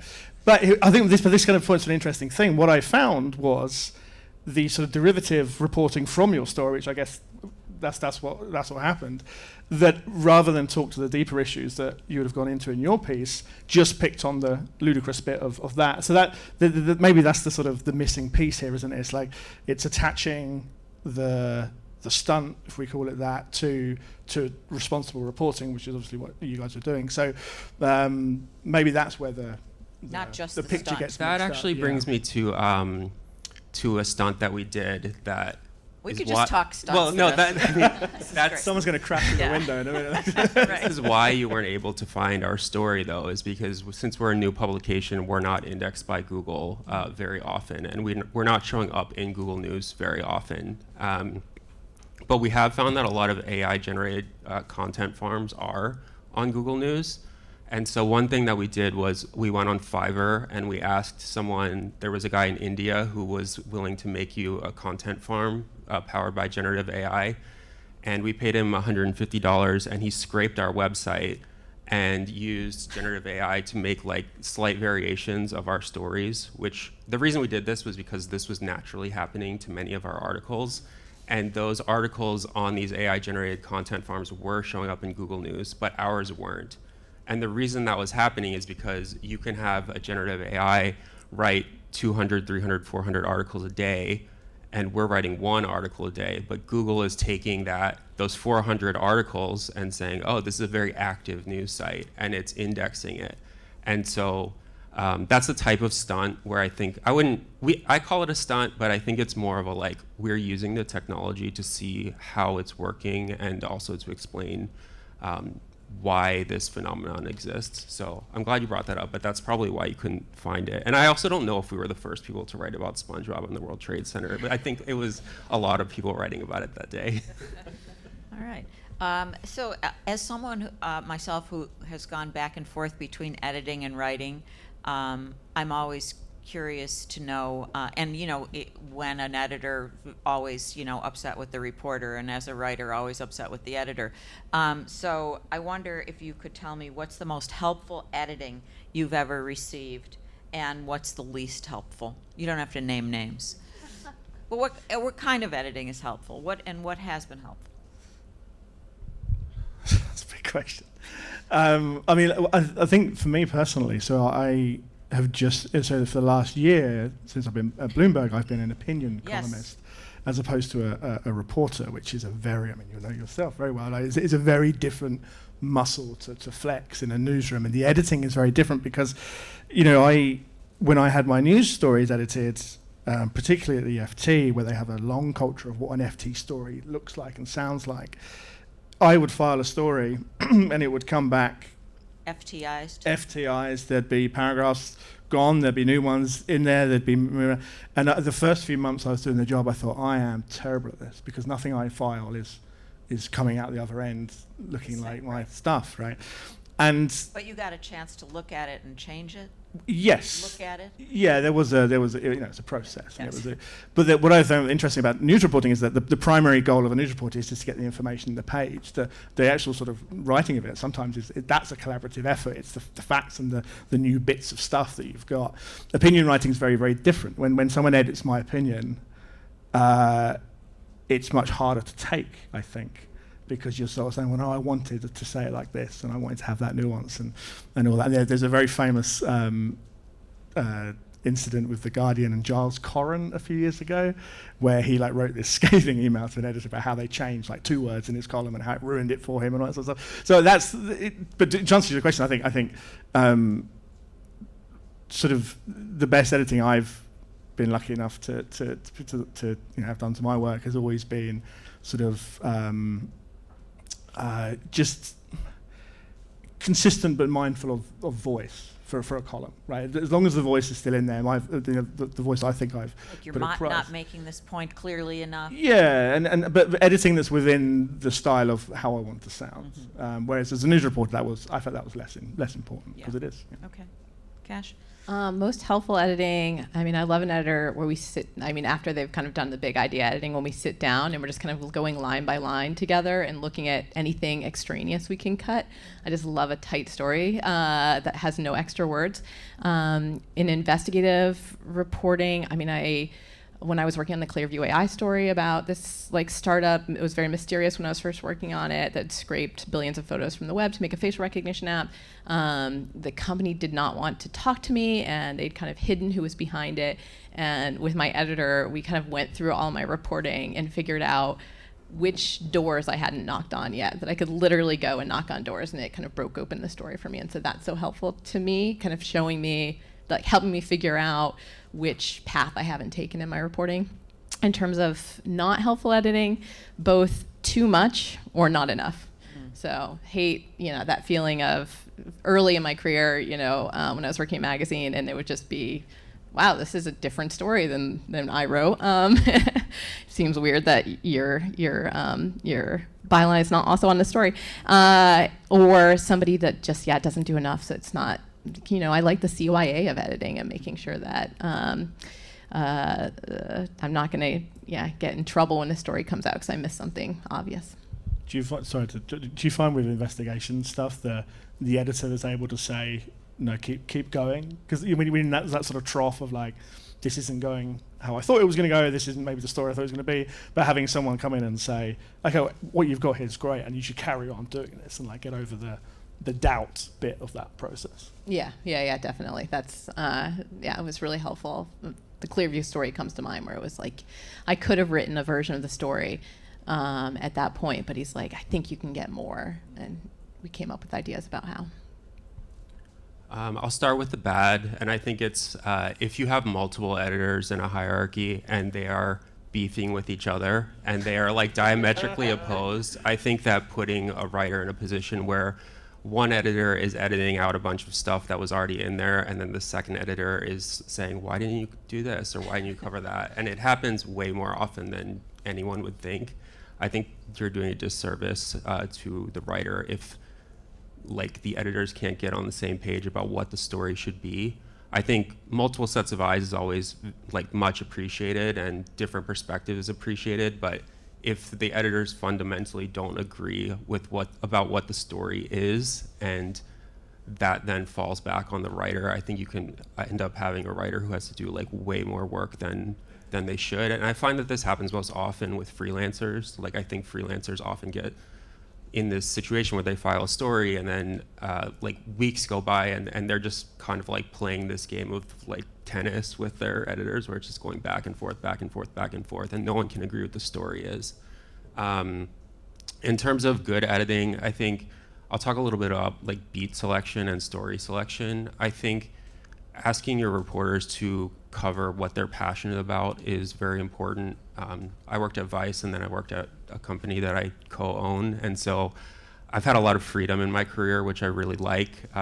One thing we did well at Vice, I think, was finding out what people were very interested and passionate about and having them chase those stories. And it really came through in their work versus saying, we really need a transportation reporter, and then just taking someone and putting them on that beat. And I think when you do that, the story selection is often very kind of basic, and people don't dive deep into the communities that they're covering in the way that they should. How are the editors eliciting that passion, I'm just literally So when asking I was editor-in-chief of Motherboard over at Vice, and when I was hiring for a reporter, it was very rare that I ever said, like, I want a surveillance reporter or I want a, business reporter. It was, we just want a reporter, and we had people come in, and I was like, what are you interested in? Like, what's the most interesting thing that's happening on the internet right now? Like, what forums are you on? What websites do you use? And if people didn't have a good answer, like, we didn't hire them. But we ended up hiring two of the best, like, tech labor reporters, and they were like the unionization of big tech, for example, and like labor abuses at Amazon and things like that. And the people who we hired for those positions, like, walked in the door and they were like, I'm really, like, very passionate about what's happening at Amazon right now, like the conditions at the warehouse, the working conditions of the delivery drivers and things like that. And we didn't go into that looking to hire someone to do that. We just wanted someone to do good stories because, we had a small team, and so we weren't comprehensive. We weren't covering everything. But ultimately, because they were so passionate about that, they were constantly getting scoops. They were constantly getting news sources. They were constantly going to events and finding events and things to go to and things to report on.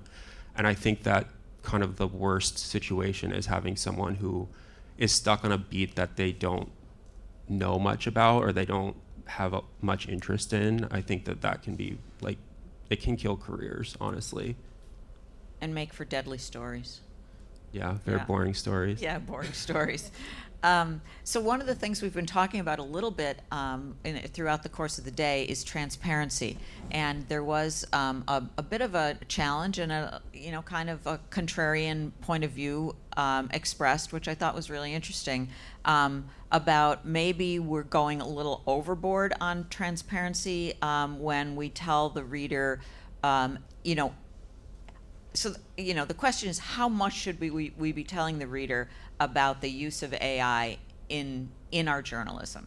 And is there a risk of, going too far by labeling everything, by attaching explanations to everything? Where do we draw the line on that? Is it important, or is it increasingly less important because there's so much more of it? What are your thoughts? I think it's really important, yeah. And I think as we're journalists, but we're readers of other places, right? And I think as a reader of another publication, you want to know. I want to know, yeah. So that should apply to my work as well. I guess where it gets difficult is what constitutes made with AI, right? And we've seen Meta has had this issue, and I did a column about this where there was a photographer who got up at the crack of dawn to go hiking into a national park and got this beautiful sunrise picture, and like many landscape photographers do, he kind of blended 4 images to get the nicest light and all that sort of stuff. And one of the things he did was use Photoshop's generative AI tool to remove like a lens flare, I think it was. And then when he uploaded that onto Threads and Instagram, because there's metadata from Photoshop saying this used AI, it gets labeled made with AI in the same way as if he'd just gone onto their tool and said, do me a nice sunrise, right? So obviously there's a difference. There's a huge difference. And I think the difficulty in being transparent is we have to really spell out what it means, right? This is a story that maybe used AI to do some image, maybe it looked at 10,000 documents and helped us whittle down into a few. That's very different to saying we just give it the stuff and put it through ChatGPT and here's the article, right? But I absolutely think wherever AI is being used in the newsroom, I think it helps our credibility to be as open about that as possible. I guess I'd love to have everybody answer this, Cash. Yeah, I mean, I do think there's, I guess the question is how much should we disclose all technology that we use? And yeah, it just seems like there's a difference between using generative AI, maybe if you create some model where you're putting in a bunch of information, like in the last panel I was talking about the hacked emails from Sony, and then you're using it to query that database as opposed to writing it.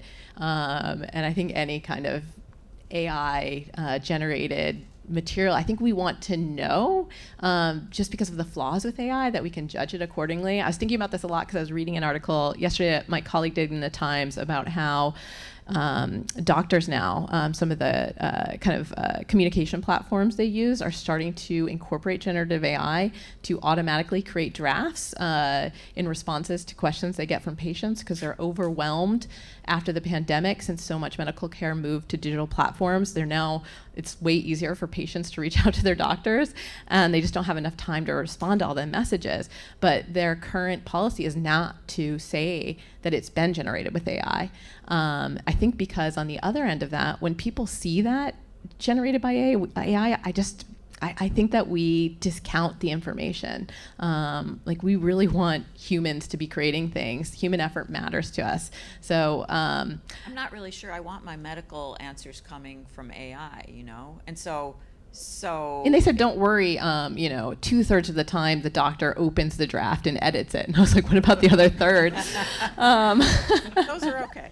But yeah, I think at least right now, I think that we're all kind of deeply uncomfortable with AI generation, unless it's so clear that you're on ChatGPT, this is AI generated information. When it's kind of getting laundered through humans, it starts to make us feel uncomfortable. So I think it should be disclosed. At the same time, when you do disclose, it's going to make people maybe not want it. Right, it's something we do for trust, but it makes people less trusting. I think about it every time when on New York Times articles, we have this reporter reads program. Well, they'll have the reporter read their own story, and they layer in all this extra stuff, sometimes sounds from the reporting. They talk about why they did the story.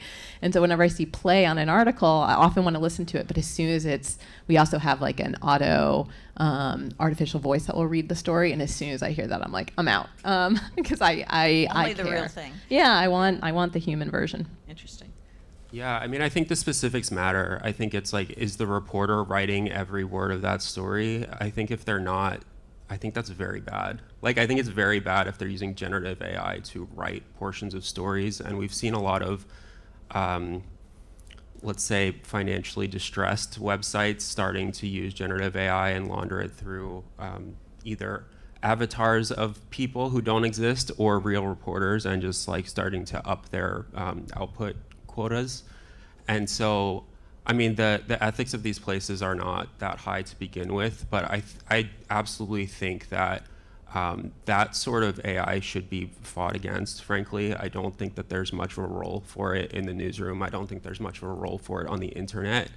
And I think that any use of AI in the newsroom should probably be driven by the reporters or someone in a technical position, like a research role or a technologist in the newsroom, versus from the executives. I think that when a publication starts using generative AI and using it to either replace jobs or increase the quotas, I think it should be disclosed, but I don't take that publication seriously at that point.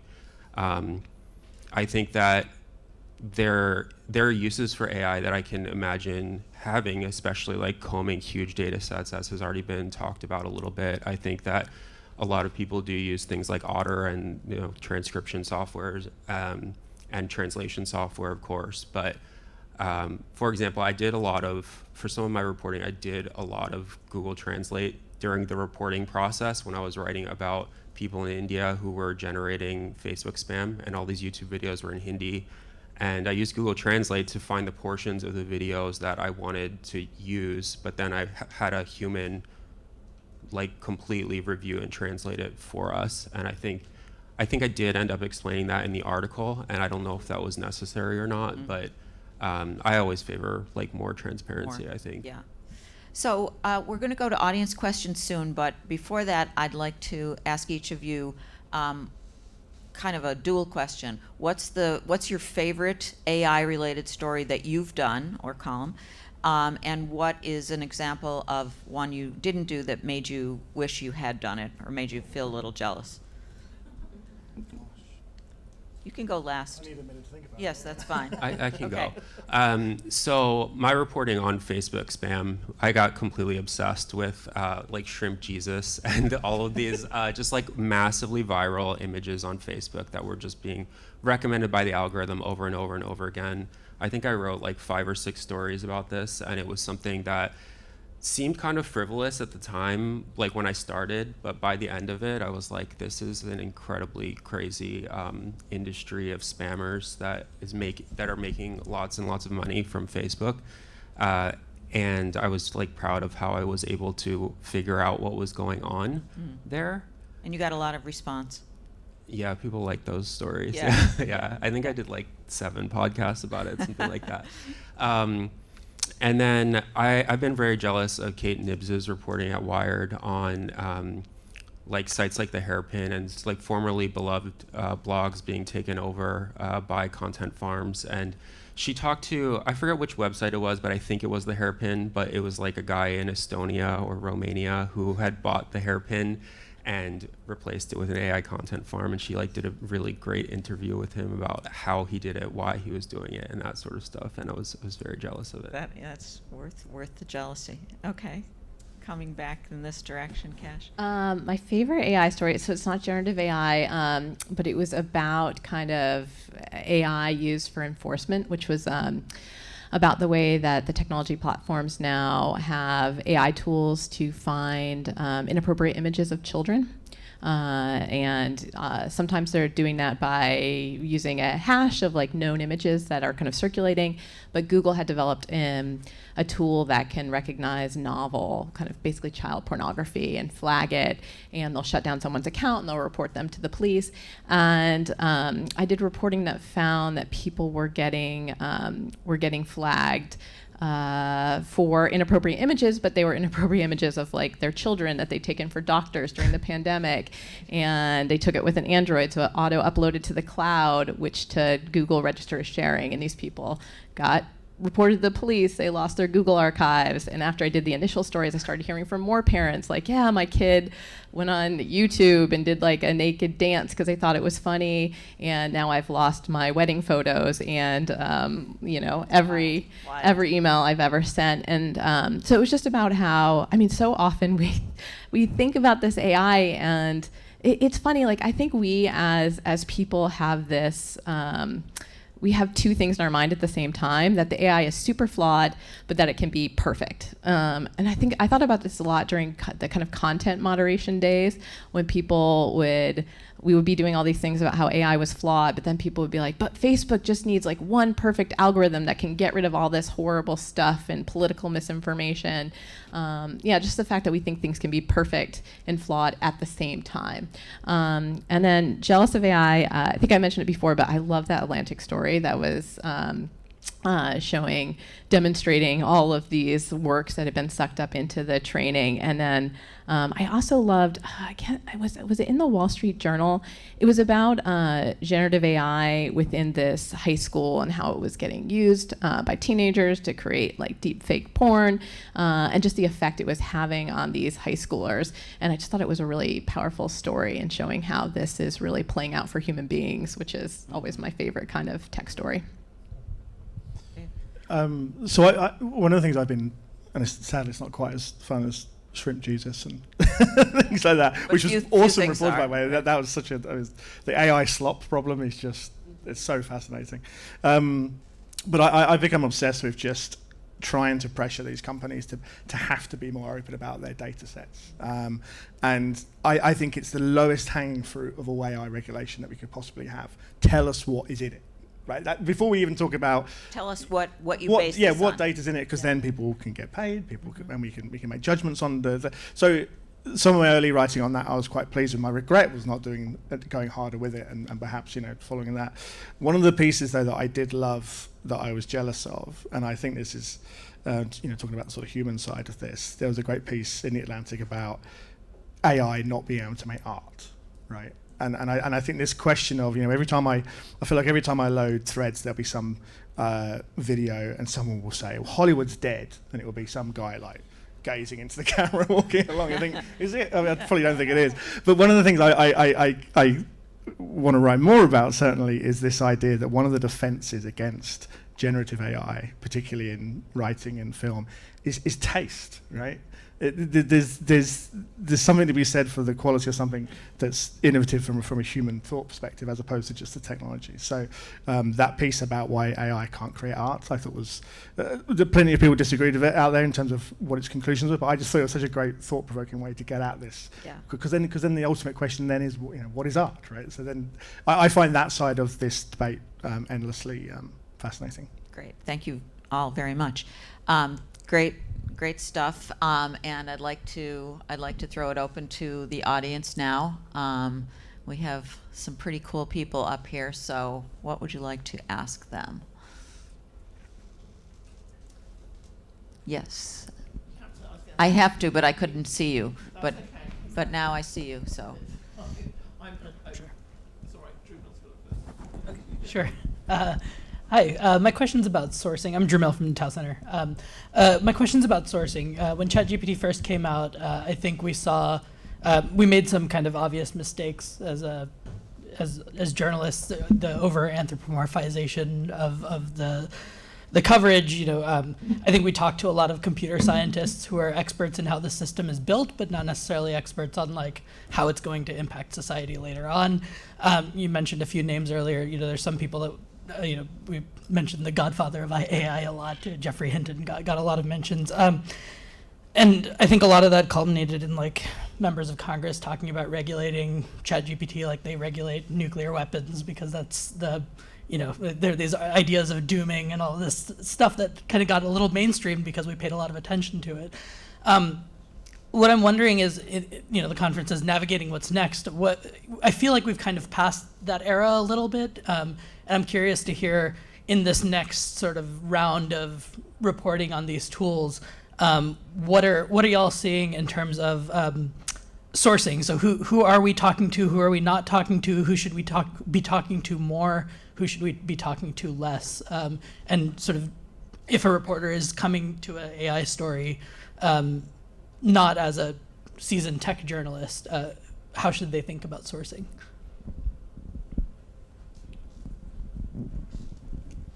I think the next big story is going to be what comes next for OpenAI and these big large language models, because I think that they've been promised as these like tools that are going to replace a lot of human labor, and I think that they're falling short. Like, I think that companies that are using them are finding that they're spending a lot of money spinning them up and that they're not delivering on their promise. And I think that all of these are propped up by VC capital, of course, and I think that they're burning through cash and they're running out of things to train on. And so the big question is like, are they going to get better? And I don't know if they're going to get, I think that they're going to get better, but are they going to get good enough to where they are going to be a threat to mankind? Like, I don't think that we're going to get there at all, but are they going to get good enough to do anyone's job? And so I think that talking to workers who have been displaced, talking to managers who fired all of their workers and what it was like after those workers left. I know that there's some companies that are having to rehire a lot of roles that they laid off, thinking that they could automate them away. And then I think also talking to the amazing academics who have been doing research in this space for a long time, but the people who are saying like, what's the next like big step change that's going to fundamentally change how generative AI works? Because I do think large language models are running out of like human data to suck up. There's only so much out there, and I think that the New York Times like lawsuit is a huge deal. Like, if OpenAI loses that, like, what happens then? So that's what I see. Yeah, if I knew who we should be talking to more, then I would be talking to them. So I don't know if I can answer that question. But I do think that Jason's right that we're in the point now with the technology where the question is, how is it doing in the specific use cases where it's getting rolled out?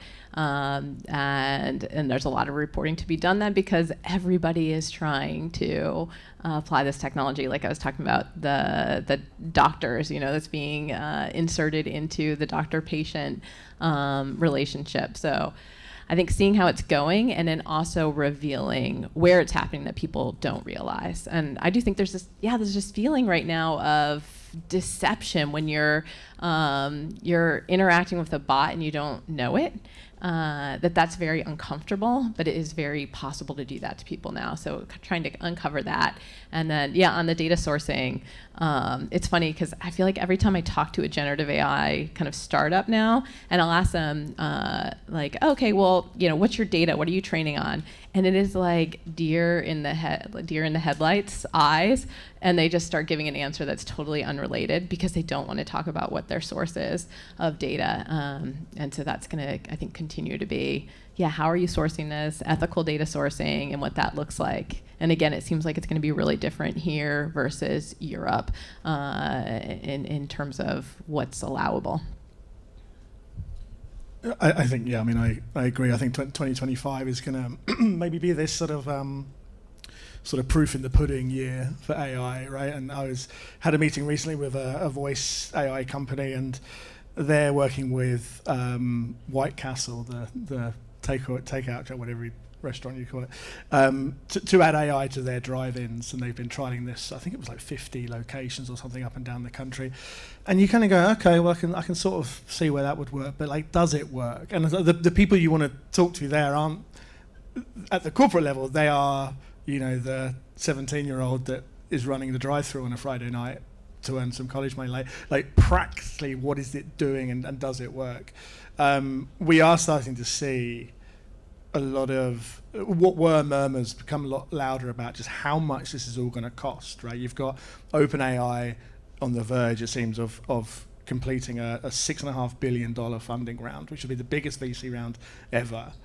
And that, to me, still feels like a drop in the bucket for what they're going to need to actually fulfill their goal. And we had Sam Altman posted on his blog the other day that artificial general intelligence was a few thousand days away, which, where do you even begin with that? It's like a sort of Elon Musk prediction of, what does that mean?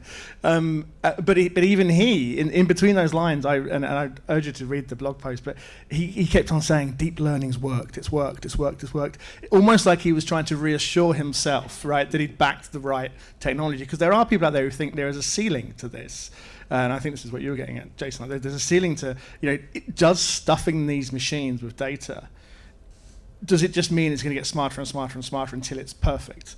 I don't think that's a conclusion we can make right now, particularly when in the hunt for more data, these companies are talking about creating synthetic data, and now they're being fed with data that itself was generated by AI, particularly a lot of academic papers that we're seeing that have trademarks of AI all over them. So I think that's going to be the fun story, and where it, for someone who works for a business publication, what does it mean if we start to see a pattern of companies that tried AI and gave up, right? What does it mean if, when Mark Zuckerberg says we're going to up our capex this much, but what we're doing is over allocating just in case. We don't want to be left out if it works. But if it doesn't work, we've got too much, so what? And then they'll pull back. What does that mean for a company like NVIDIA when they do pull back, right? Given that NVIDIA is now something crazy like 10% of the entire S&P 500, right? I mean, which is just absurd. And it's all on this basis that what they're creating is going to work. And I don't think that's necessarily a cut and dry thing. So that's what 2025 feels like to me from a reporting perspective. Emily? I actually had two questions, but that's one too many. But what I was going to ask, I think you've partly covered, which is what's undercovered. So in other words, there's a huge area of stories. Without giving away all the scoops that you're going to get, what's undercovered. And then the second one was, how are you finding access to the companies and the executives? Because that's always been, speaking as a former business reporter in this area, really difficult. I think that we talk about access to data, but access to people is just as important. And it feels as though I'd be interested to see whether or not we feel that relationship is changing as well for reporters. Anybody jump in? What is that? I think that access question is really, really interesting. How are you finding that to be? I'm going to answer the undercovered very quickly. I think the energy use of AI is undercovered, and I think that's because AI is complicated and climate reporting is very, very difficult. And so finding people who understand both, very hard. Like I don't touch it because I don't know. It's like it's a whole specialty, and I think that there's very few people who are looking at it, and it's critically important. I'll talk about the access question. It's never been my strength as a reporter, kind of like access to companies. I've always kind of reported around them because I'm so often reporting on users' experiences. But it has been surprising to me, like with OpenAI, I was talking to some users of the tech early on when it first started analyzing images, and somebody mentioned to me, they said, oh, you know what's weird is they blur faces, like it can't talk about faces. And I was like, oh, that's really odd. And he's like, yeah, I think they accidentally built a facial recognition machine and they don't want to disclose it. And so I reached out to OpenAI and I said, you know, hey, early beta testers are telling me that the software can't see faces. And they're like, yeah, we kind of inadvertently built like a facial recognition machine that doesn't work that well. Like it mostly identifies famous people, but also we're worried about what it's going to say about people's faces. And so, yeah, to this day, they just blur faces when you upload them to like ChatGPT or Copilot or Gemini. But I was surprised by how open OpenAI was about talking about it. Because I think when I first started covering technology, like a decade earlier, I think Facebook would have avoided, you know, a kind of question in that realm as much as they could. But OpenAI is like, hey, let me put you on a call with a researcher here, and we can talk about that and how we're handling it and what we're worried about. And so I found that very interesting about the company. And I should also disclose, yes, Jason mentioned it, but the New York Times does have a lawsuit against OpenAI. And whenever I talk about them, I am supposed to disclose that. I think we know that. I mean, access is interesting because from previously when I was a beat reporter at the Financial Times, access came thick and fast, right? Because they want to give you the CFO for a chat or the CEO for a chat, and so that can like go into your, particularly around earnings and all that sort of stuff. As a columnist, it gets very, very different because all of a sudden they're not so bothered about that generally. So it's kind of, yeah, in my role it's changed. But I think access and tech stories, they've got very good at making sure that's always on their own terms, really, in a lot of cases. Unless, to use your example, you sort of catch them at something and then come at it from like, oh, we've got this, and then they think, oh, well, if there's going to be a story about that, we want to be involved. That's kind of earned access, right? But in terms of some of the other access, it's very much strategic on their part, and it doesn't really matter kind of what you do to change that. They'll always kind of have their approach to that. I think with undercovered stuff, and there has been some great reporting on this, and but I think there could still be more. It's just the labour underpinning AI. One of my favourite stories that I did for the BBC a number of years back was going to Nairobi and visiting the facilities where people were tagging images so that they could be fed into Google self-driving projects and some other stuff as well. And I think the Times had a thing about, is it Scale AI? I think it was yesterday. That was similar thing, really, really interesting. And there's this enormous human labour force that's doing all the grunt work for AI, and because the companies don't want you to think of this as a mechanical process, they want you to think of it as a magical product. They often don't really talk about that side of the work, and what it means is that these people responsible for making these great tools are underpaid and work in sometimes what we'd think would be poor conditions and all that. So I'd like to see more coverage of or at least sort of continuingly good coverage on that. Good. Yes, right. Well, wherever the mic is closest, but let's go over here. Yes. Hang on one second while the mic is coming right behind your shoulder. Yeah. So for something like the Elmo example, if you want to pull out themes about how the models are interpreting queries, as a reporter, do you have to jump to somebody who's super well versed in statistical analysis and has studied the models at length, or are there tools or research frameworks where someone could conceivably pull out takeaways for themselves?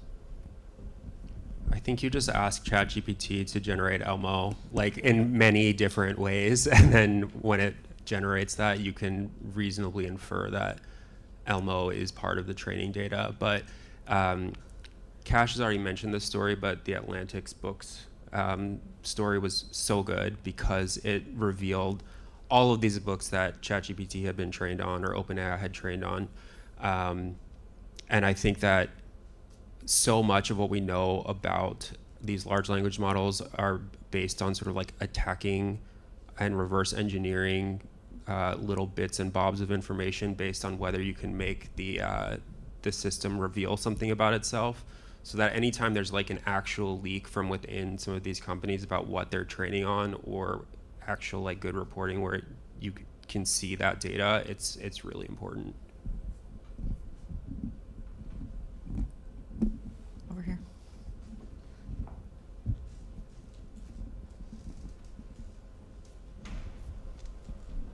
Thank you. I'm Lindsay Christ from Spectrum News. I was wondering how you use AI in your personal lives or work lives, but as journalists who are trying to either make policy around this or cover it, I find myself trying to force myself to use it so I understand it better. So in my case, I work in standards. I'm making policy, but I don't feel like I should be making policy if I'm not using it. So I'm always curious how you are actually finding yourself using it. Great question. Yeah, I definitely force myself to play around with it as much as possible. When it comes to facial recognition technology, I did a story about one of the search engines that's online called PimEyes, and asked any of my colleagues who would send me photos of themselves, especially hard ones, like where they had a COVID mask on or glasses, if I could run it and see what came up. And it was just, it was amazing how well it worked. And it was one of these stories that kind of dispel people who didn't think facial recognition can work quite well with a high resolution image. So I do try to test the systems out. With generative AI, I just haven't yet found it super helpful with a project. I haven't had a big kind of data sweep I've needed to do with it. I'd be interested to do that when the chance comes up. My favorite AI tool right now is whenever I have to do a presentation, which I didn't have to for this with PowerPoint, just using their AI designer tool, and it makes the slide look nice, because that's not a skill that I have. I'm a text person, not a visual person. So that's the AI tool I use the most. I don't think I've got a personal use case other than just mucking around in WhatsApp group chats and doing the generation there. Work-wise, I think it's a really interesting moment, because there are sort of good discussions around when can an AI tool be really useful for a reporter, right? And I think one interesting one is something like Grammarly, which is, in my experience, a pretty competent editor of text, and it does a fairly good job of sort of straightening out some sentences that could be clearer and all that sort of stuff. Not as good as a human editor at all, but it is an interesting sort of thought. It's does that count as using AI? I mean, I guess maybe. I mean, is spell check AI? No. So where does the line go? But the most useful by far thing that I think professionally is I use Notion, a note-taking app, to save stories when I just go around the web, and I have a little bookmark thing, and whenever I save a story into my Notion thing, it scans that story and it pulls out tags and people and events, right? So if there's a news story saying, here's a thing and it's going to launch on September the 20th, then the AI will make a little button that says I can just tap that and it will add September 20th to my calendar and say this thing's happening on September 20th. Now, for a columnist who, compared to being in a normal newsroom of reporters that work sort of in a pack almost, when you're a columnist, you're kind of, I don't know how you feel about being a columnist, but I feel quite isolated. I feel like my work is my own, right? And my research is my own as well. And you don't have this network of people reminding you that stuff is going on and invites coming in, all that kind of stuff. So having Notion do some of that hard work for me when I'm reading so much is great. And so that just that alone, categorizing what I'm reading and when things are coming up, that's a real time saver, yeah. I don't really use it in my personal life at all. In my reporting, I think a lot of my uses are very incidental because, well, first of all, I'm using a lot for my reporting. I'm using these tools for specific stories to see how they work, and I'm watching a lot of YouTube tutorials about how to make a fake influencer on Instagram or something like that. And then I'm how does this work? And then I'll recreate that and see that it works and see those sorts of things. But I think that in our newsroom, which is just our Slack, distributed, we're incidentally using AI in a lot of different ways, but I don't think people think about it as AI necessarily. It's like we use Riverside to record our podcast, for example, and it will auto-transcribe, and then it will automatically create different clips and things like that. And that used to be a job that took me a very, very, very long time if I wanted to transcribe my own interviews, for example, or if I wanted to edit a podcast, it took a really long time. And now you can get like a passable version of a chat podcast in like 5 minutes after finishing recording. I think like Adobe Audition has various like AI tools in it now. And I think that that layer of where AI is integrated into software, but you don't necessarily know it, or you don't think of it as AI necessarily. I mean, it has been the case for 20 years already, but it's like every tool we're using now has some level of machine learning or AI in it. But especially like the transcription, translation, podcast production, stuff like that, video editing, I've found that I'm using some of those tools without realizing that there's like AI in it now. Good. I think we have time for one more question, if there is one out there. And if not, thank you so much to a great panel. This was wonderful and much appreciated.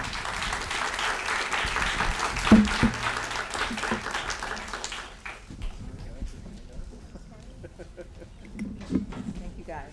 That was excellent. I hope I hit it all right with Kelly. She had great questions, Yeah. but at some Thank level you. I didn't really.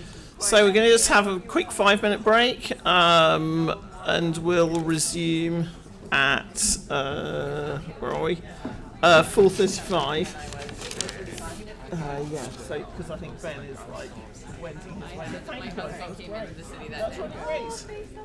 Thank you. You did a great job. You did a great job. You all did a great job. It was very good. Hey.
Okay, calling everyone to order.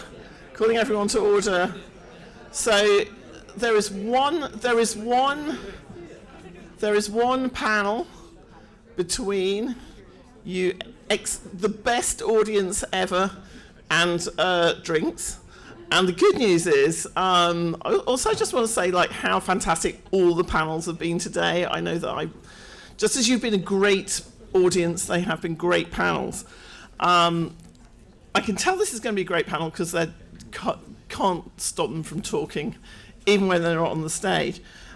So we kind of like, as I say, it's kind of almost obligatory at the moment to have a panel which tackles the question of AI and the 2024 election.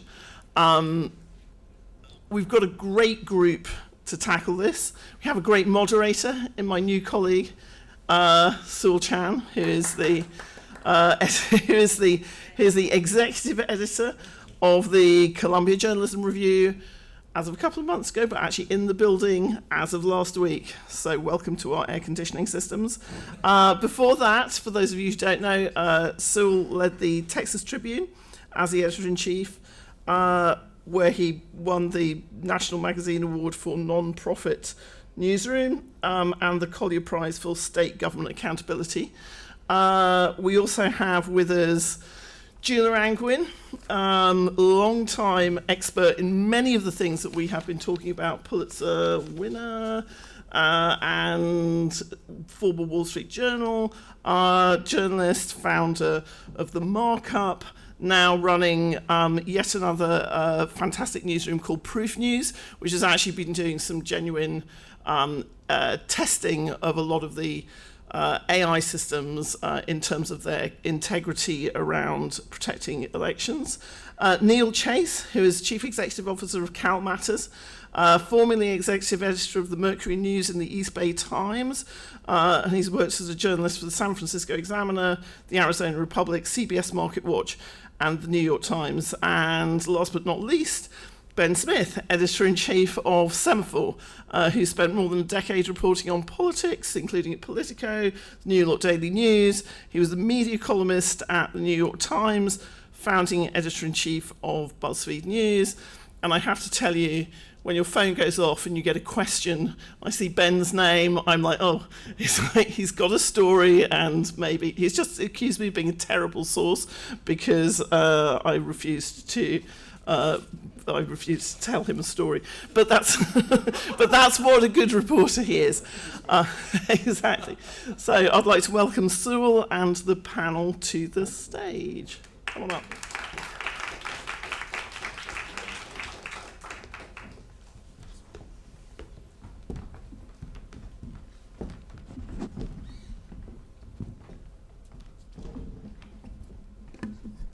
Hello, everyone. We are the last panel of the day, so we have a high bar to clear, and we're going to clear it. So I'm just going to project the confidence there. In terms of not running long? Yeah, that too. And I hope you'll have a vigorous set of questions. So I'll start with a few. I'm going to before we're going to discuss the legislation and the regulation in a moment, but this has already been quite a campaign cycle. We've had fake videos, fake robocalls. Yesterday, the federal government director of national intelligence warned about the influence of Russia, Iran, and China in producing election-related misinformation. And the intelligence agencies described AI as not yet revolutionizing, but accelerating and improving on the kind of various propaganda-related skills of these foreign actors. So we're going to start with a very broad question. Are we too scared right now? Scared enough? Or not scared enough? I mean, I think the thing that scares me is I don't know.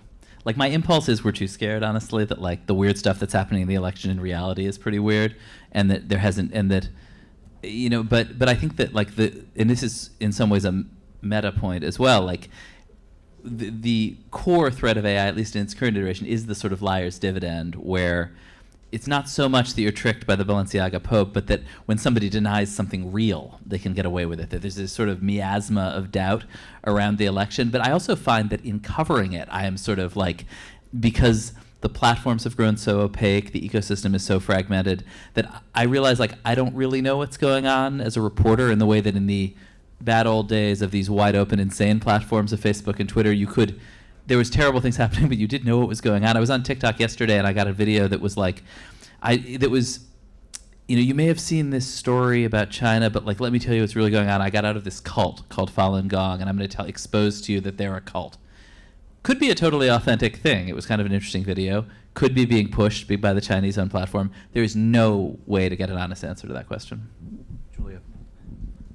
I want to kind of flip that question around a little bit, which is that, the national security state loves to make us afraid. That's their job, and then it justifies their salaries. But I think they're really important, and that's not to say that there aren't real threats in the world, but I actually think the thing that is the most scary about that situation we're in is that the national security establishment is not there to defend us. Do you know what I mean? They're basically, the people who are supposed to defend us are these corporations with profit motives and who don't really have any allegiance to us, the users and consumers of their content. And there are no laws telling them what they can and can't do. And so the only line of defense. So the thing is, it's not so much whether there's a threat, but who's defending us against this threat? And right now, it's kind of like a bunch of dudes who are really trying to make a return on their billions and billions of dollars of investment, and that's their main thing that they need to do. And so putting curbs and limits on content that's dangerous or harmful is not on their priority list. Which is fascinating because it makes you think about if you're a consumer, then who do you think is protecting you? And the answer is nobody, right? Which puts it back on everybody individually to have to go out there and police the stuff themselves and make decisions themselves, which I guess was always true to an extent. But to your question about being afraid, I don't think I think we need to be afraid. If you're not afraid, you're not looking, you're not understanding, you're not questioning. But afraid should cause you to question. It shouldn't cause us to shut this down. It shouldn't cause us to stop sharing information. It should make everybody a more vigilant consumer, ideally. So I'm struck that I feel usually the public, lags behind the level of fear. But, we have more than 3/4 of Americans saying in polling that they are actively worried about AI's role in the election. And I'm wondering, does that make this distinctive in that the level of awareness of AI and frankly mistrust of it, without fully understanding it, but that seems to be it seems that the public has caught on to the potential. Honestly, I think that's marketing.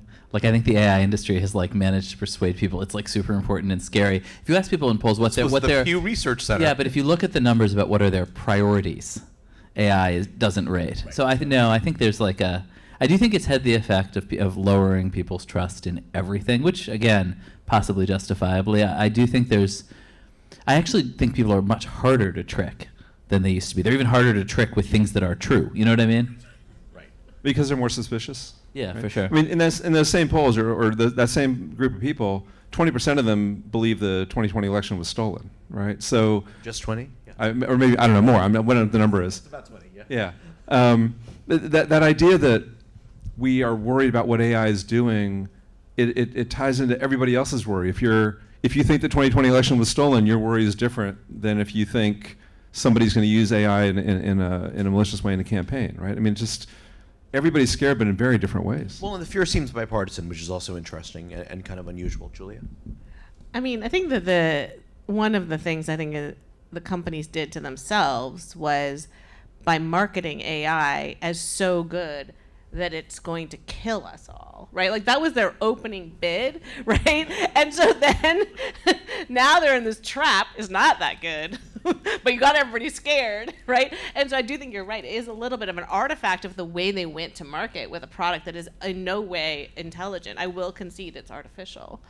Could that have been intentional? I mean, do you start out generating the fear so that then the reality won't be as scary? Would you give them credit for that much? I have to tell you, it reminds me of MySpace, which I wrote a book about. Okay, it was a social network before Facebook, for those of you who haven't heard of it.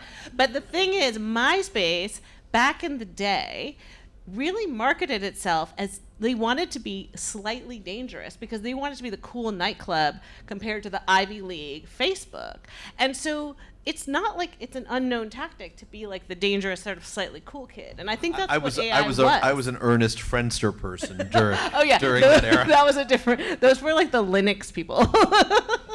Do we get to talk about AIM now? Oh my god! CompuServe? Oh my god! That was a good one. Okay, we're gonna not go down Oldster memory lane here. Tell us, okay, so, but let's look at some of the actual harms, right? I mean, Elon Musk recently tweeted an altered video of Kamala Harris. You know, there were fake robocalls purporting to be President Joe Biden in New Hampshire. You had the RNC release a video last year that kind of, you know, portrays an apocalyptic hellscape that would be unleashed if Biden's reelected. And yet I also read an interesting Republican FEC commissioner recently saying, you know, if the Daisy commercial, and this was the very effective LBJ ad in 1964, you know, showing it wasn't artificially created, but it was obviously not a real life scenario, showing a girl, you know, picking flowers or whatever, and, you know, a nuclear cloud mushrooming behind her, warning of the perils of electing the unstable Mary M. Goldwater. And you know, he was saying, would we have tried to prosecute or regulate that today? So it gets into the free speech issues. But I mean, I feel the narrative until recently was that AI has not had as big an impact on this election cycle as had been feared. Was that an accurate narrative? Well, I kind of want to push back on the question a little. You said the word harm. Like, Elon Musk tweets a picture of Kamala Harris dressed as a communist supervising armies of red-coated cadres. That's just politics. I mean, the Daisy ad was politics. A lot of hyperbole, lying, ridiculousness, people are able to understand as politics. And I do think there's something a little patronizing about, like, calling that a harm. Sorry, I'm distracted. What was the question? No, that was great. That was great, actually. Yeah, but you know, Julia, what did you? I mean, you in one of our emails you talked about this narrative that this AI hasn't had much of an impact on this election. You seem to be pushing back against that narrative. Yeah, I mean, I think what I've been pushing, I've seen a couple stories that are like, AI it hasn't impacted the election as much as we think, and I think it's because because a lot of the images that have been debunked, right, that we know about, the robocall of Biden's voice was identified, right? So I think what we know is the things that have been debunked. What we don't know is sort of what else has happened. And I think the other thing that I think is very important is that AI doesn't always surface in the same way that people are thinking of it.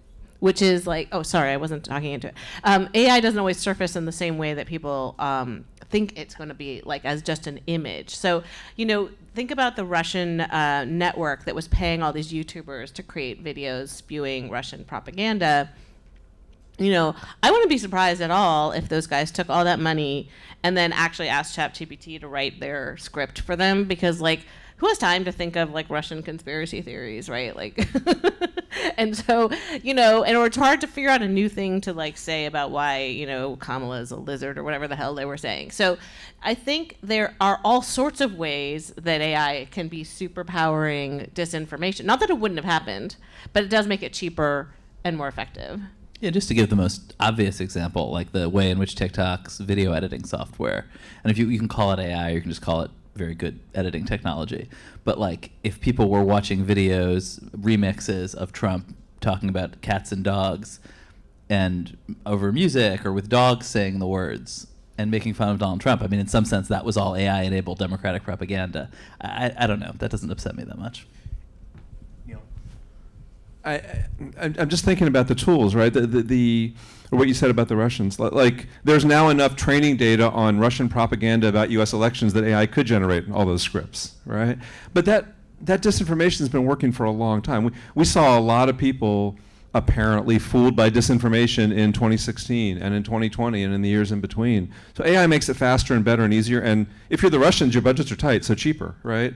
But I don't know that it changes the fundamental need for people to filter disinformation and understand when it is fake. Well, so let me push back for a moment for argument's sake, and I'm going to stick on the cats and dogs theme. are we going to look back in this election and say how naive it was for Trump and Vance to have pushed a narrative of a false narrative of Haitian immigrants eating cats and dogs, when you could actually produce clear and compelling and crisp, digitally manipulated and generated images purporting to show Haitian people eating cats and dogs? Oh, you're saying it was a missed opportunity, that they should have made AI images of I'm being devil's advocate, of right. course, but I mean, that's an interesting point. Yeah, I mean, I think we're already in a place where... And not talking about it, but letting it float out there, right? See, I think we're already in a place where it wouldn't work because people would believe it was fake. And to me, the bigger problem is that is also true of real videos. So the Access Hollywood tape, the one in which... That's the best example. Just imagine tomorrow there's a tape, and again, it's audio, which is even easier. I mean, really, you can really do good things with audio. And there's a tape of Donald Trump saying something so disgusting that you're even in this case shocked, right? Which is a quite high bar at this point. And it was when he was on the set of a TV show and there's no video, it's just audio. And he says look, whatever you think of me, I didn't say that, that's a deep fake. You wouldn't know. So you would have to really, really understand the chain of custody, which is our job. Wouldn't it then depend on the source, though? Yeah, it would depend on the journalist. Which I think is actually the silver lining for us, Totally. right? If you can't trust anything you see or hear anymore, then you got to go to what's the source you got it from. And if the source is a news organization you trust, or a person you trust, or something, or whatever, a YouTuber you trust, is that going to be the thing we use to determine whether content is fake or not if we can't actually tell if it's fake? But how are we going to tell, right? Because, I mean, especially with audio, it's actually... Because you know who you got it from, and you know where they got it, and they have to show you how they pulled it out of the machine. So there's an interesting example, right? For a couple of years ago in Los Angeles, and the LA Times ended up, doing some magnificent work here. But someone had posted on a message board, I think it was Reddit, about these Los Angeles politicians talking smack about each other and making really ethnically inappropriate comments. If you haven't read the stories, they're really incredible stories. Yeah, they're incredible stories. They're very, very juicy. I happen to know that LA Times was able to authenticate the provenance of the audio. But I'm curious about our decision making as journalistic leaders for a moment. Neil, if someone tomorrow said, if an otherwise reliable source came to you tomorrow but they were a sole source saying, I have audio of Gavin Newsom, saying these outrageous things, is your level of care and your editor's level of care different now than it would have been 4 years ago? Are you kind of extra paranoid about verification? I would hope the level of care is no different. The technique might be different. The tools you would use might be different. The ways you would try to figure it out might be different. But if we weren't skeptical about that, 4, 8, 12 years ago, we should have been. I think we should have the same level of skepticism we always do. It's just that the list of things that you might question about it would be different as the technology changes, I think. I do think we're also in an era, I do think things have changed a little bit in the sense that I think journalists are becoming a little wiser to the way that leaks are being weaponized, and we're being used as tools, right? And I think that obviously the Hillary Clinton emails was sort of an example, and the difference in the way the press has handled the Trump leak emails is because we do have to play a role here. And I do think you're right that there's a hope for journalism here, but it's also a sad hope, that we are just unpaid fact checkers for big tech, and so I think or low paid, I guess. But my point is it just is a very different conception of our role, and it's one I think that the bigger problem that Ben is pointing out is actually that all of this disinformation, whether it's created through automatic means or not, discredits our work. And we have to fight so much harder for authenticity. And I think that is actually probably the biggest impact of AI that is hurting our profession so much. Yeah, if I can actually, I just want to I think it's such a double-edged sword. Because I do think it is we have a job, right? A trusted brand has some more value, but also is this what we want our job to be? But I think I disagree with Neil. I was a political blogger for years and was probably writing maybe 15 times a day about most leaked audio, mostly leaked emails, but also leaked audio.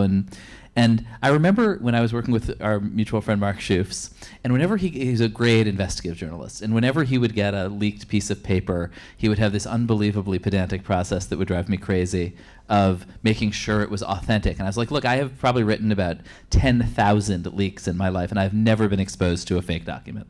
I mean, I'm sure they exist, we've all heard of them, but it's so vanishingly unusual that, like, why are we worrying about this? Because the one that happens that you credit Yeah, but there are other kinds of mistakes could that be you, career-ending. There are other kinds of 1 in 10,000 mistakes that you don't devote that kind of energy to. But like, I just think that has just totally, genuinely changed, and there's fake stuff being shopped to journalists just with regularity now. Yeah, that is really, really interesting. So I want to mention a topic, the topic of fact-checking. You know, I think the teens, if we can call them that already, the 20-teens, were kind of the decade of the kind of PolitiFact, you know, Glenn Kessler, you know, everyone was hiring political fact checkers. I still think it's a wonderful thing. It can be. It's challenged right now, but I'm you know, intrigued. The political theorist Danielle Allen recently said, I think in a report that you worked on, Julia, or commented on, that the production of misinformation vastly outstrips any human capacity for keeping up in terms of fact-checking. I think that's true if we're talking about all misinformation. I think even if you're talking about political actors, that may be becoming true. So is the era of fact-checking, you know, is that going to seem like a quaint, you know, obsession of ours? Or do you think actually that you know, fundamental journalistic skill actually is only going to grow in importance? I think it has to be important because the only thing we stand for as journalists is facts. I think. I mean, that's what I'm in it for. I don't know what everyone else is in it for. But I mean, my feeling is that's what we do, right? And so we must present accurate facts. And I think that, like, whether there's a business model and audience appetite for, like, fact-checking specific sites, et cetera, is, I think, a separate question. But, like, veracity of facts and helping the public understand those things is, I think, a core purpose of journalism. And in fact, even more important now. If you don't mind, I'll just do a little bit of a mini rant that I have, which is that I think in our world right now, you know, some of the words we use as journalists, I think, don't make sense. So we talk about stories and narratives and how we really want to make everything a story and a narrative. And the weird thing is that the audience is drowning in stories and narratives. They're actually like, I can't even look at threads if I have to look at one more person's story of an airline seat missing or whatever, that, like, you know, I don't even know these people. Why do I need to know about your story, right? I think what journalists need to do is actually tell people what matters and also which stories to pay attention to, right? Which ones are the real ones? And so I do think part of that is fact checking, right? Which is like, you're seeing an array of information out there about cats and dogs. Just so you know, the only thing that was ever eaten was a geese or whatever, you know? Yeah, I mean, this is going to get really postmodern with all this fact stuff. But I actually think, like, the kind of professional fact checkers were the ultimate, what Julia described as kind of a low-paid job for tech companies. They were literally entry-level jobs paid for by tech companies. I thought that was a terrible idea, to sort of pull the fact part out of day-to-day journalism and give it to very, very junior journalists working for Facebook. Just seems like an insane thing to do. And only check it after the fact. But yeah, and I do think more broadly, though, just to, like, again, like, I don't mean to keep doing this, but I do think, like, there are these narratives that we're all living in around this too. The words disinformation and misinformation carry this huge freight now, and I think part of our job is to punch holes in all of those narratives, basically. I think we should just call it propaganda. Or just, like, stick with things being true and false. I don't know. Because I worry you start talking about misinformation, you pretty soon get into arguments with people about whether misinformation can occasionally be true. Or accidentally be true. The other thing about fact checking, as long as we're sharing rants, the fact Everybody checking, hates the fact checkers. So sad. They really, I mean, they work hard. The fact checkers' output mostly goes to people who already know whether it was a fact or not, right? It doesn't. If those fact checks could cross over to the people who really, really believe what they heard and then see the fact check and change their mind, that would be fascinating. But I don't see any evidence that's happening. As I was researching this topic, I came across 2 Semaphore articles that I really loved. And one of them is about AI running for office in Belarus. and the other was about AI and its ability to predict actual political outcomes. Could you? I'm obsessed with this. Actually, I don't know the first story well enough to talk about it, but the second one I'm obsessed let me summarize with. the first story, and then you can obsess on the second. The first story was about how the political opposition in Belarus, which is the most authoritarian state in Europe, had mounted an AI candidate who, was not a real person, but was actually saying a lot of the right things, and therefore was immune from political persecution, and actually was appearing on ballots. Well, it's not clear this person could win, and obviously all these elections are deeply controlled in Belarus. But the idea that AI could be a tool of political dissent, I thought was just very intriguing. That is really interesting. But on the second one, which I'm obsessed with, is this kid named Ned, I'm forgetting his last name, who just dropped out of Harvard and has built a system for polling in which it's a set of AI agents with specific demographic characteristics and matching those demographic characteristics to all the media that they have been trained on. And their claim is that you can poll these agents instead of polling people. And it's much cheaper. And you can just simulate society. But evidently more. I mean, I know I am highly skeptical it works, but it's sort of a ping in the direction of can you simulate democracy, simulate society, and not actually have to do it. And I do think that's something you see in authoritarian countries in some ways, using very sophisticated polling, but in some way the next step is eliminate the middleman of the citizen and just poll the bots. Yeah, that's pretty striking. So, but you don't think the Nates are going to be put out of work anytime soon? No, I don't know. I mean, these guys are pretty convincing. You should have them in for a panel. It's totally bizarre and It's a great Silicon Valley marketing pitch that can raise a lot of money, whether they're right or not. I also wanted, so while we're on the subject of kind of fact checking and public opinion, I noted with interest the AI democracy projects that you're involved with, Julia, which Julia's organization Proof News worked on with the Institute for Advanced Study at Princeton, about the quality of election information. So not misinformation for a moment, but just trying to find out election information or election-related information using these chatbots. And tell us a little bit about your findings. Yeah, I mean, speaking of fact-checking, the people I'm really interested in fact-checking are the AI models themselves, right? So essentially what I did is actually downstairs right below us in the Brown Institute, I brought election officials from across the country and put them in front of computers where I had built software to let them rate the models, all the 5 leading AI models' answers to common voter queries. Because my hypothesis here was that people are actually going to use AI for stupid things, like when do I have to register for, where's my polling booth, and just the way they use search. And the companies had actually all made pledges back in the beginning of this year, we're going to make sure to provide quality information to voters, blah, blah, blah, in the election. So I wanted to test that claim with election experts. And it was actually super interesting because it was journalists and AI experts and election officials together working on teams. And, the TLDR is that the models were wrong, 51% of the time, and that's on average. And actually, some of them were wrong, 75% of the time, and ChatGPT was only wrong 20% of the time, which is cool, I guess, for them. But it is also hilarious that, any one of us would lose our jobs if we were wrong any amount of that, anything near that amount of time. And this was after they had made these pledges, right? And we've been testing all year. We continue to test. We just published something last week about specific questions about voting with disabilities, can I do curbside voting? Is there screen readers available? Once again, it was 60% inaccurate. So they just do not answer basic questions on a topic of such incredible civic importance, and they have made repeated pledges to do this very minimal thing right. And by the way, it's very easy to get these things right because all you do is you say, I can't answer that question, go to trusted website, right? They don't have to have the answer. They just have to direct to a website. So it's very disappointing that these companies, and that's why I was saying that's what I worry about, the threat. These are companies that have made pledges to governments about their election. They haven't made pledges, by the way, about, Taylor Swift or whatever. They actually are, but on election stuff, they have made the pledges and they're not even meeting their minimum standard. So it makes me worry about what kind of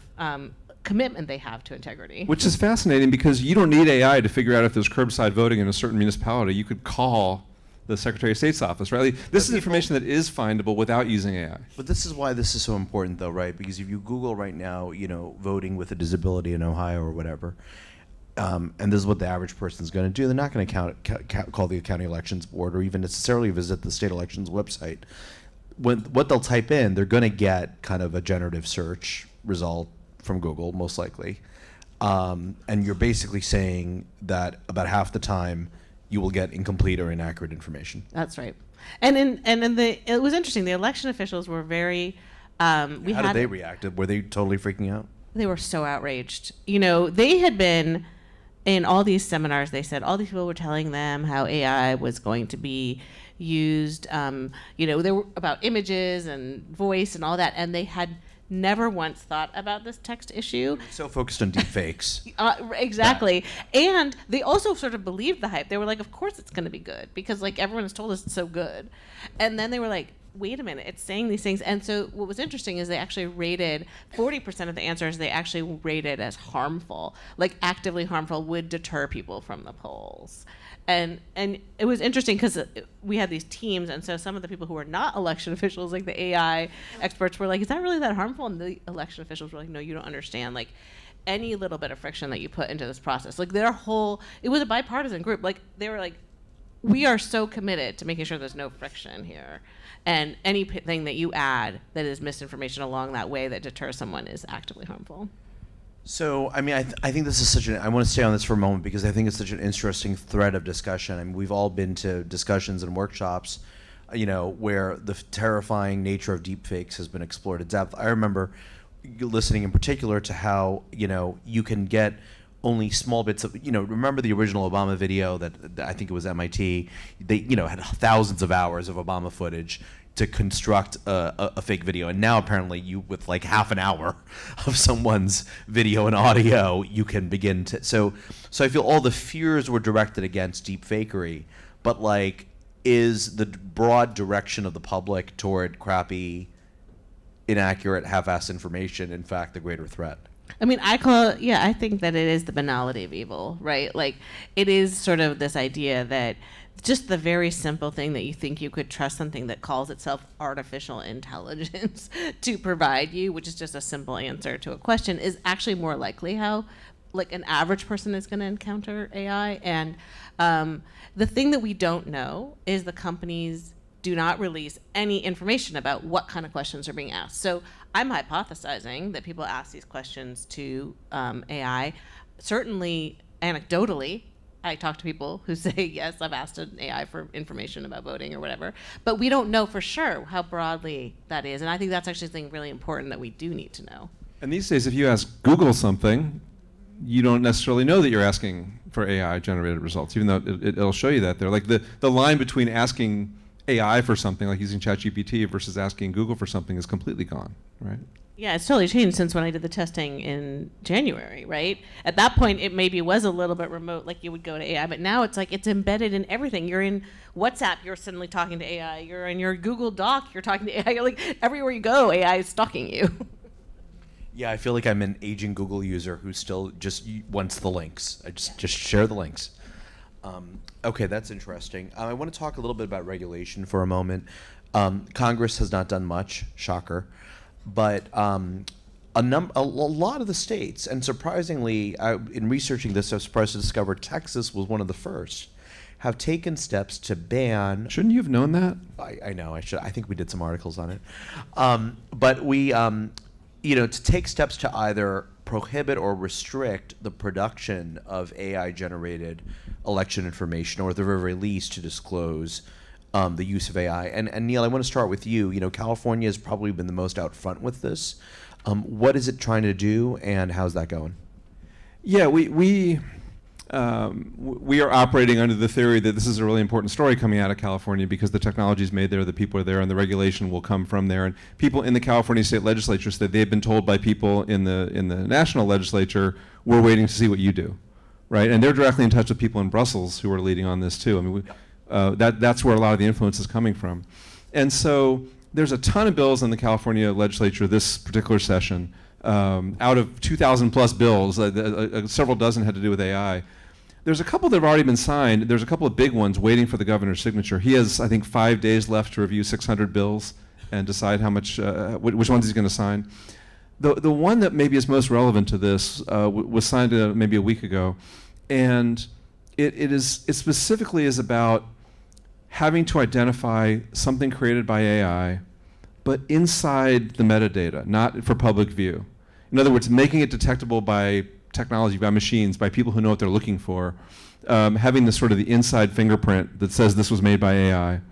So that in theory, if you make some deepfake thing, somebody can go in and figure out that it was made by AI, and then making tools available to test it. So not what I think we'd all like, which is a giant flashing red thing at the start of it that says this was made by AI, but giving you, if you're skeptical, the ability to go in and look at it, which came from a legislator who's in a district that is heavily tech companies, and I think the approach that tech companies have taken is sort of this digital signature idea, right? We'll create technology so you can tag stuff.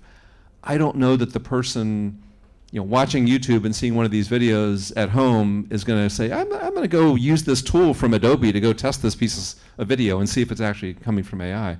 So it seemed like it was an interesting step, but it's not. It doesn't address consumers directly. And then there's a bigger package of bills that are still not signed.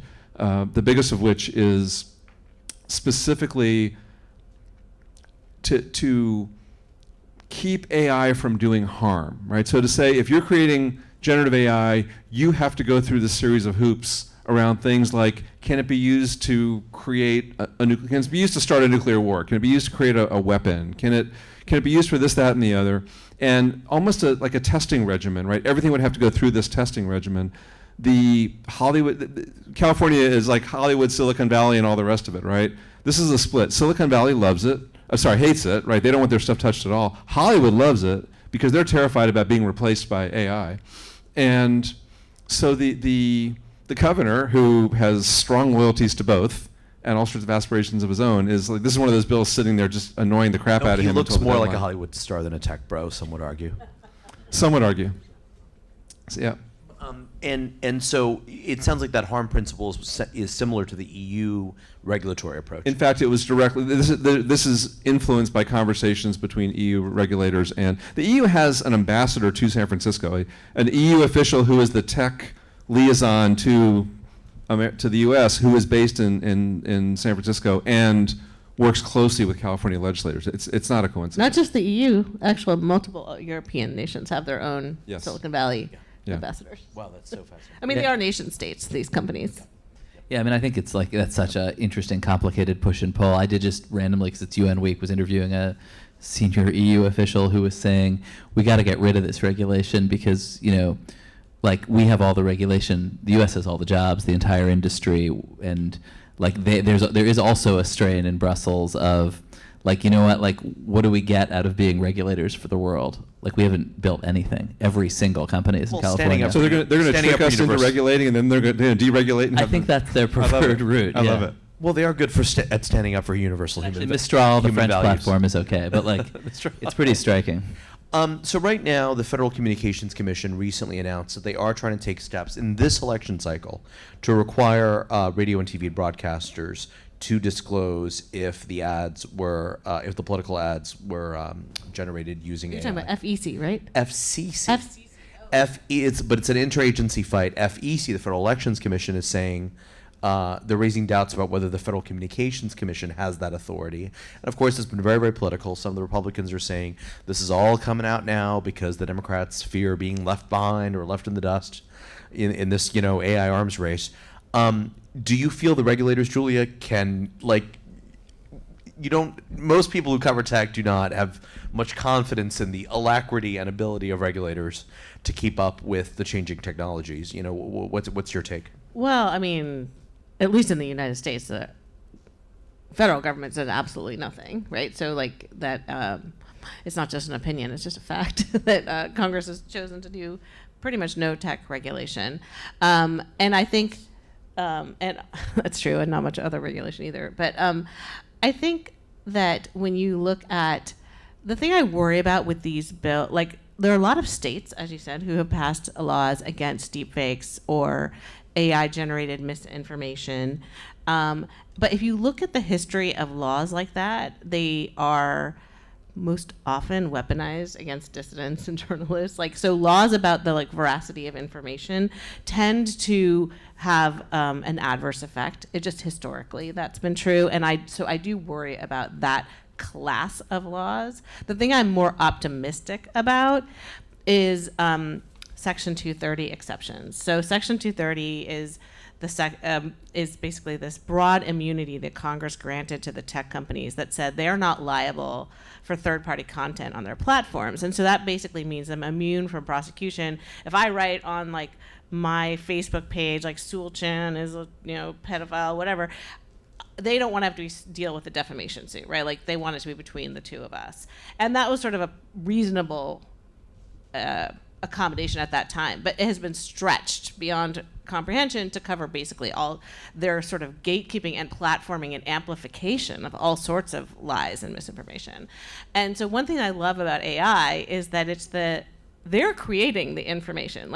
They're fighting in court right now to say, with New York Times and other copyright suits, that they didn't steal it from these people, that it's fair use. So then, if that's true, I believe that they have to own the fact that they created that information, and then they should be liable, and they should not be immune from prosecution under Section 230. And so I think there's it's early days, but I actually think there's some real opportunity that these companies, if they want to be in the speech business, which we are in, and I'll tell you what the speech business is, it's a law business. You need a bunch of freaking lawyers to fight all your battles for you. That's what distinguishes us from other people who are speaking. And so I would like to see them have to defend their speech, because they're creating products that spew out lies. So for 30 years, the companies have been saying we're publishers, not platforms. And you're saying that the contradictions of that approach are now... Yeah. I think and there's very little inkling of this. There's just the most recent case that gives me hope is I think it's the Third Circuit TikTok case. So basically, TikTok's algorithm amplified this blackout challenge. An 11-year-old girl died because she did this challenge, and this is the first time we've seen a court saying Section 230 does not apply when your algorithm was amplifying something. And just to be clear, algorithms are AI too, right? That's still AI. They're making a choice to promote something, and that's an automated decision. And so I'm just happy to see that, because I have been wanting for a long time for there to be distinction between what the companies do themselves and the third-party speech that is protected. So in your example, you're putting on a defamatory comment about me is one thing, but the tech companies' algorithms, which are unaccountable, amplifying those comments would be quite another. If they give everybody a suggested thing, read all the bad things about Sewell Chan, that's where they should be held accountable. Right, very interesting. Did you want to weigh in? No. We're gonna move to questions very soon. I want to go back a little bit to the question of campaigns. There was an interesting article about how so far the campaigns have not bought the many tech tools that have been offered to them by all these AI companies, and part of it is that they are fearful that, and say it was very interesting, some of them said, we might buy your tools, but only on the condition that you never disclose that we've done so. I don't know how much that could be hidden in the disclosure reports. But are you a little bit surprised that the deep fakery hasn't been used in this election more? I feel Trump early on did one with some kind of AI-generated image that got a lot of backlash with it. It felt to me almost deliberate to get some attention, like it was a bit of a stunt. But yeah, but I think the thing is, you ultimately you want to be a story about why you're going to reduce immigration or reduce the price of whatever, not a story about how you're lying with AI. And so I think the payoff was, yeah. Although I do think there's also, just adding to how complicated this is, I don't know if you followed this mess with Adobe, but Adobe Photoshop now has all these AI tools that allow you to, if you work with images, it's pretty amazing. And they're an evolution of digital editing tools that people were using to make somebody look a little better lit, or just look a little better, or clear out the background. But now, if you use certain of those tools, or at least for a while, you were getting that made with AI metadata, and then Facebook was popping up, this is an AI image, but like, no, this is like an image of me with my kids on the beach, and I just fixed the lighting. And so, and I do think that the blending is going to be so total, like every platform, every photo app, every phone. I mean, Google very heavily markets this feature, I'm sure you've seen the ads, where like one of the people in your group of friends has their eyes closed and they'll open them for you. So like, should that pop up as like warning AI generated? Like, that's not what we're going for. So I do think that blending is really tricky. And I do want to add just a note about the watermarking that you were talking about, that the tech companies there's a lot of people selling this idea that we can watermark or identify AI images, and that's going to be able to trace the provenance. But like, just to be clear, like the evidence from researchers so far that does not work, and that is easy to circumvent. And so I think right now it's a silver bullet that's being offered in the future, and I'm skeptical of those. And you can just screenshot the image and it loses the metadata. I mean, yeah. What if you shoot in RAW? Is that chain of custody still valid? I mean, you can build a chain of custody, but it's easy to circumvent, right, by screenshotting. And like, there's just so many ways that you can. Although there's a great blockchain startup that's going to fix this. Are you collecting investment for it? Here. But even if the watermarking works to some degree, you can go back and figure it out. Somehow they make it bulletproof. Most consumers consuming this information with their eyes and ears are not going to be looking for the watermark or checking it or even thinking about it, right? So even if you can trace the history, that doesn't solve the problem of it being out there and available to a lot of people. I mean, I sort of hate the media literacy discourse because it is sort of a blame the consumer. I can sort of, maybe I'm channeling Julia a little, but like it is sort of a blame the consumer. It's not our fault, posture. But also, this stuff is moving so fast. There are open source models all over the place. Like, at some level, we are having to move into a world where people approach information and images and video and audio differently. Yeah. I'd love to open it up for questions, and just to be a little bit provocative, I'd love to give the first question. I'll give the first. Margaret will get the second question. I'd love to give Alan Miller the first question, if that's not too much of a provocation. Alan, of course, runs the News Literacy Project.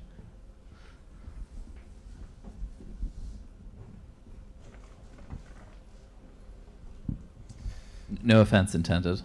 Well, it's hard for me not to pick up on Ben's comment. I mean, given the challenges that you've been talking about, we've been talking about today. Put it closer to your mouth. Okay. If we don't have, I know it's a question, not a statement, but I'll get to a question. But a public in general that's able to be more skeptical, to ask the right questions about what they're consuming. Is it news? Is it opinion? Is it misinformation, disinformation, propaganda? I mean, I don't know how they're going to be able to figure out what to believe and what to trust, and that there'll be a future for demand for quality journalism. So if the answer is not media literacy or news literacy, what is it in terms of what the public needs to navigate this incredibly complex information ecosystem? Well, if you don't mind me jumping in, I'm making in my new startup that I just launched this year, Proof News, I'm making a bet on two things on this exact issue. So I have an ingredients label on every investigation. It describes the ingredients of the investigation. So, and it's modeled on the scientific method. So it says, what is the hypothesis?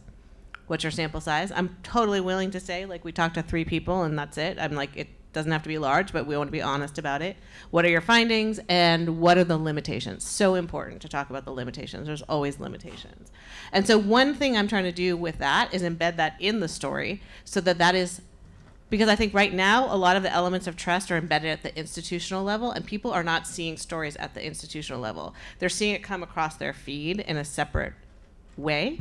And so I think the elements of trust that we have, like, oh, you should just trust it because it's Semaphore or because it's Cal Matters, I think people are seeing the news disaggregated from that. And the other thing that I'm betting on is online video. It's taking everyone watches it. Nobody is reading the news anymore. The gatekeepers who we distribute text news through, which would be Facebook, X, and Google News, are all actively hostile to news content at the moment.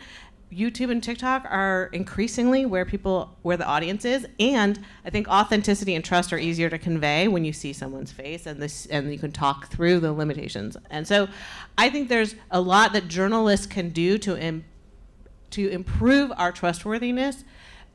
We are generally, most of us, trustworthy, but we could do better at conveying that. That's sorry. I agree with that. I mean, I do think, but I guess I didn't mean to be dismissive of literacy. I think it's sort of the last resort here. Yeah. There was a recent Shouts and Murmurs, the humor column in the New Yorker that, said the headline was How We Got This Story. And it was a little bit satirical, but it was basically like, for this story, we, sent 300 LinkedIn requests. We, spoke to 5 people on the street, called 311. It was actually quite funny.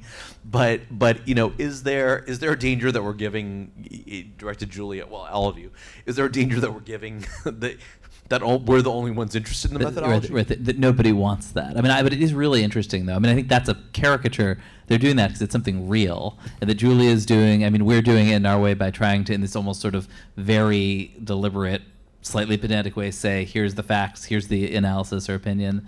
I mean, I do think that's responsive, actually, though, to consumers who feel totally overwhelmed and disoriented. And if the sort of like love affair with social media was about like, wow, I was stuck just reading one publication, now I have this huge range, I think the problem you're trying to solve now is really the reverse. I feel totally overwhelmed and disoriented. How do you distill and orient people? Julie, I've got to ask this question. If in your ingredients, and I love that concept, we're going to write about it in CJR, in your ingredients list, what is the information equivalent to high fructose corn syrup? Yes. A sensationalizing lead. I mean, I think that's a really good point. I think a really small sample size, right, is like we talked to two people and they were both my grandma, right? Like that would be high fructose corn syrup, or even worse, like I'm just screenshotting a tweet and writing 3 graphs. That's it. We read a bunch of tweets. Yeah, so that's what I would say the really low. The junk food of. And honestly, the discipline of knowing that you're going to have to write an ingredients label actually does disincentivize that kind of reporting, because you're like, I would have to write this down, right? Yeah. How robust is this? Margaret, please. Hello. I noticed that, you all came out of newspapers. I think that's fair. And you all work now or run news organizations that did not exist 10 years ago. Cal Matters was... We're 9.5. Yeah, 9.5 years old. I know, So I looked it up. You're still good. I looked it up. And I wonder if you could just, this isn't about the election, but if you could just each talk about, journalism and news organizations' sustainability vis-a-vis AI. How does the growth of AI, how does the proliferation of AI affect, for better or for worse, the sustainability of the kind of fact-based, truthful journalism that we would like to see? Neil, do you want to start there? And maybe you could also talk about the Democracy Data Project. Sure. Thank you for the prompt. I have a little trouble with the word sustainability because I think certainly in our organization, a lot of nonprofits, sustainability means you have enough people on staff who spend every day panicking about how to raise the money for next week or next month or next year, right? There's no kind of steady flow of money that's always going to keep us afloat. So for us, sustainability means just working constantly to raise that money. There are AI applications on the fundraising side, finding donors, reaching people, doing donor stewardship that actually could help us and are starting to help us, right? Just thinking about how we run the business of running our business. It is a business, even if between journalism and being nonprofit, you sort of forget that we're actually running a business, and it's really important that we think that we are. I do believe that harnessing AI properly makes our journalism better and makes us more sustainable in terms of creating an audience and engaging that audience, keeping that audience with us. The tool that Sewell mentioned, digital democracy, we took every possible imaginable piece of data you can think of about our state legislators, right? Where their money comes from, who gave them money, who's given them more money or less recently, how they voted, their voting records, their ratings from every organization out there that rates legislators. All the hearing transcripts and floor transcripts of the sessions, everything they've said, how successful they are at introducing bills and having them pass or fail. Every possible metric you could think of. We have dozens of them that we're pulling in constantly. We crunch all that data. We make it available to everybody on this tool called Digital Democracy. Reporters use it, lobbyists use it. A lot of people use it just to check out a candidate. And then we're applying AI to that to find story ideas. Right? There were once 150 journalists crawling all over the California state capitol. That's covering 120 legislators, by the way. By the time Cal Matters started 9.5 years ago, that number was down in the single digits. We're never going to get back to that number. We have a lot more now, thanks to us and some other news organizations doing coverage there. But what the AI tools do is they look for anomalies in the data that maybe somebody would have seen when there were 150 journalists there. Senator such and such voted last week in a way that's really odd because it's against the interests of all the people who gave him money, or it's against the interests of the party or something else. And if you look at all the associations between every interest group, every donor to state legislators, and the way those legislators behave, you can pick up story ideas. They're not indictments. They're not things we would ever publish. They are the equivalent of a reporter scribbling something in the notebook. That's weird. Why'd they vote that way? I thought they felt this. It's flagging things. It's flagging stuff. And then those tips, we generate a PDF of a whole tip sheet. That tip goes to a reporter who can look at it and say, yeah, that's interesting. That's not interesting. I want to pursue it. I don't. Not just reporters at Cal Matters, but reporters all over the state. And so we think using those tools to query the data, bring those ideas to journalists and let them pursue it is going to give us better stories, give local journalists and smaller newsrooms around the state better stories. And if we can raise all the money we want to and get it going, this will become national, starting with our friends at the Texas Tribune in 2025. So, Julia, you've just started your second tech-focused newsroom startup. Has the AI revolution, or maybe it's overstated, have the AI developments influenced how you've designed Proof News? Well, I mean, I think that they informed my thinking about this, focusing so heavily on embedding the elements of trust in the content itself, right? And so it definitely informed my approach to how Proof would operate and distribute its content. But I don't use AI. I've tried to do headlines, captions. It sucks at those. It's like it's like, and if you start with a bad version and then try to like iterate off of it, you actually just start in a bad place. So I find it not that useful. But AI is also this extremely broad term that we use for everything.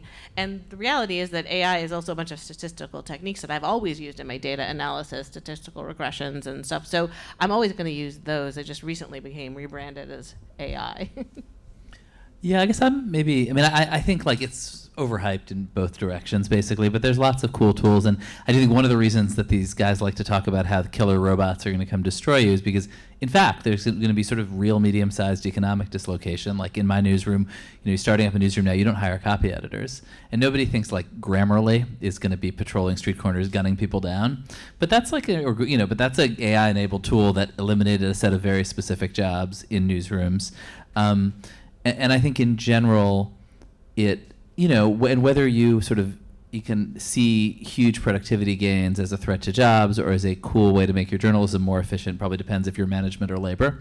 I'm management. So like the fact that we have a partnership with Microsoft to do around a tool that one of my young reporters built that basically if like, I don't know, I'm trying to think what the news today is. There's peace talks in Gaza. Like, what's the reaction in the Japanese, Korean, and Chinese press? Like, you could spend a lot of time trying to find that, or you could do a search on Bing and structure it a certain way, and you can actually get that in real time. Of course, we also are not going to, like, publish the AI transcripts, although machine translation, another thing that people don't call AI, but is just one of the absolute marvels of the age, and where it was 5 years ago, Google Translate was a punchline, and 2 years ago, it was like okay, but still pretty unreliable between major languages. It's now like unbelievably reliable and most measures better than human translation. And so like, that's a huge shift for journalism. I mean, that's incredibly valuable and has all sorts of ramifications and is really interesting. And not just language translation, by the way. 28% of people in California are at a 5th grade reading level or lower. So we're testing out things like, can you rewrite stories and recast stories in different ways, versions you can put in schools and libraries, like using these tools to have the important work we do reach more Literally people. the plain English. 25% of journalists are like, fifth grade level. And like, now they don't, they're great reporters, but not great writers. in their Somebody can temperament, bang not up their- their copy. It's great. Behavior or But reading skill? it's like, that is another function though, right? Like the whole, get me rewrite. I mean, that's Claude. Well, Ben, sometimes you get some free copy editing from me in the form of, After the fact. Okay, yes, please. We would have so many typos if we were not running these things regularly through these. I think I said it wasn't for Sewell. This is super compelling and I think really timely. I just want to circle back to something that, Sewell, you opened up with about the deep fake of Vice President Harris. And I'm curious about insights that don't center the typical product, or the typical cool breakthroughs or unhinged reverses that we can experience. Targeting Vice President Harris in very deeply concerning racist ways that a person that is dominant caste supremacy culture, dominant caste wouldn't feel the squeeze. So you can have the option to say, oh, it's just politics. It's a killer bee to people that that reaches. It's a system. So it's not just a comment that goes. So when I look at your title here, I'm homing in on this word fairness, and I'm interpreting that as justice, or what is just. So I wouldn't mind some insights as to the deeply concerning ways that someone who is a woman and also is of a different lived experience than the typical person running for candidacy would. Well, it's a great question, and although this topic we could have hours on this, it's a great question. Thank you, and I want to just add to that, if I may, that a lot of this misinformation that's being created or generated is, of course, targeting less resourced communities. I don't call them low information communities, but it might be low quality information due to the news desert problem. So I think you raise a really profound, important. And there's one of those bills, and two of those bills in California actually were around blocking the usage of AI tools in ways that would cause discriminatory behavior. So in redlining mortgages, right, or in discriminating against people in healthcare, things like that. There's so much of that going on anyway, and the idea that you can apply AI to it to accelerate those forms of unfairness. A couple of those laws, at least, are trying to address that. Yeah, I mean, I think obviously, she's on one hand one of the most powerful people in the world and has far more resources to battle ugly political battles than anybody else. And I think pre-AI, there were going to be disgusting racist and sexist attacks on her. There was no way around that. I do think there are a lot of both political candidates at kind of more local and low levels who don't have, $500-600 billion at their disposal to fight back, where you're going to see this stuff really play out intensely. I mean, the one place there's been actual regulation, which I think kind of reflects this realization, which we haven't talked about, is deepfake porn. That is literally the only place anybody's regulated, where it's just the sort of power and victimization there is so obvious. I was just going to say that these companies, one of the most heavily harmful things that happens with AI, right, is non-consensual sexual imagery. And the companies have been incredibly slow to address this. And I've been covering tech, I don't even know how long, decades. And this has always been true. Even when they weren't creating the tools to create the images, they were allowing them to be distributed. And I don't think it's also a coincidence that these are a bunch of companies run by men where women are not really up in the higher ranks. You saw Mira Marathi just step down today. That was the only woman at top of OpenAI, right? So it's clearly not an environment where women thrive, and it's also weird that their product is really used to, easily abused to weaponize against women. Great question, thank you. Two more questions. We'll start in the back. And actually, why don't we do 3 quick questions, and then we'll have the panelists answer. So Answer the question of our choice, though. Exactly, you can choose what you have. Starting with me. I wonder about the talent pipeline for journalism with some of this. We talked about how, when the local press kind of disappeared, that lost a way for young reporters to cut their teeth locally and then step up nationally. And I wonder if AI by taking away some of that sort of grunt work of transcription and research and all that stuff that, I mean, that's what I certainly did to get into the industry. If AI takes that away, do you worry about talent moving into journalism from those lower levels? Can I?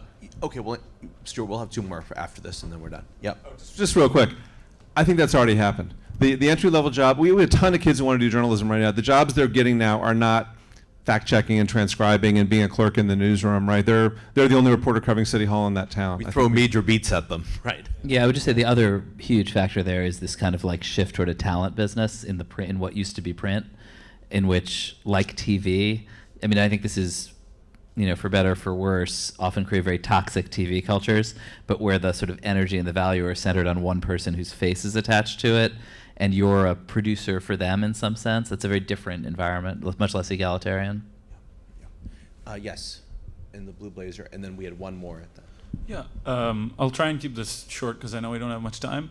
I was wondering, given what you guys have been talking about, what we've learned about fact-checking in the last few years, and now that obviously AI is going to exacerbate those, do you think news organizations are doing a good job? Just to give one example, at the debate, obviously there was the cats and dogs claim, and that got a lot of heat over the next few days.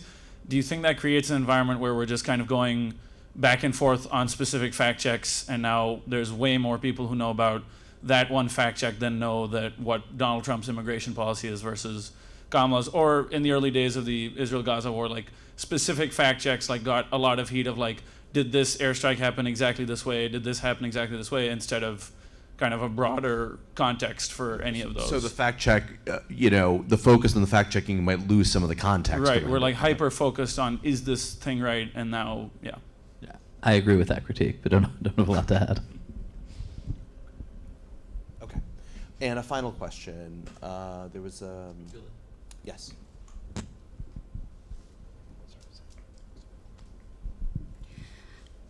Given the fact that these, you know, basically AI is amplifying fake news, but it's also amplifying it in an environment where people they have a confirmation bias for, you know, for the information that agrees with their point of view or, you know, their particular perspective in the world. So what should media companies be doing about that? About human nature? No, I mean, I think that's it's a really good question. I mean, I do think like there are two things you can do. You can feed it, or you can try to resist that pull. I mean, an AI obviously is like a machine for, in some sense, just giving you the thing you want. And I think in politics in particular, there's always this question of like, are these facts? Like, are people believing crazy things Donald Trump says about, or is it a sort of different kind of expression? I mean, I do think in particularly political journalism, there's always this pull to write the story that will kind of generate the heat because it confirms people's biases, and how you navigate that is really important. Ben Smith, Julie Angwin, Neil Chase, thank you so much for your insights. And I'd like to add thank you, Saul Chan, as well for that. Fantastic. Thank you so much, panel. Very, very briefly, please join us for refreshments at the other end of the hall. Thank you so much for coming today, staying engaged. It's rare that we get the level of questions and engagement that we've had today. I've had several people just messaging me saying, this is like really great discussion about these things. All of this will be available on our YouTube channel. We will kind of make that available through our socials. Just to remind people who've signed up for it, though, there may be people who are on the live stream who've signed up for it as well. Tomorrow we're back in this room. It's a day that's going to be hosted by my colleague Drew Milmeta, where you actually learn to do some of the things that we've been talking about today, and it's an insight into how we're teaching AI tools here at the journalism school. So if you're interested in that, please come along, and particularly if you're either in a newsroom or you're in pedagogy, if you're a teacher, there's a great deal more kind of discussion to be had around that. But I'd just like to thank everybody, my colleague Margaret Sullivan, Kate and Hannah, the teams, Stuart for running around backwards and forwards, and say thank you very much indeed for your engagement. Feels like we have a lot more research to do. Oh, Oh, and sorry, Mark Hansen at the back there from the Brown Institute downstairs. This is like AI. This is like a festival of AI week at journalism school. So starting on Friday, we have a 3-day hackathon around the election and AI, which is hosted by our colleagues at the Brown Institute and Media Party. Can people sign up for that, Mark? Yeah, and Mark is right downstairs in the Brown Institute. So again, that's kind of, if that's not enough AI for you, I don't know what to say, as I can't help you. But thank you so much to all our panelists, our moderators, and mostly to you, the audience. Well, thank you very much indeed. Great job.